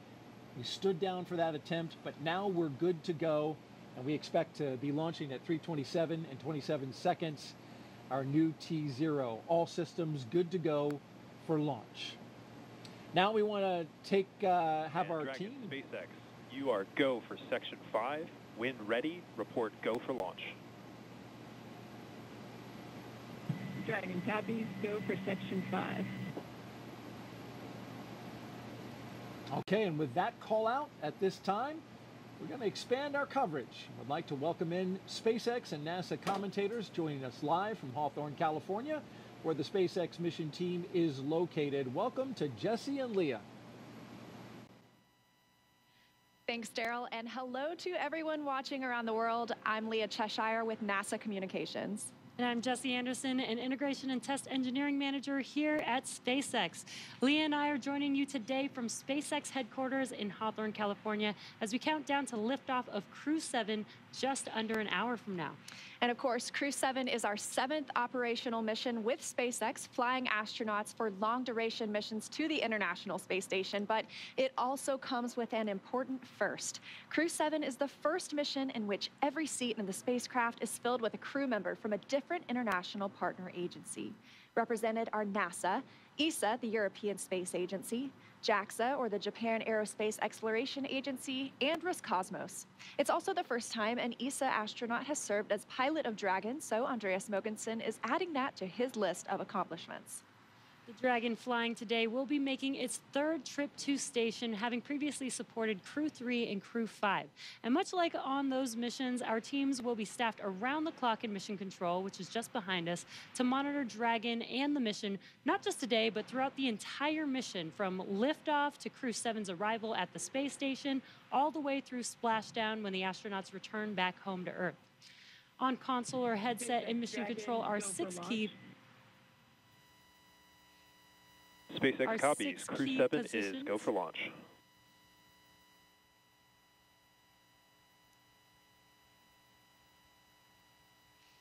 The mission director is in charge of the room and tasked with making real-time decisions to ensure mission success. The person that you may hear talking to the astronauts, which we just heard a few seconds ago, is the crew operations and resources engineer, who you'll hear us refer to as the core throughout the broadcast. And the 4 additional team members are focused on vehicle systems, including avionics, navigation and control, software, propulsion, life support, and communication with ground support teams. Apart from Mission Control, our Falcon 9 team is currently located in the Launch and Landing Control Center at Hangar X. With less than an hour until launch, they are settling in for final checkouts, propellant loading, and for launch. And of course, NASA has its own team members at NASA's Mission Control Center in Houston, Texas, who have been preparing the International Space Station for Dragon's arrival. They recently gave their go for launch and confirmed the station is ready to receive Dragon and the new crew. Now, upon liftoff, today's flight to the space station will take almost 30 hours, with Dragon flying autonomously the entire way. And just like autopilot on a commercial aircraft, the crew always has the ability to take manual control of the spacecraft if needed. It continues to be a smooth countdown, and we're looking good for an on-time liftoff. Coming up at T-minus 45 minutes, the team will report their readiness for propellant load with a final go-no-go poll. In the meantime, NASA's Courtney Beasley is going to help us take a closer look at propellant load and launch go-no poll. Go-no-go poll is open in 55.80, procedure 1.160. Thanks, Jesse. I'm here in the International Space Station Flight Control Room in Mission Control, Houston. What we have our sights set on today is low Earth orbit, which you'll sometimes hear us refer to as LEO. This is classified as orbits around Earth that are 1,200 miles or lower. There are a lot of satellites in this orbit, including the Hubble telescope, and of course today's destination, the International Space Station. The space station's orbit averages at 260 miles above Earth, but varies based on its apogee or perigee, the highest and lowest points of its orbit. Being that the space station is 260 miles above Earth, crew members are too far away to make things out like cars, people, or buildings, but they can see other landmarks around the world, and the long camera lenses they use help them zoom in on familiar sights of our home planet. NASA astronaut Steve Bowen captured Cape Canaveral on Florida's Atlantic coast earlier this month, near Cape Canaveral Space Force Station and NASA's Kennedy Space Center, where Crew 7 is launching from today. The contrast of the colors between the Indian River and Atlantic Ocean become much more pronounced from space. And here's a beautiful nighttime shot of the city lights of Mecca in the desert valley of western Saudi Arabia, captured by NASA astronaut Woody Hoberg on July 26th. Human presence on Earth becomes much easier to see at night. And this final image was captured by NASA astronaut Frank Rubio of Vadima Lake, one of the largest in Argentina, on May 7th. Each of these images are taken from the vantage point of the International Space Station that orbits roughly 260 miles above Earth. Satellites collect imagery of Earth too, of course, but the International Space Station is unique in seeing these viewing opportunities because astronauts and cosmonauts can tell scientists on the ground what they're observing and what stands out in real time. We can't wait to see what Crew 7 captures, but for now, we'll send it back to Hawthorne. Jesse and Leah. SpaceX's ultimate mission is to make life multiplanetary. To get us there, we've been developing a fully and rapidly reusable transportation system called Starship, the most powerful launch vehicle system ever developed and designed to carry passengers and cargo to Earth orbit, the moon, and planetary destinations like Mars. In fact, earlier today, the team completed a successful static fire of our Super Heavy Booster 9, an exciting step towards our next Starship flight test. But you have to learn to walk before you can run, or should I say fly. And our learning started with Dragon, designed from the beginning to transport both people and cargo to space. The Dragon hanging from the ceiling behind us was initially flown to certify SpaceX for cargo missions to the space station. Dragon launched to space in December 2010 and became the first private spacecraft to return from orbit. 2 years later, Dragon became the first commercial spacecraft to deliver cargo to and from the space station, and in 2020, as we remember well, became the first private crewed spacecraft to reach the International Space Station. Altogether, the reusable Dragon spacecraft has completed 9 human spaceflight missions and visited the International Space Station 38 times. Dragon is capable of carrying up to 7 passengers to and from Earth orbit and beyond. And these days, we are very much focused on the beyond. Now, of course, we already have explorers on the Red Planet, paving the way for humans who will arrive in the future. NASA's Perseverance rover landed on Mars in 2021 after an almost 7-month journey. Its mission addresses high-priority science goals and also provides opportunities to gather knowledge and demonstrate technologies that address the challenges of future human expeditions to Mars. These include testing a method for producing oxygen from the Martian atmosphere, identifying other resources such as subsurface water, improving landing techniques, and characterizing weather, dust, and other potential environmental conditions that could affect future astronauts living and working on Mars. Now, of course, Perseverance also brought along another passenger named Ingenuity. This is the first helicopter ever flown on Mars. There's Ingenuity being deployed from Perseverance and those historic flights that we've seen so far. When the time comes for human explorers, they'll have to take everything with them for a surface mission. Building bases or even cities on Mars will require huge amounts of cargo and eventually crew. So we're designing Starship from the beginning to carry hundreds of tons of cargo into space and be able to be refueled in orbit. Before Mars, Starship will play a key role in the exploration of the moon. SpaceX is providing the lunar lander, which will return astronauts to the lunar surface for the first time in 50 years under NASA's Artemis missions.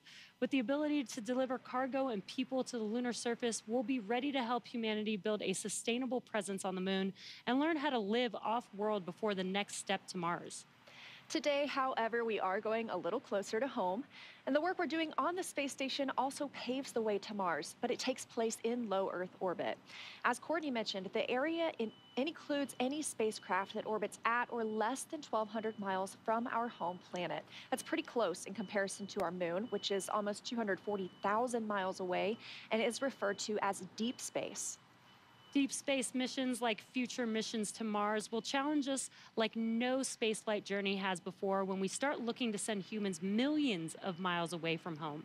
Long-duration missions on the space station, just like Crew 7, directly inform how we'll plan to support the first humans bound for the Red Planet on missions that could last months or even years. So we really look forward to those human missions to Mars.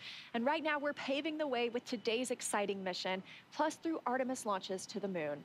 For now, I'll send it back to Daryl and Jessica at KSC.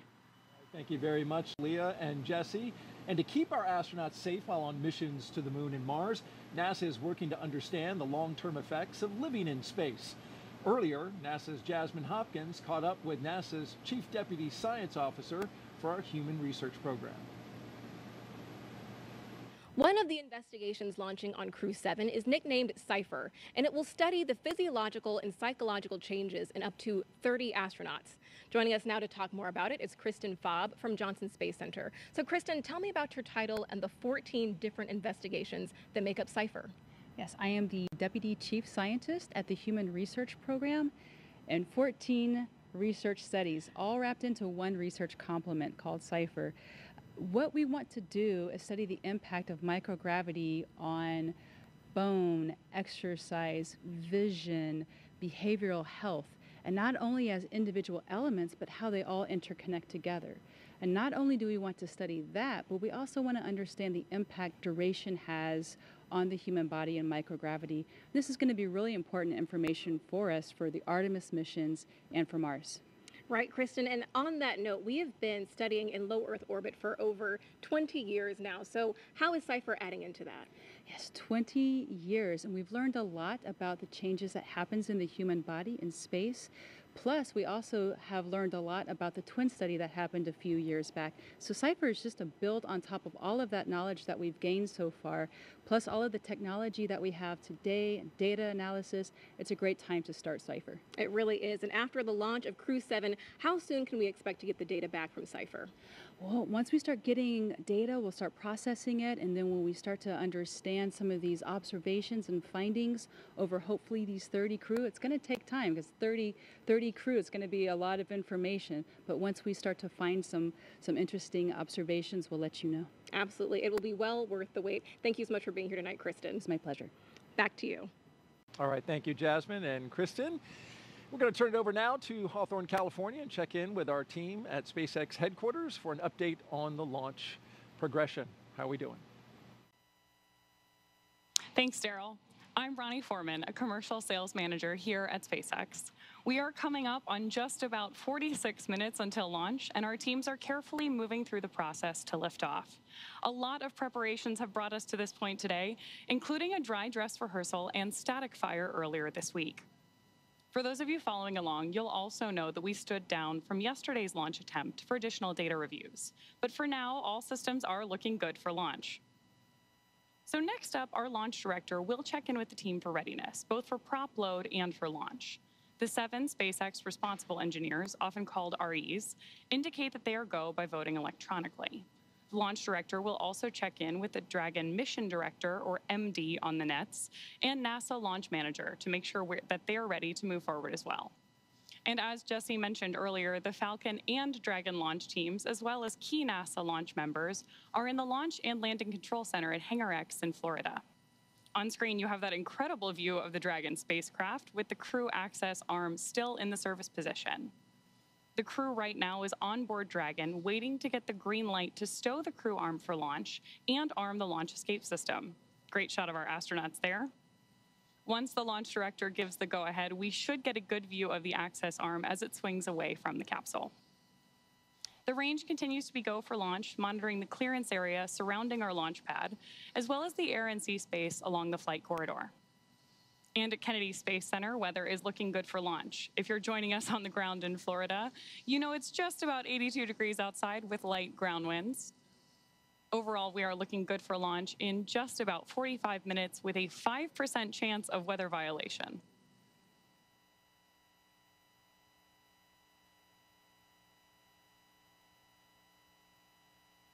Right now, we are listening in for that readiness poll announcement and instructions to our launch team.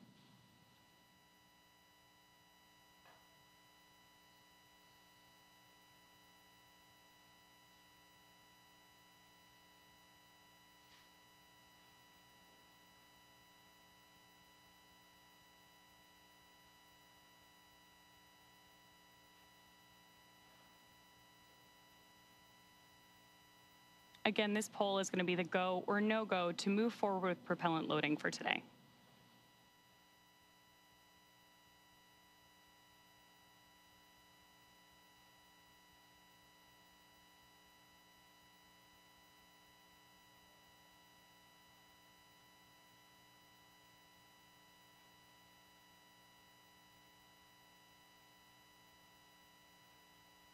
As soon as that briefing ends, we should see that crew access arm, which you can see lit up on your screen right now, immediately start to move away from the capsule when that stow procedure begins.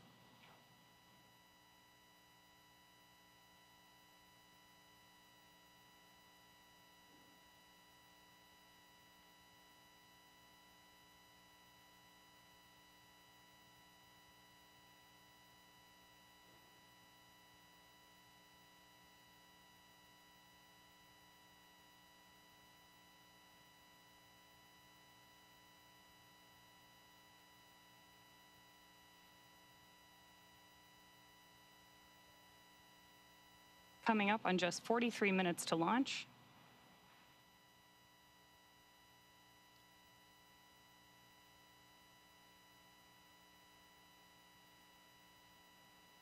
Great nighttime views of our Falcon 9 and Crew 7 capsule there on the screen. SpaceX Dragon. Go ahead, Dragon. We didn't hear the poll for prop load and launch readiness. We're just giving a call.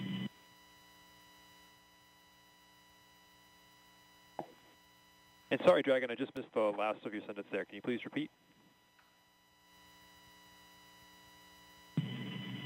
Yeah, from Dragon, we just polling is complete. The joint NASA and SpaceX teams have polled go for LES arm, propellant load, and launch.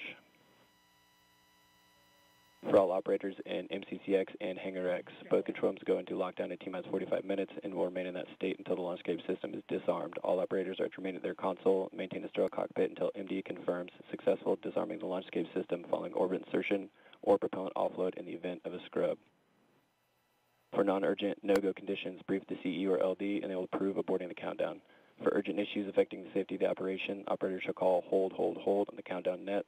Launch control will abort the launch audio sequence immediately and proceed into launch abort. At T-minus 10 seconds, launch control will be hands-off and relying on automated abort criteria for the remainder of the count. Operators advise the launch director whether structural breakup or fires imminent or occurring per Dragon manual escape flight rules. Launch control at this time, you may proceed with arming the crew arm for movement. Copy, proceeding to arm crew arm for movement. And with that, we are moving forward toward launch. Propellant loading will begin in just over 5 minutes, but in the meantime, let's check back in with Daryl and Jessica. All right, thank you very much, Ronnie. Crew access arm retraction started. We now have crew access arm retraction. So if you look in your screen, you can see there the crew access arm moving away from the Dragon. Another great shot of it there, articulating away. It takes about 90 seconds to 2 minutes to move away, and this is a critical milestone, Jessica, as that arm moves away, because now that means if the astronauts needed to get off that rocket for whatever reason, they could either bring the arm back quickly, and it can move, as I understand it, a lot faster than it's moving now in the case of an emergency egress, or they would move forward and arm the launch escape system. That hasn't been armed yet. So this is the moving and stowing of the crew access arm so that we can clear that away from the rocket and get ready to lift off.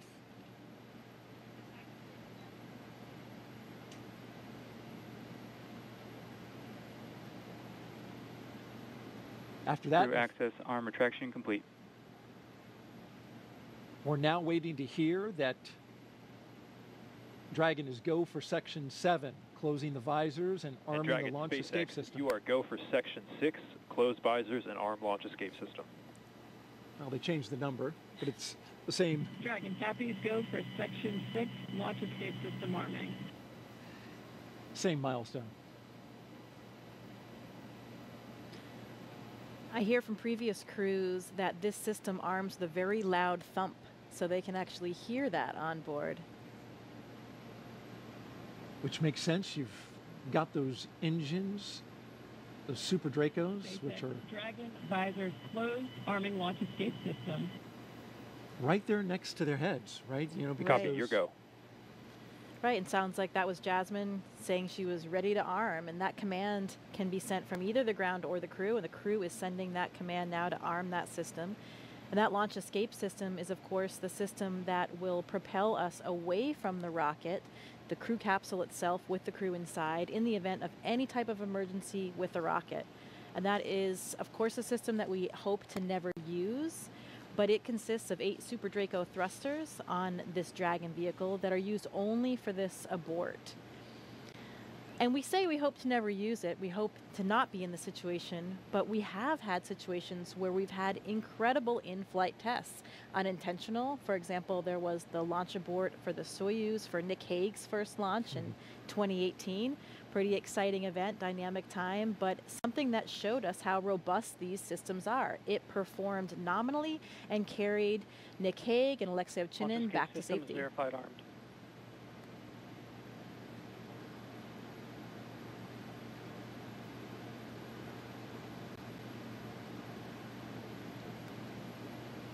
we got the verification of the launch escape system now armed. You mentioned Nick Hague. As I understand it, he counts himself having gone to space twice. That's right, or at least 1.5. But this system is now active. They do that 2 minutes before loading of the prop, since that, of course, then does present a more risky situation with that prop on board, and it will stay armed all the way through orbital insertion.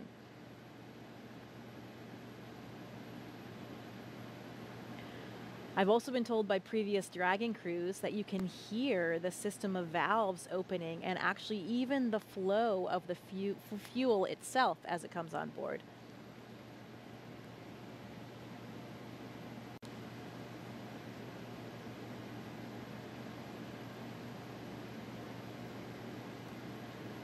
The scenarios in which the launch escape system would be used. F9 tanks venting for prop load in 10 seconds. Expect loud venting.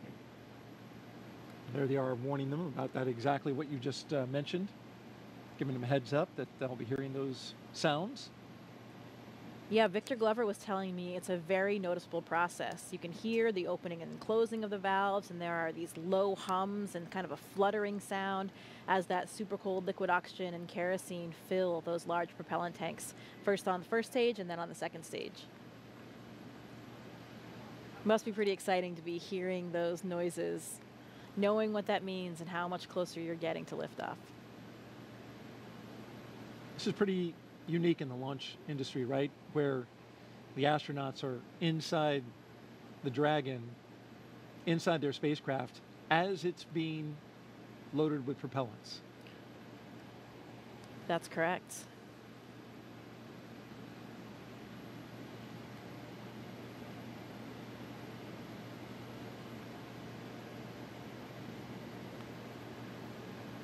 That launch escape system you're talking about, if it were needed, it can get the crew several miles offshore out into the Atlantic Ocean. It's those Super Draco engines capable of moving Dragon half a mile in just 7.5 seconds. So that's equivalent to a peak velocity of 436 miles per hour. So it really moves. It can also get it off the top of a moving rocket as well, so right. It's got to have that kind of power. Right, at all those different phases, all the way until they're in orbit. And that's one of the things that we protect for here as well when we look at the weather forecast. It's not just for the actual launch itself, but to protect for any of those contingency landing scenarios in the various areas where they would splash down in that event.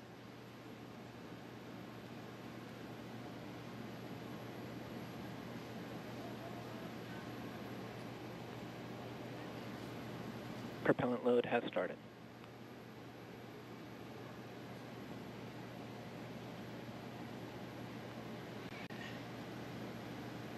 And so now the propellants are flowing into the Falcon 9 rocket.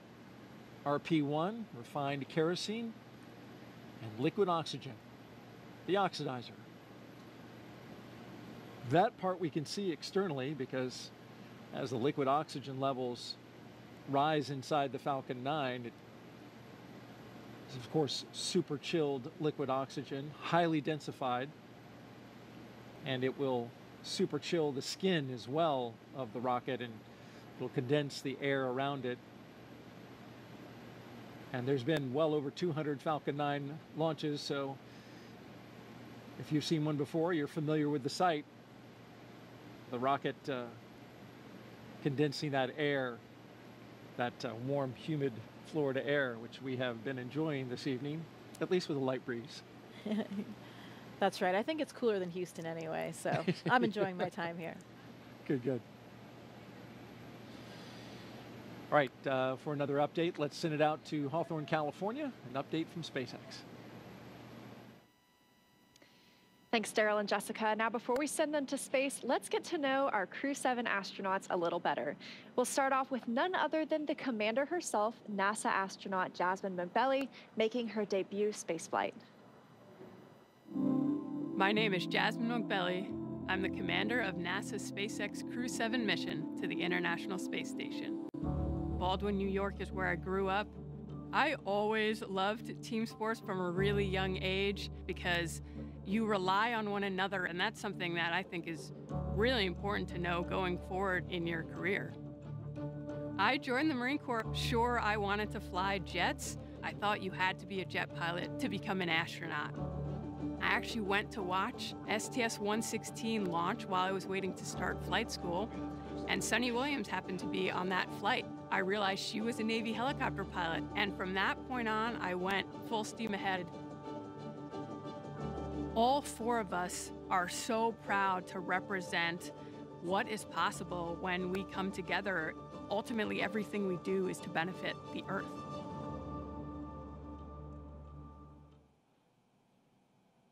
Right next to Jasmin in Dragon Endurance is Andreas Mogensen, today's pilot representing the European Space Agency and making his second trip to low Earth orbit. My name's Andreas Mogensen, and I'm the pilot of NASA's SpaceX Crew 7 mission to the International Space Station. I was born in Copenhagen, Denmark. In 2008, ESA were looking to select a new class of astronauts, and I applied together with about 8,500 Europeans. So I thought, there's just no way that I'll get selected. The chances of being selected are too small. But that changed when we were down to about 20 candidates. My first mission to the International Space Station was on a short 10-day mission. I had to hit the ground running as soon as I arrived on board, and as soon as I landed back on the Earth, I knew that I wanted to go back to the space station. I'm especially proud of the fact that our Crew 7 mission has 4 different astronauts from 4 different countries and 4 different agencies.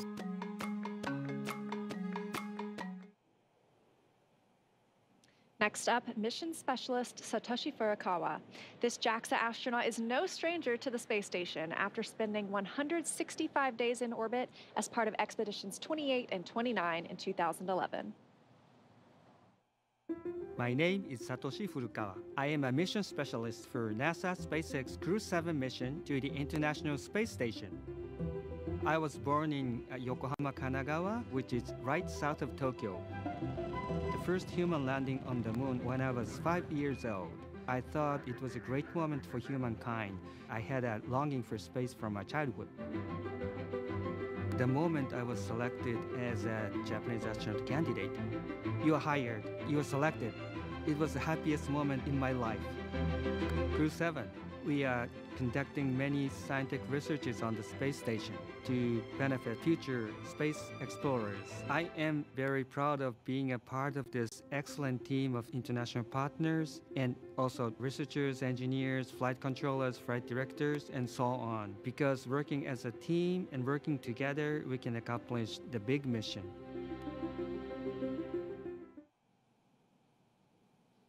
Rounding out our fully international crew is Roscosmos cosmonaut Konstantin Borisov.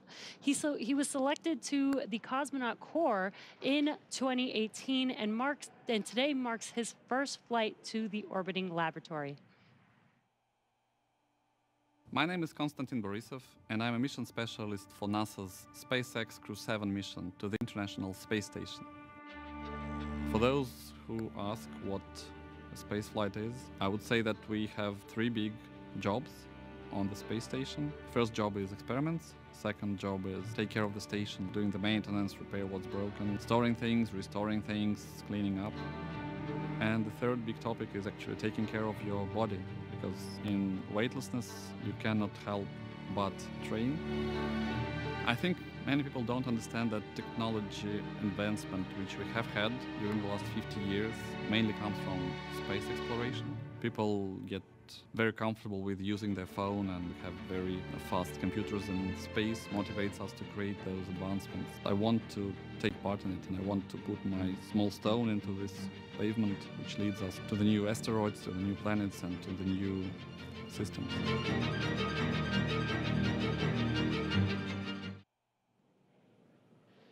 Now, as we see with all of our crews, these 4 crew members who make up Crew 7 have a mission patch they worked together to design. The first thing that you notice is the white dragon on top of the Earth, its neck craned into the number 7 for Crew 7. Its tail curves upwards towards a golden star, and they say that symbolizes our ascent towards the stars and the pioneering spirit needed to propel us further into space. The blue, white, and red on the tail are the common colors in the flags of all 4 nations flying on this mission. Now we are less than 30 minutes to launch, so let's check back in with Daryl and Jessica at KSC, where the countdown continues. All right, thank you very much. Everything going well with the countdown so far. A little over a mile and a half from the launch pad we're going from today, this morning, 39A, is 39B, where the mobile launcher is back out on the pad right now, going through testing for the Artemis II crewed mission to the moon late next year. Here's more about Artemis in our Moon Minute.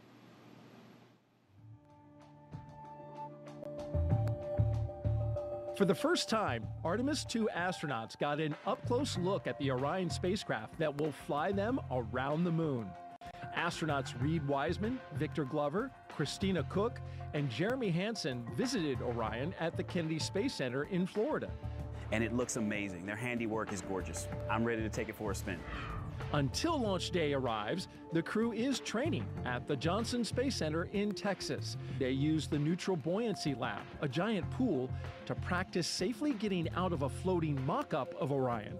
And it's not an easy task. Navy divers in rafts will harness and hoist the astronauts into the air by helicopter, where they will be taken to a nearby Navy vessel. Back at Kennedy, we got a look at the brand new Artemis crew transportation vehicles. So the first 9 miles of the journey to the moon starts in these crew transport vehicles. On launch day, these fully electric, zero-emission vehicles by Canoe Technologies will reunite the Artemis II astronauts with Orion at Launch Complex 39B. NASA's powerful moon rocket, the Space Launch System, and Orion will carry them on the rest of the 250,000-mile journey to the moon. And that's your Artemis Moon Minute. And for Artemis updates, there's a QR code on the bottom left of your screen, right there, actually bottom right.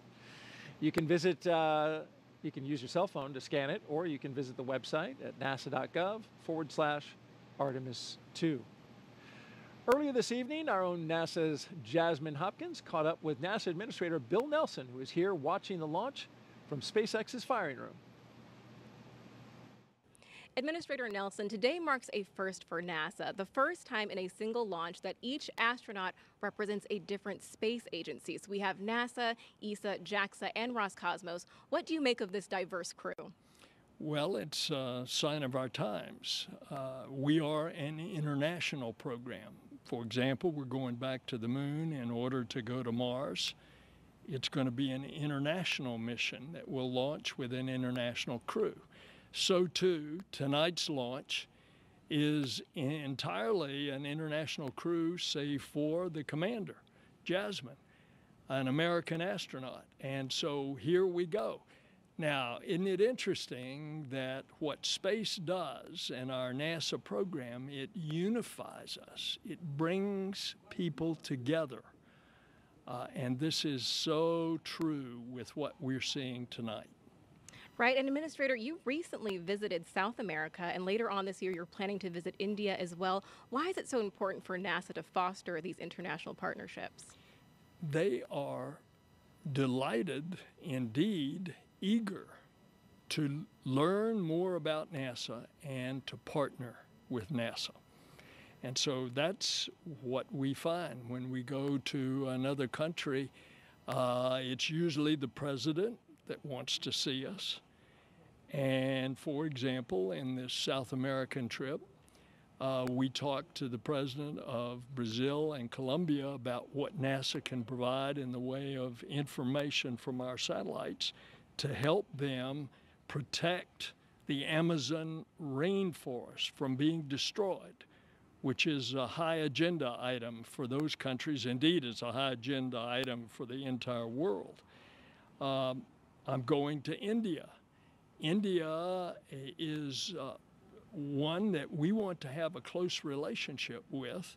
We've already been doing things such as science experiments with India. We've got a major science program going that will be Earth observing with India next January. But now we're going to train and fly an Indian astronaut. So it is happening as we speak, and the United States has been the beneficiary of it. Absolutely. Administrator Nelson, thank you so much. Back to you. As we continue to count down, let's take a closer look at the vehicles that will be taking Crew 7 to the International Space Station today. Starting from the very top of the vehicle is the Dragon spacecraft. In total, there are 16 Draco thrusters Dragon can use in space to help navigate the spacecraft to its destination, each providing 90 pounds of force. That doesn't include the 8 Super Draco thrusters used for an abort, which are no longer active once the crew is in orbit. And just wanted to note, one thing that we did miss just a moment ago was a call to the crew. There was a sensor issue that they are tracking. However, they are just continuing with the count, continuing to monitor it. And so we are continuing to discuss what we have in front of us, which is Dragon. Together, the Dragon spacecraft and its trunk stand over 26 feet tall. There are 2 windows on the spacecraft, plus 1 under the nose cone. The nose cone opens shortly after launch to expose the forward bulkhead thrusters and docking mechanism that will connect with the space station. Dragon's trunk holds solar cells, which power Dragon while it's in free flight. The trunk can also carry unpressurized cargo, and on some cargo resupply missions, we use Dragon's trunk to deliver the new solar arrays that are being installed on the space station. As always, Dragon will be delivered to orbit today by SpaceX's Falcon 9 rocket, which provides 1.7 million pounds of thrust on its first stage, thanks to its 9 Merlin M1D engines. Once the first and second stages separate, these engines are also used to help land the first stage. The first stage will perform 3 burns today as it makes its way back down to Earth. First is the boost back burn, where 3 of the M1D engines will reignite to help flip the first stage around to head back to the launch site. The second burn is the entry burn. That's where a single engine will reignite and shut down to help slow Falcon 9 down as it prepares to re-enter the Earth's atmosphere. And then finally, the landing burn. That'll be where 3 engines will slow down the rocket enough to perform a precision landing back down on landing zone 1. Meanwhile, the second stage continues to orbit, powered by 1 single Merlin vacuum engine with over 220,000 pounds of thrust. The second stage will secure Dragon's entry into low Earth orbit before separating, leaving Dragon to continue its journey to the space station on its own thrusters. About 40 seconds after separation, Dragon's nose cone deploy sequence will begin, exposing its guidance navigation controls that help Dragon autonomously fly to the space station. With T0 coming up in just about 20 minutes, our teams at the Cape in Hangar X are doing a series of system checks to ensure Dragon and Falcon 9 are ready. Let's check in with Ronnie for a quick status update. How's it going, Ronnie? Thanks, Jesse. We are still looking good for an on-time launch just over 20 minutes from now, and we'll keep monitoring all the vehicle systems. There we heard the call out for RP1 load complete on stage 2. So that means we are, of course, getting closer to liftoff. Both Dragon and Falcon 9 continue to be healthy, and we're not tracking any major issues at this time. Right now, we're continuing to prep the vehicle for flight, and propellant loading began at T-minus 35 minutes. We also heard the call out a few minutes ago that the launch escape system is now armed.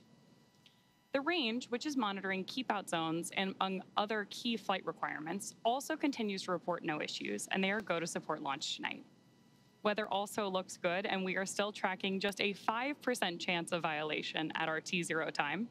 But as a reminder, today we have an instantaneous launch window, driven by the orbital mechanics constraints of 2 spacecraft meeting in orbit.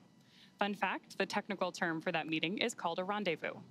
So at this point, if we hear a hold for any reason, we will have to stand down tonight because of that instantaneous launch window, and instead target our backup opportunity, which is tomorrow at 3:04 a.m. Eastern Time. But for now, with all systems go, let's turn it back over to Courtney for a status update from Houston. Thanks, Ronnie. The flight controllers here in Mission Control Houston are ensuring that the space station is ready to receive Dragon. They're also checking all communication links between the station, Dragon, and the ground are working properly, and right now everything is proceeding as planned. Teams here in Mission Control Houston, the team in Hawthorne, and the astronauts aboard the station will monitor the autonomous docking of Dragon tomorrow when they enter joint operations, which happens when the spacecraft enters the approach ellipsoid, which is an invisible boundary that helps us monitor spacecraft arriving and departing. After docking, the crews will perform a series of leak checks, then work to open the hatches both on the Dragon side and inside the station's pressurized mating adapter. We expect hatch opening to happen about an hour and a half after docking. Once on board, the astronauts will be greeted by the space station crew and will then join in for opening remarks for the new crew members. Here in Mission Control, Flight Director Chris Dobbins is on console overseeing the team for launch, and Flight Director Judd Freeling will be on console tomorrow for docking. That's it from here in Mission Control Houston. I'll toss it back to the team in Florida. Daryl, how's it looking? All right, thank you very much, Courtney. And if you just joined us, T-minus 17 minutes and counting from the 7th astronaut rotation mission to the International Space Station under NASA's Commercial Crew Program.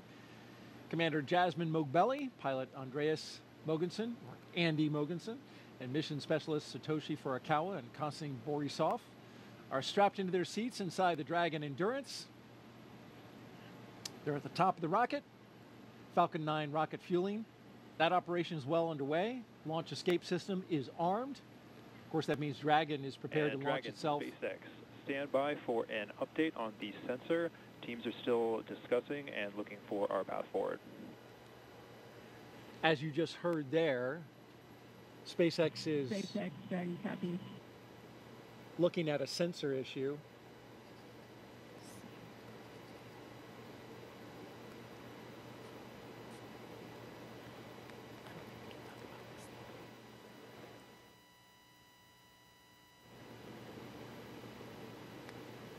And so trying to determine if the sensor is giving good data, good reading, or if... Startup stage 2, LOX loading.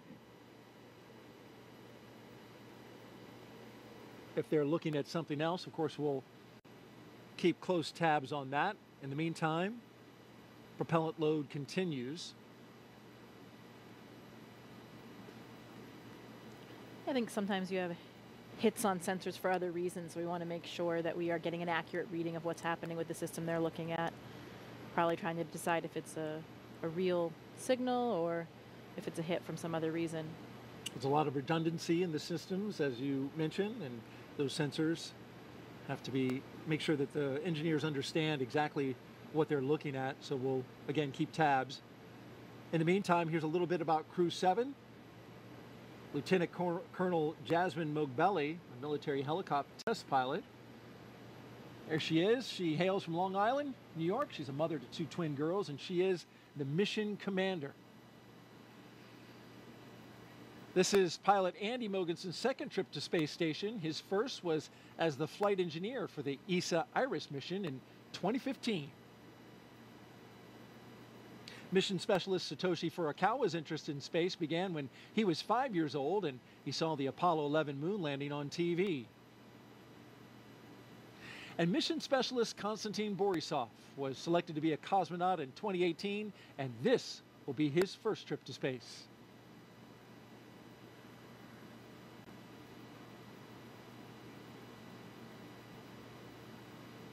We've got more than 10,000 people all gathered, including these folks. Some special students. Those kids are, I should call them kids, they're students, right? College students. They're part of the First Nations launch, and they're giving us a big wave from the Banana Creek viewing location. They're from the University of Washington, University of Colorado, and Queen's University. They're visiting as part of NASA's First Nations launch, an Artemis Student Challenge, where they design, build, and launch their own high-powered rockets. And those students that you saw there in the stands, they were the grand prize winners. So welcome and enjoy the launch. T-minus 14 minutes and counting. Awaiting Crew 7 are 7 crew members at their destination at the International Space Station. I caught up with 3 of them as they were zipping around the Earth. Hey, Daryl, good morning. Well, good morning to you, Frank, Stephen, and Woody. Okay, minutes away from liftoff. You're inside the spacecraft. What's it like? The rocket is a living, breathing machine. We fuel the Falcon 9 rocket on the pad while the crew is on board. I expected that my heart would be racing, but actually it was just so much like training that I felt quite calm. Well, I'm sure calm will give way to excitement, right, when Crew 7 comes aboard. What do you think that'll be like? More than anything, it's your friends coming up to station, right? And so you get to hug and greet your friends that you haven't seen for several months. And it's always just a really fun reunion. You know, they're coming on board. They're going to live on board. It's really exciting to greet them as new friends and crewmates. Well, those new friends and crewmates, will you have any advice for them when they come on board, like things to do, things not to do? The awesome thing is that we have an amazing ground team that catches all of it and keeps us honest and keeps us out of trouble. And so you can just kind of relax and enjoy it and just allow yourself to take it in, because it really is a pretty special experience. Really enjoy your time up here with the people, with the environment, and with the opportunity to work up here and look at the Earth. It's really amazing. Just really enjoy it. All right, speaking of enjoyment, Do you have a fun way to confirm that you're in space, something you can do?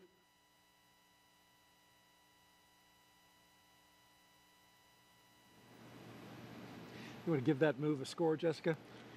I don't know. It required assistance from 2 crew members, so I don't know. I'll give it an 8.5. Okay, that was very kind. All right, well, before the Crew 7 got into their spacecraft, they got a picture with the Falcon 9 booster that will take them up into space. There they are on the business end of those 9 Merlin engines. Once we leave planet Earth, these fine folks at Johnson Space Center will take over. Dragon This is SpaceX, mission control. We are still continuing to assess that sensor and proceeding with the count. Okay, so as you heard, they're SpaceX Dragon copies, continuing with the count while the feeds assessed. still working the sensor, but at the same time continuing to load the propellants on board Falcon.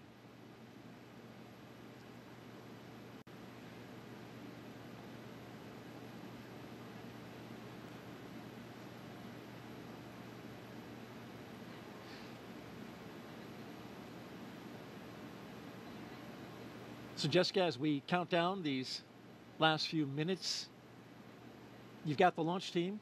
They're taking a look at a sensor and some of the readings there. At the same time, we're proceeding forward, and they're communicating with the astronauts inside. And so as we get down to these final minutes, any thoughts? This is an exciting time for the crew. You know, they're probably running through some checklists of their own right now. They may be pretty busy in there, going through those same things that they've done in their simulations so many times before. But I bet it's getting pretty real right now, and hearing those calls about the sensor probably raises a few questions as well, but I know the ground will keep them informed as we go. 10 minutes, it's getting very close. Indeed it is. And tracking everything are Leah and Ronnie at SpaceX headquarters in Hawthorne, California. Will take us through the rest of the count. Thanks, Daryl. Our next major countdown event will be at the T-minus 10-minute mark, so coming up here, And when the Dragon Falcon 9 SpaceX, launch stand by for display configuration. There we go ahead and have the Dragon astronauts are standing by for display configuration, which will let them know that we are even closer to liftoff. The launch commit criteria that we're waiting to hear that call out for are specific thresholds and pieces of information about the entire Falcon 9 system needed to make sure that the rocket is healthy. Of course, we do have many systems in place to ensure that the rocket and crew are both safe leading up to liftoff and during flight.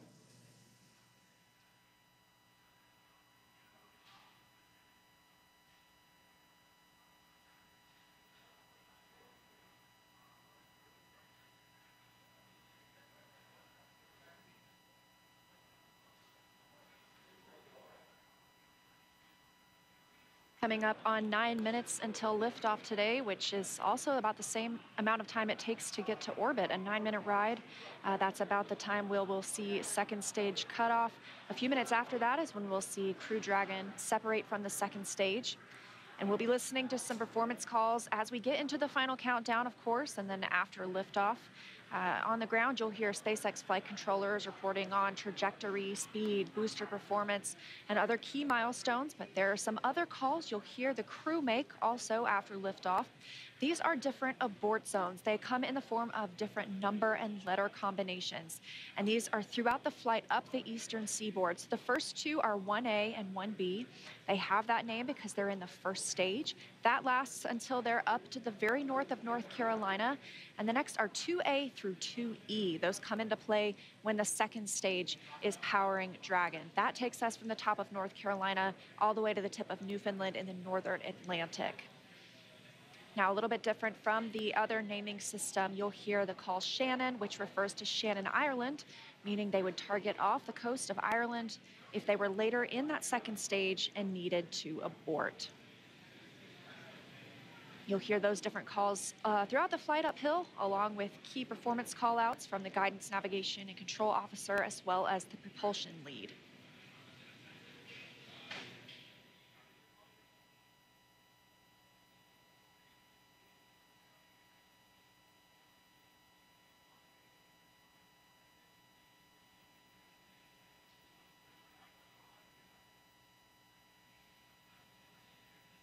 One of the next callouts that we're listening for is the announcement that Stage 1 engine chill has started. Right now, the propellant in the tanks is isolated from the engines, but at T-minus 7 minutes, we'll open up the engine pre-valves and start passing just a trickle of liquid oxygen through the Merlin engine pumps, chilling the engines for the start sequence. We do this because the super chilled and densified liquid oxygen is really cold, and we use that small amount of LOX to basically prepare the engine hardware. There's the call out for engine chill. So now we're basically preparing that engine hardware to flow all of the LOX and propellant into it during flight. Next up, we should hear the call out for Stage 1 RP1 load completion. And Dragon SpaceX, stand by for final go, but please confirm crew displays are configured for launch. SpaceX Dragon, crew displays are configured for launch. All right, we heard their crew displays. Those 3 screens from which they can monitor the mission are configured for launch. Stage 1 RP1 load is complete.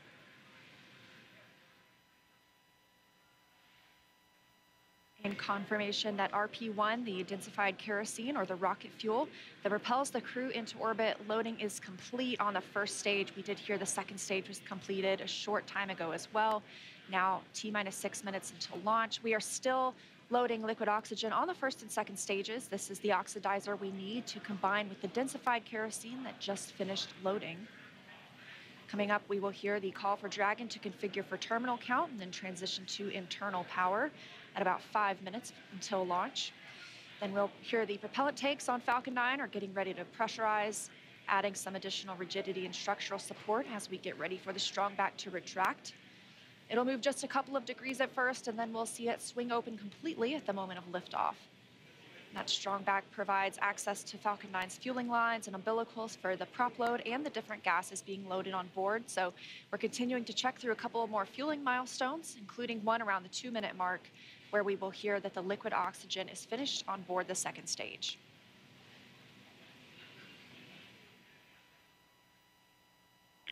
Dragon is configured for terminal count, and Dragon's on internal power. Falcon tanks are pressurizing for strong back recheck.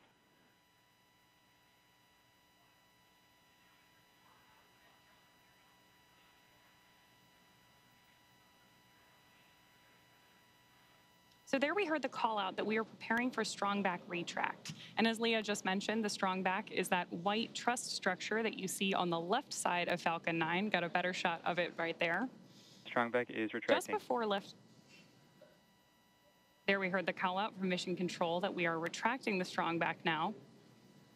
The strong back is part of the transporter erector, which was used not only to roll Falcon 9 out to the launch pad, but also to raise it into its vertical position. It will retract just about 2 degrees first after those clamp arms open up around the base of Dragon's trunk, and then just before liftoff, we'll actually go all the way back to 45 degrees retracted to give Falcon 9 and Crew 7 room for liftoff.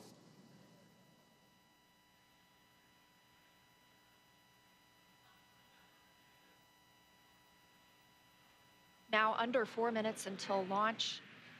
Next up, we're looking for the first stage liquid oxygen loading to finish at T-minus 3 minutes. You're starting to see some white clouds on your screen. That is vapor, it's normal. We'll continue to see that build up as we get closer to launch. Obviously, this liquid oxygen that we're loading is super chilled, so a little bit of that will boil off in the hot Florida air.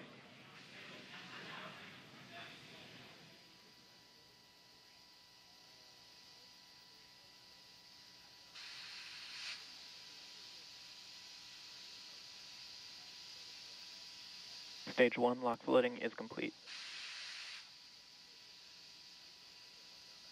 Great view of Crew 7 there inside of the Dragon spacecraft, awaiting liftoff just under 3 minutes from now.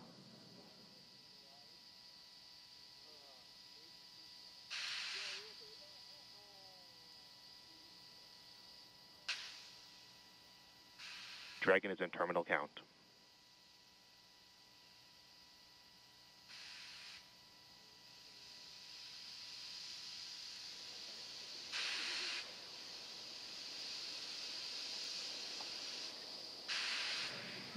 Now about 2 minutes and 30 seconds until launch. Next milestone, we're looking up for stage 2 LOX load to complete. Additionally, shortly after that, we'll hear gas closeout begin, isolating the feed lines from the different gas systems for the Falcon 9 rocket. Those will get vented overboard through the umbilicals and the strong back itself.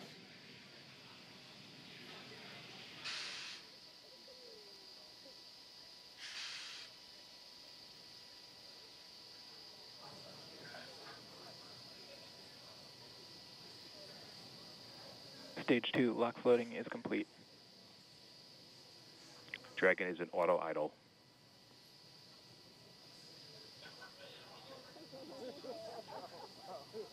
Confirmation that stage 2 LOX load is complete.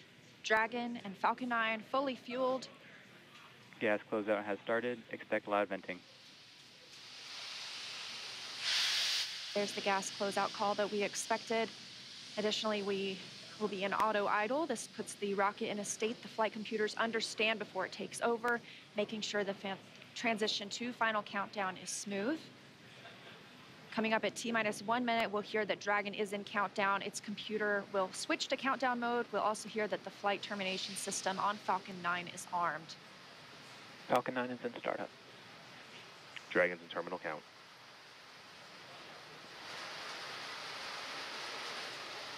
Dragon's flight computer in countdown and configured for launch, and the flight termination system now armed. Less than a minute until liftoff today. Dragon, SpaceX. This flight termination Go for system. launch. Dragon copy, go for launch. You heard it, Crew 7 getting the go for launch, just 30 seconds away for an on-time launch. At the time of liftoff today, the space station will be flying 260 miles over southeastern Iraq. T-minus 15. T-minus 10, 9, 8, 7, 6, 5, 4, 3, 2, 1. Engine full power, and liftoff. Go Falcon, go Dragon, go Crew 7. Endurance ascends, an international crew destined for the International Space Station. Stage 1 That's propulsion is 1.7 nominal. million. Good calls from the propulsion officers here. Propulsion's nominal.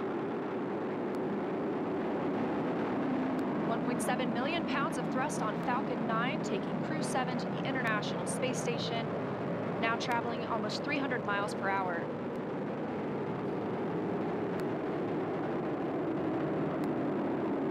Nominal power and telemetry. We are just about T Stage plus 1 throttle 45 seconds into the 7th rotational crew mission on board Dragon and Falcon 9, and right now the vehicle is throttling down to help us pass through the period of maximum dynamic pressure.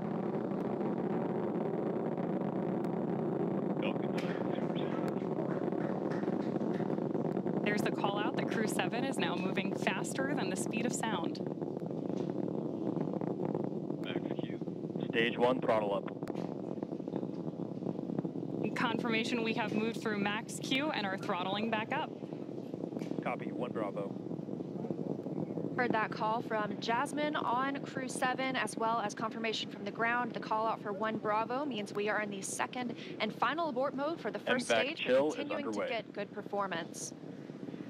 We've got engine chill on the second stage MVAC engine. We will then be looking for MECO, or main engine cutoff, where the 9 engines on the first stage will cut off ahead of the first and second stages separating. Then the single Merlin vacuum engine on the second stage will ignite. We are now coming up on 2 minutes into the flight, the spacecraft traveling over 2,000 miles per hour. Really incredible nighttime views of Falcon 9 and Crew 7 on your screen right now.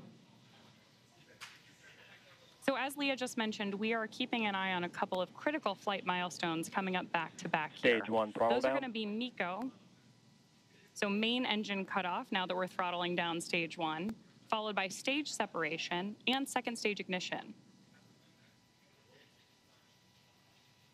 Main engine cut off. Stage separation confirmed. Copy, 2 Alpha. MVAC ignition.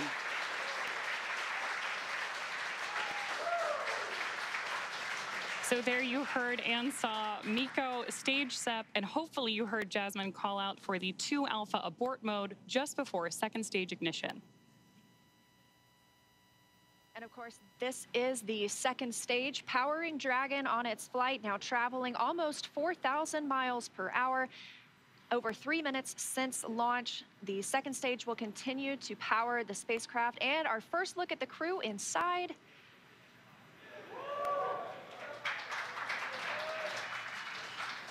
We'll be standing by for SECO. That's the next major milestone for this second stage engine. That comes shortly before 9 minutes into the flight, so we've still got some time on this engine. So right now, while Crew 7 makes its way to orbit, our first stage booster is making its way back to land. So you may hear the call-outs here on the net shortly that we are in the middle of our boost back burn.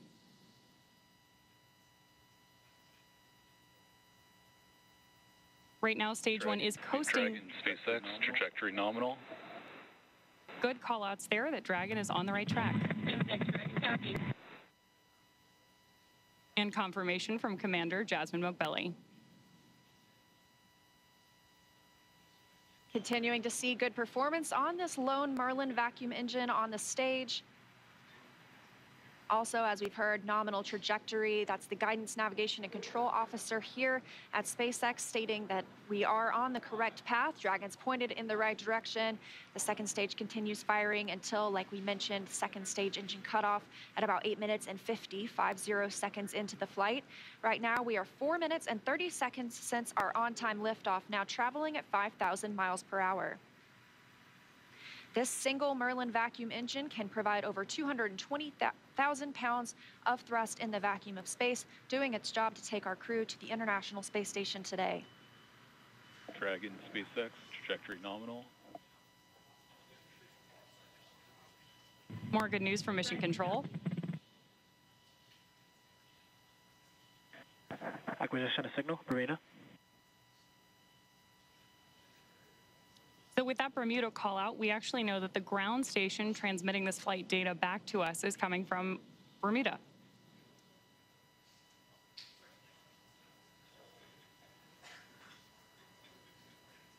The crew is currently pulling a little more than 1 G as the second stage engine continues to propel their flight. Continuing to hear good calls to the crew, now 5 minutes and 30 seconds into the flight, traveling at 6,400 miles per hour. Again, we will continue to see this second stage fire for about 3 more minutes. Shortly after second stage engine cutoff, we will see it separate from Dragon, which will continue its journey.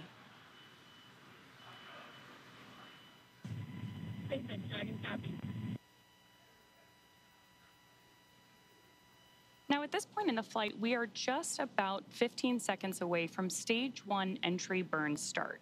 At this point, the center engine on Falcon 9 will be lit for just about 10 seconds to help us slow the vehicle down as it re-enters the Earth's atmosphere.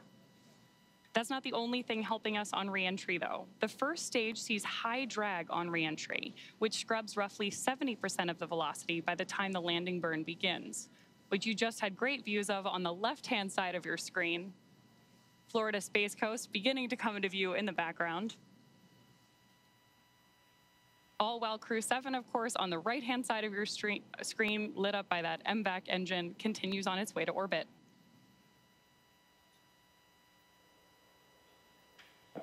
And we are now coming up on continuing to get good calls as we reach almost 7 minutes into the flight. Crew traveling at 9,400 miles per hour. Again, we still have about 1 minute, 45 seconds left with the second stage propelling the crew. And of course, we are also expecting that landing burn start from Falcon 9 any second now. Great views.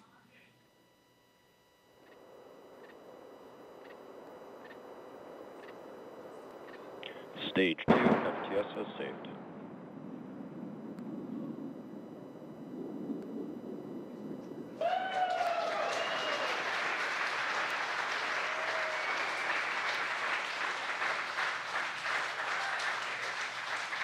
Great news there that Stage 1 has successfully landed back at Landing Zone 1 in Florida. And Stage 2 continues to propel Dragon and our Crew 7 crew members. We now are coming up on SECO, second stage engine cutoff. Again, looking at that about 8 minutes and 50 seconds into the flight. Everything continues as planned today, now traveling over 13,000 miles per hour. Again, we're looking for eventually a good orbital insertion at which we'll be traveling. Good calls here at Mission Control in Hawthorne.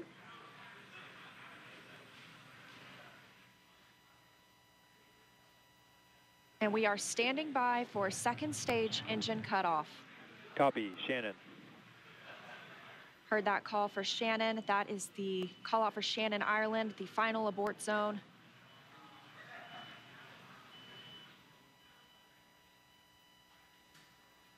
MVAC shutdown. There's audio confirmation, and you can see on your screen that we have had successful second engine cutoff 1 of our MVAC engine. Dragon, SpaceX, nominal orbit insertion. Dragon. And good news there that Crew 7. Nominal orbital insertion. Dragon, SpaceX, launch Awesome to hear. Disarmed.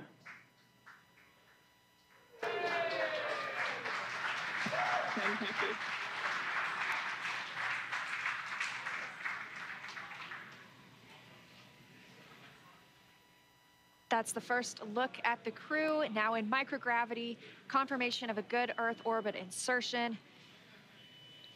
We are now coming up on 10 minutes into the flight. Of course, we saw second stage engine cutoff, and you're actually getting a look at their zero-G indicator there. We'll stand by for them to tell us a little bit more about that shortly, but we are also standing by for second stage separation from Dragon. Acquisition of signal, Newfoundland. So as Leah mentioned, right now, Dragon and Stage 2 are still attached. Great views of that zero-G indicator there. And what we're doing right now is basically letting any residual dynamics of the vehicle settle out prior to separation.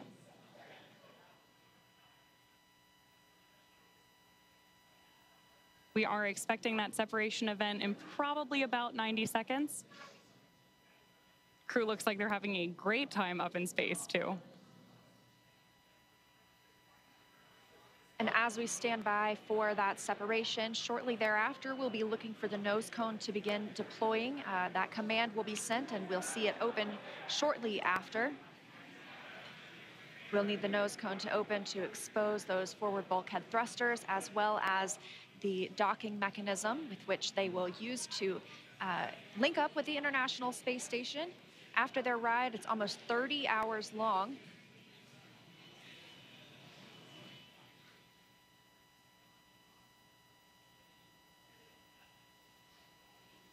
Again, we had liftoff right on time today at 3:27 a.m. Eastern Time. The crew making a smooth journey into orbit. It's now been 11 minutes, 20 seconds since that liftoff. We had confirmation of good orbital insertion, and we are standing by for second stage separation from Dragon.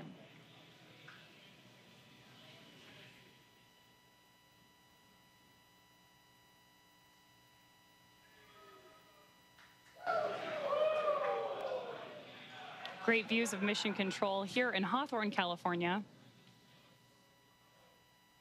And the SpaceX team standing in the background, standing by for Dragon separation.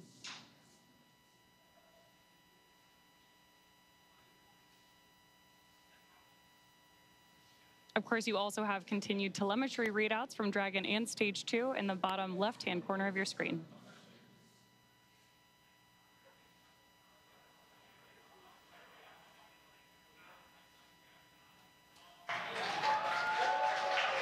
Dragon separation confirmed.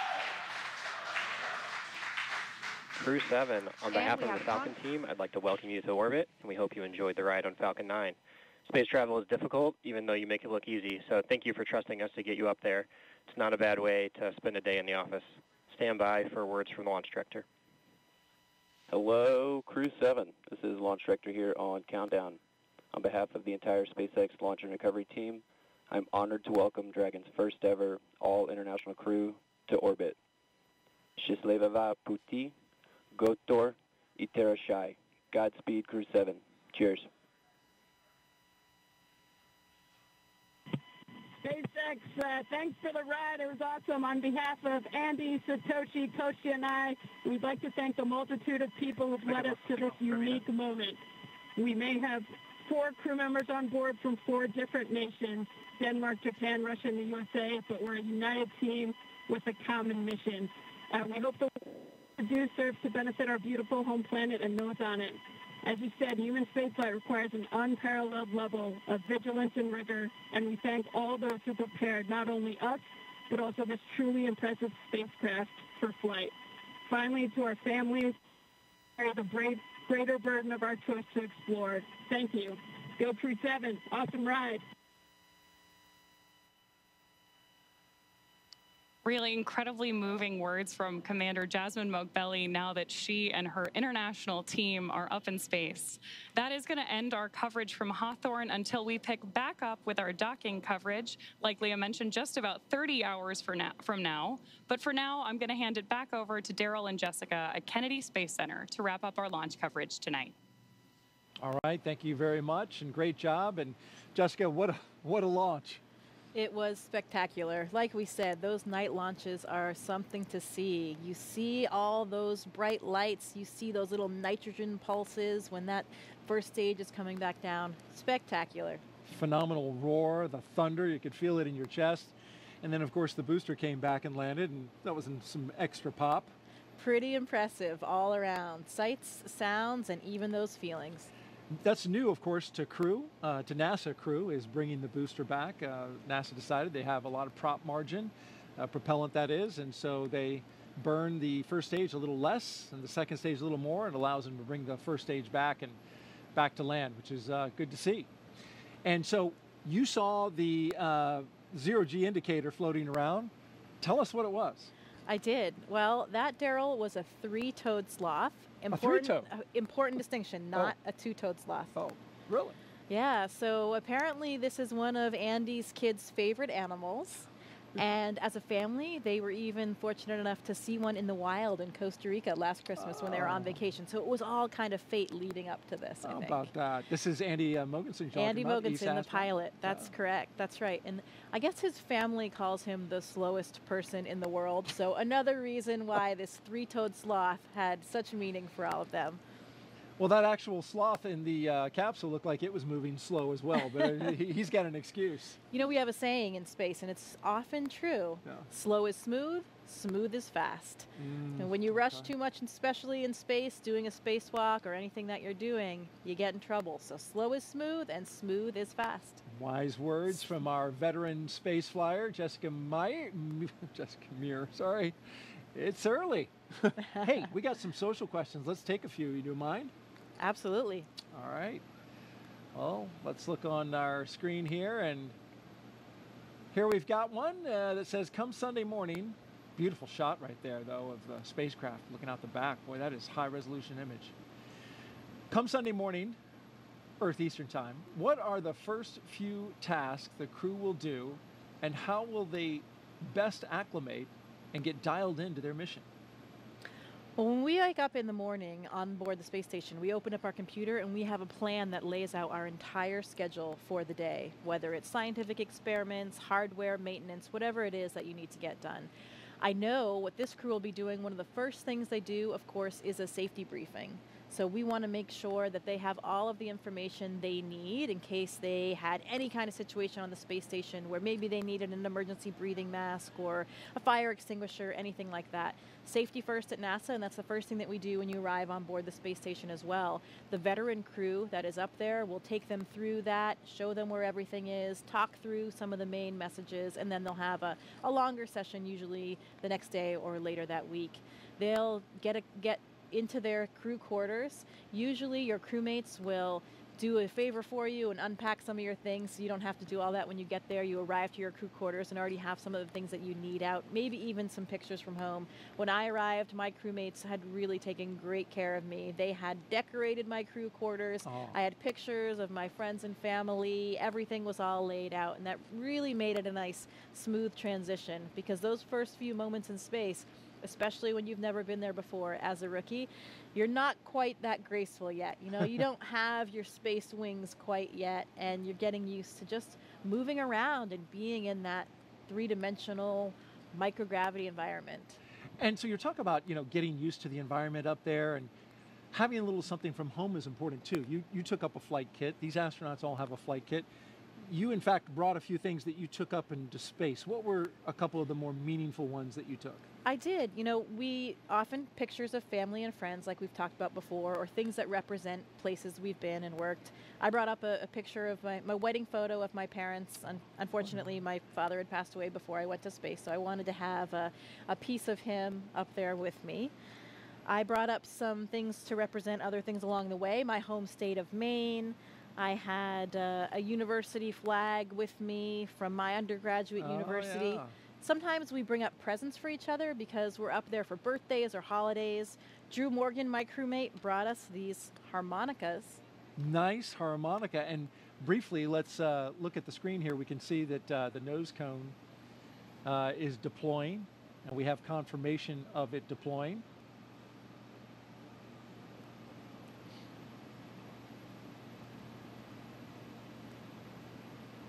Beautiful shot there. Of course, the nose cone has to deploy in order for Dragon to connect up to the International Space Station. And once this clears out of the way, it is quite a view. Depending on where Earth is in relation.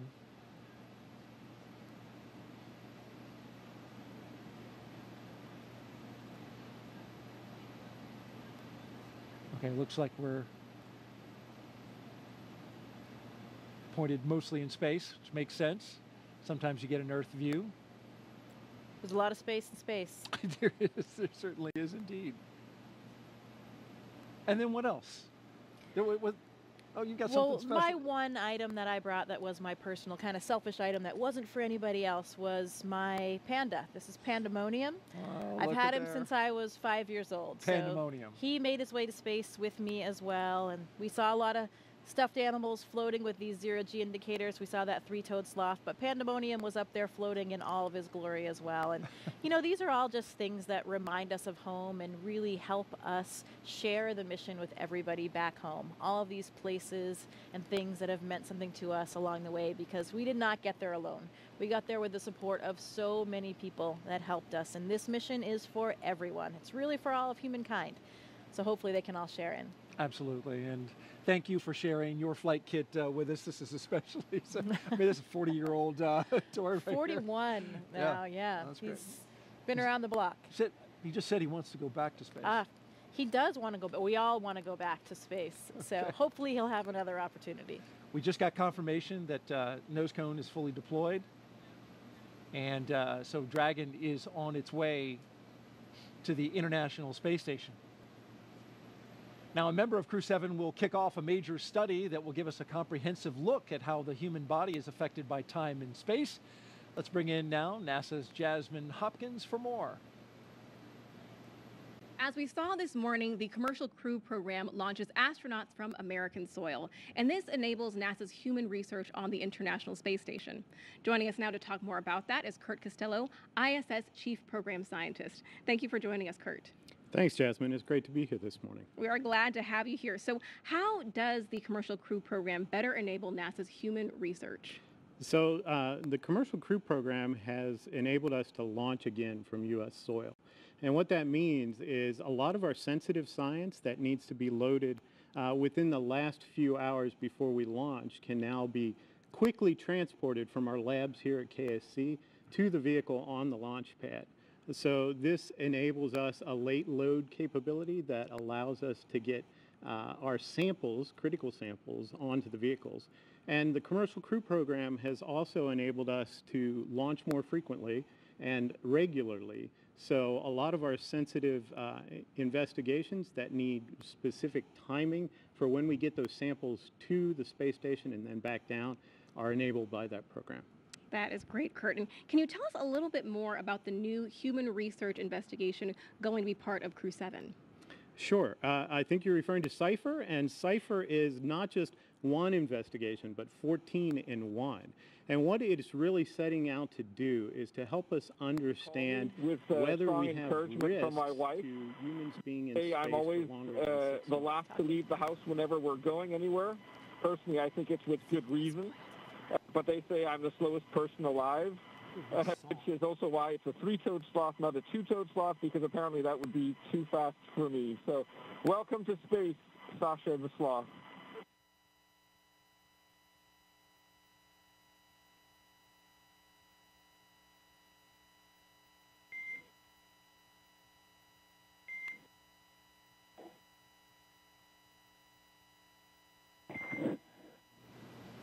And Dragon, we appreciate the introduction to your zero-G indicator and noting that that is probably officially now the fastest sloth ever.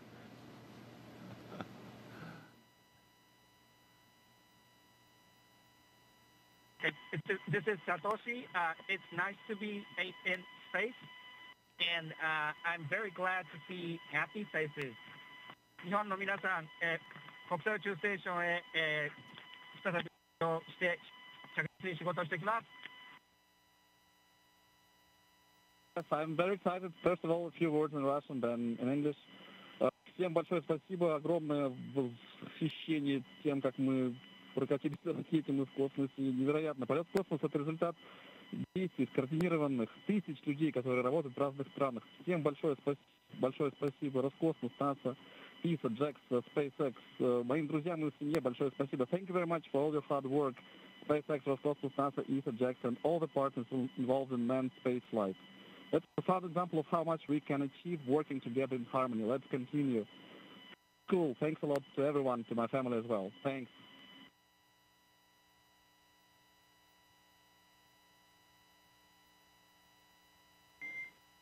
SpaceX copies all. Thank you for the kind words.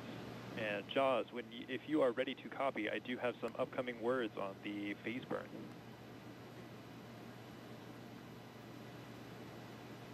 Expect a loss of signal. Good, Hilly.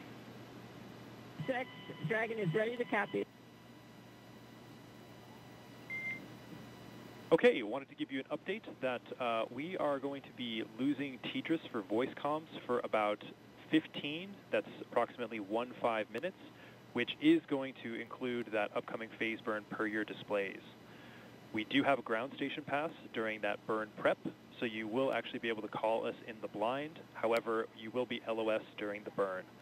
There's no concerns, but we'll pick you back up at 0819 Zulu, which will be right after the burn, and we'll confirm that burn performance. How copy? SpaceX Dragon copies all. We'll lose you on TDRS for the phase burn, but we can make calls via the ground station in the blind, and we'll catch you on the backside at 0819. Good readback.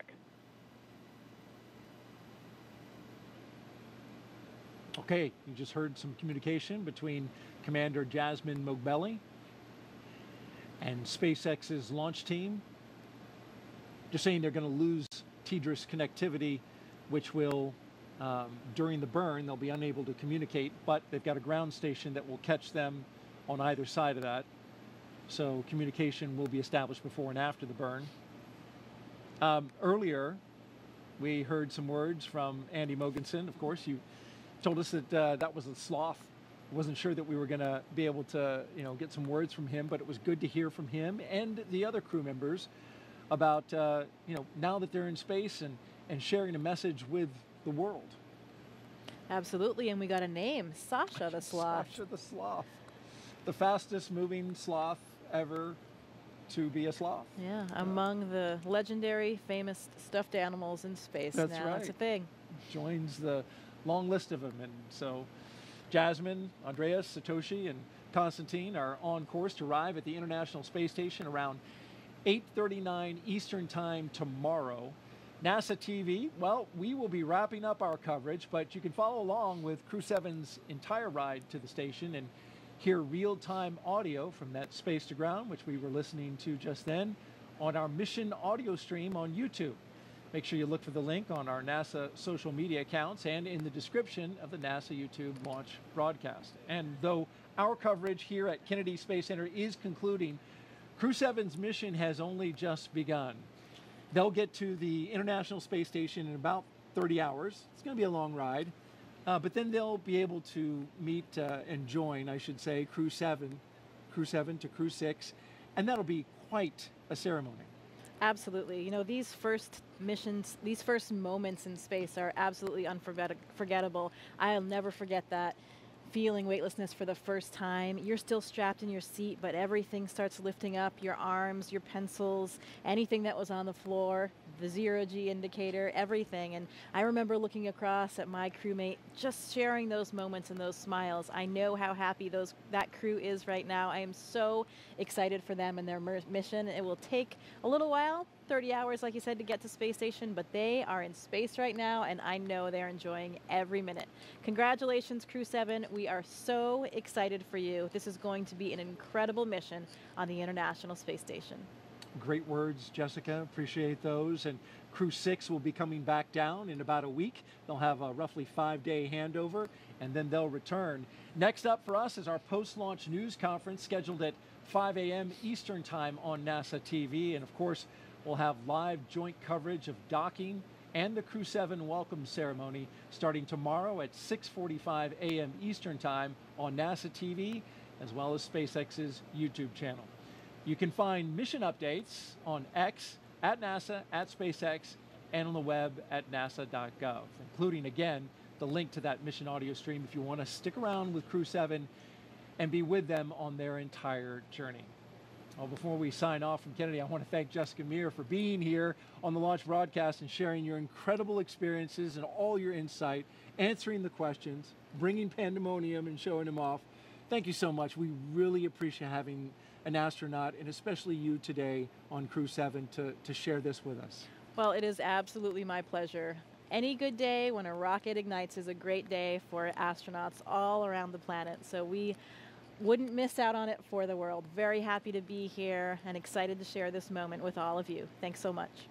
And a huge thanks as well to all of our guests for joining us today, but most importantly, thank all of you for watching. For everyone here at NASA and SpaceX, have a great morning and keep looking up.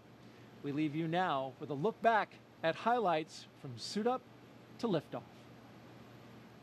So we've got Crew 7, and they are doing their suit checkouts. And here they come, the astronauts walking down the hallway at astronaut crew quarters. And here they come, Crew 7, taking their first steps outside before their journey to space. Here they go, doors are closing. This begins the drive across NASA's Kennedy Space Center to Launch Pad 39A. And there's Jasmin Moghbeli, the commander, and Andreas Mogensen, our pilot. There go our pilot and commander carefully getting in. And here come our mission specialists, Konstantin, Borisov, and on the right, Satoshi Furukawa.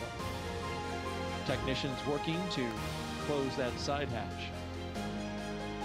1, engines full power, and liftoff. Go Falcon, go Dragon, go Crew 7. Endurance ascends, an international crew destined for the International Space Station. Stage 1 That's propulsion is 1.7 nominal. million. Good calls from the propulsion officers here. Propulsion's nominal.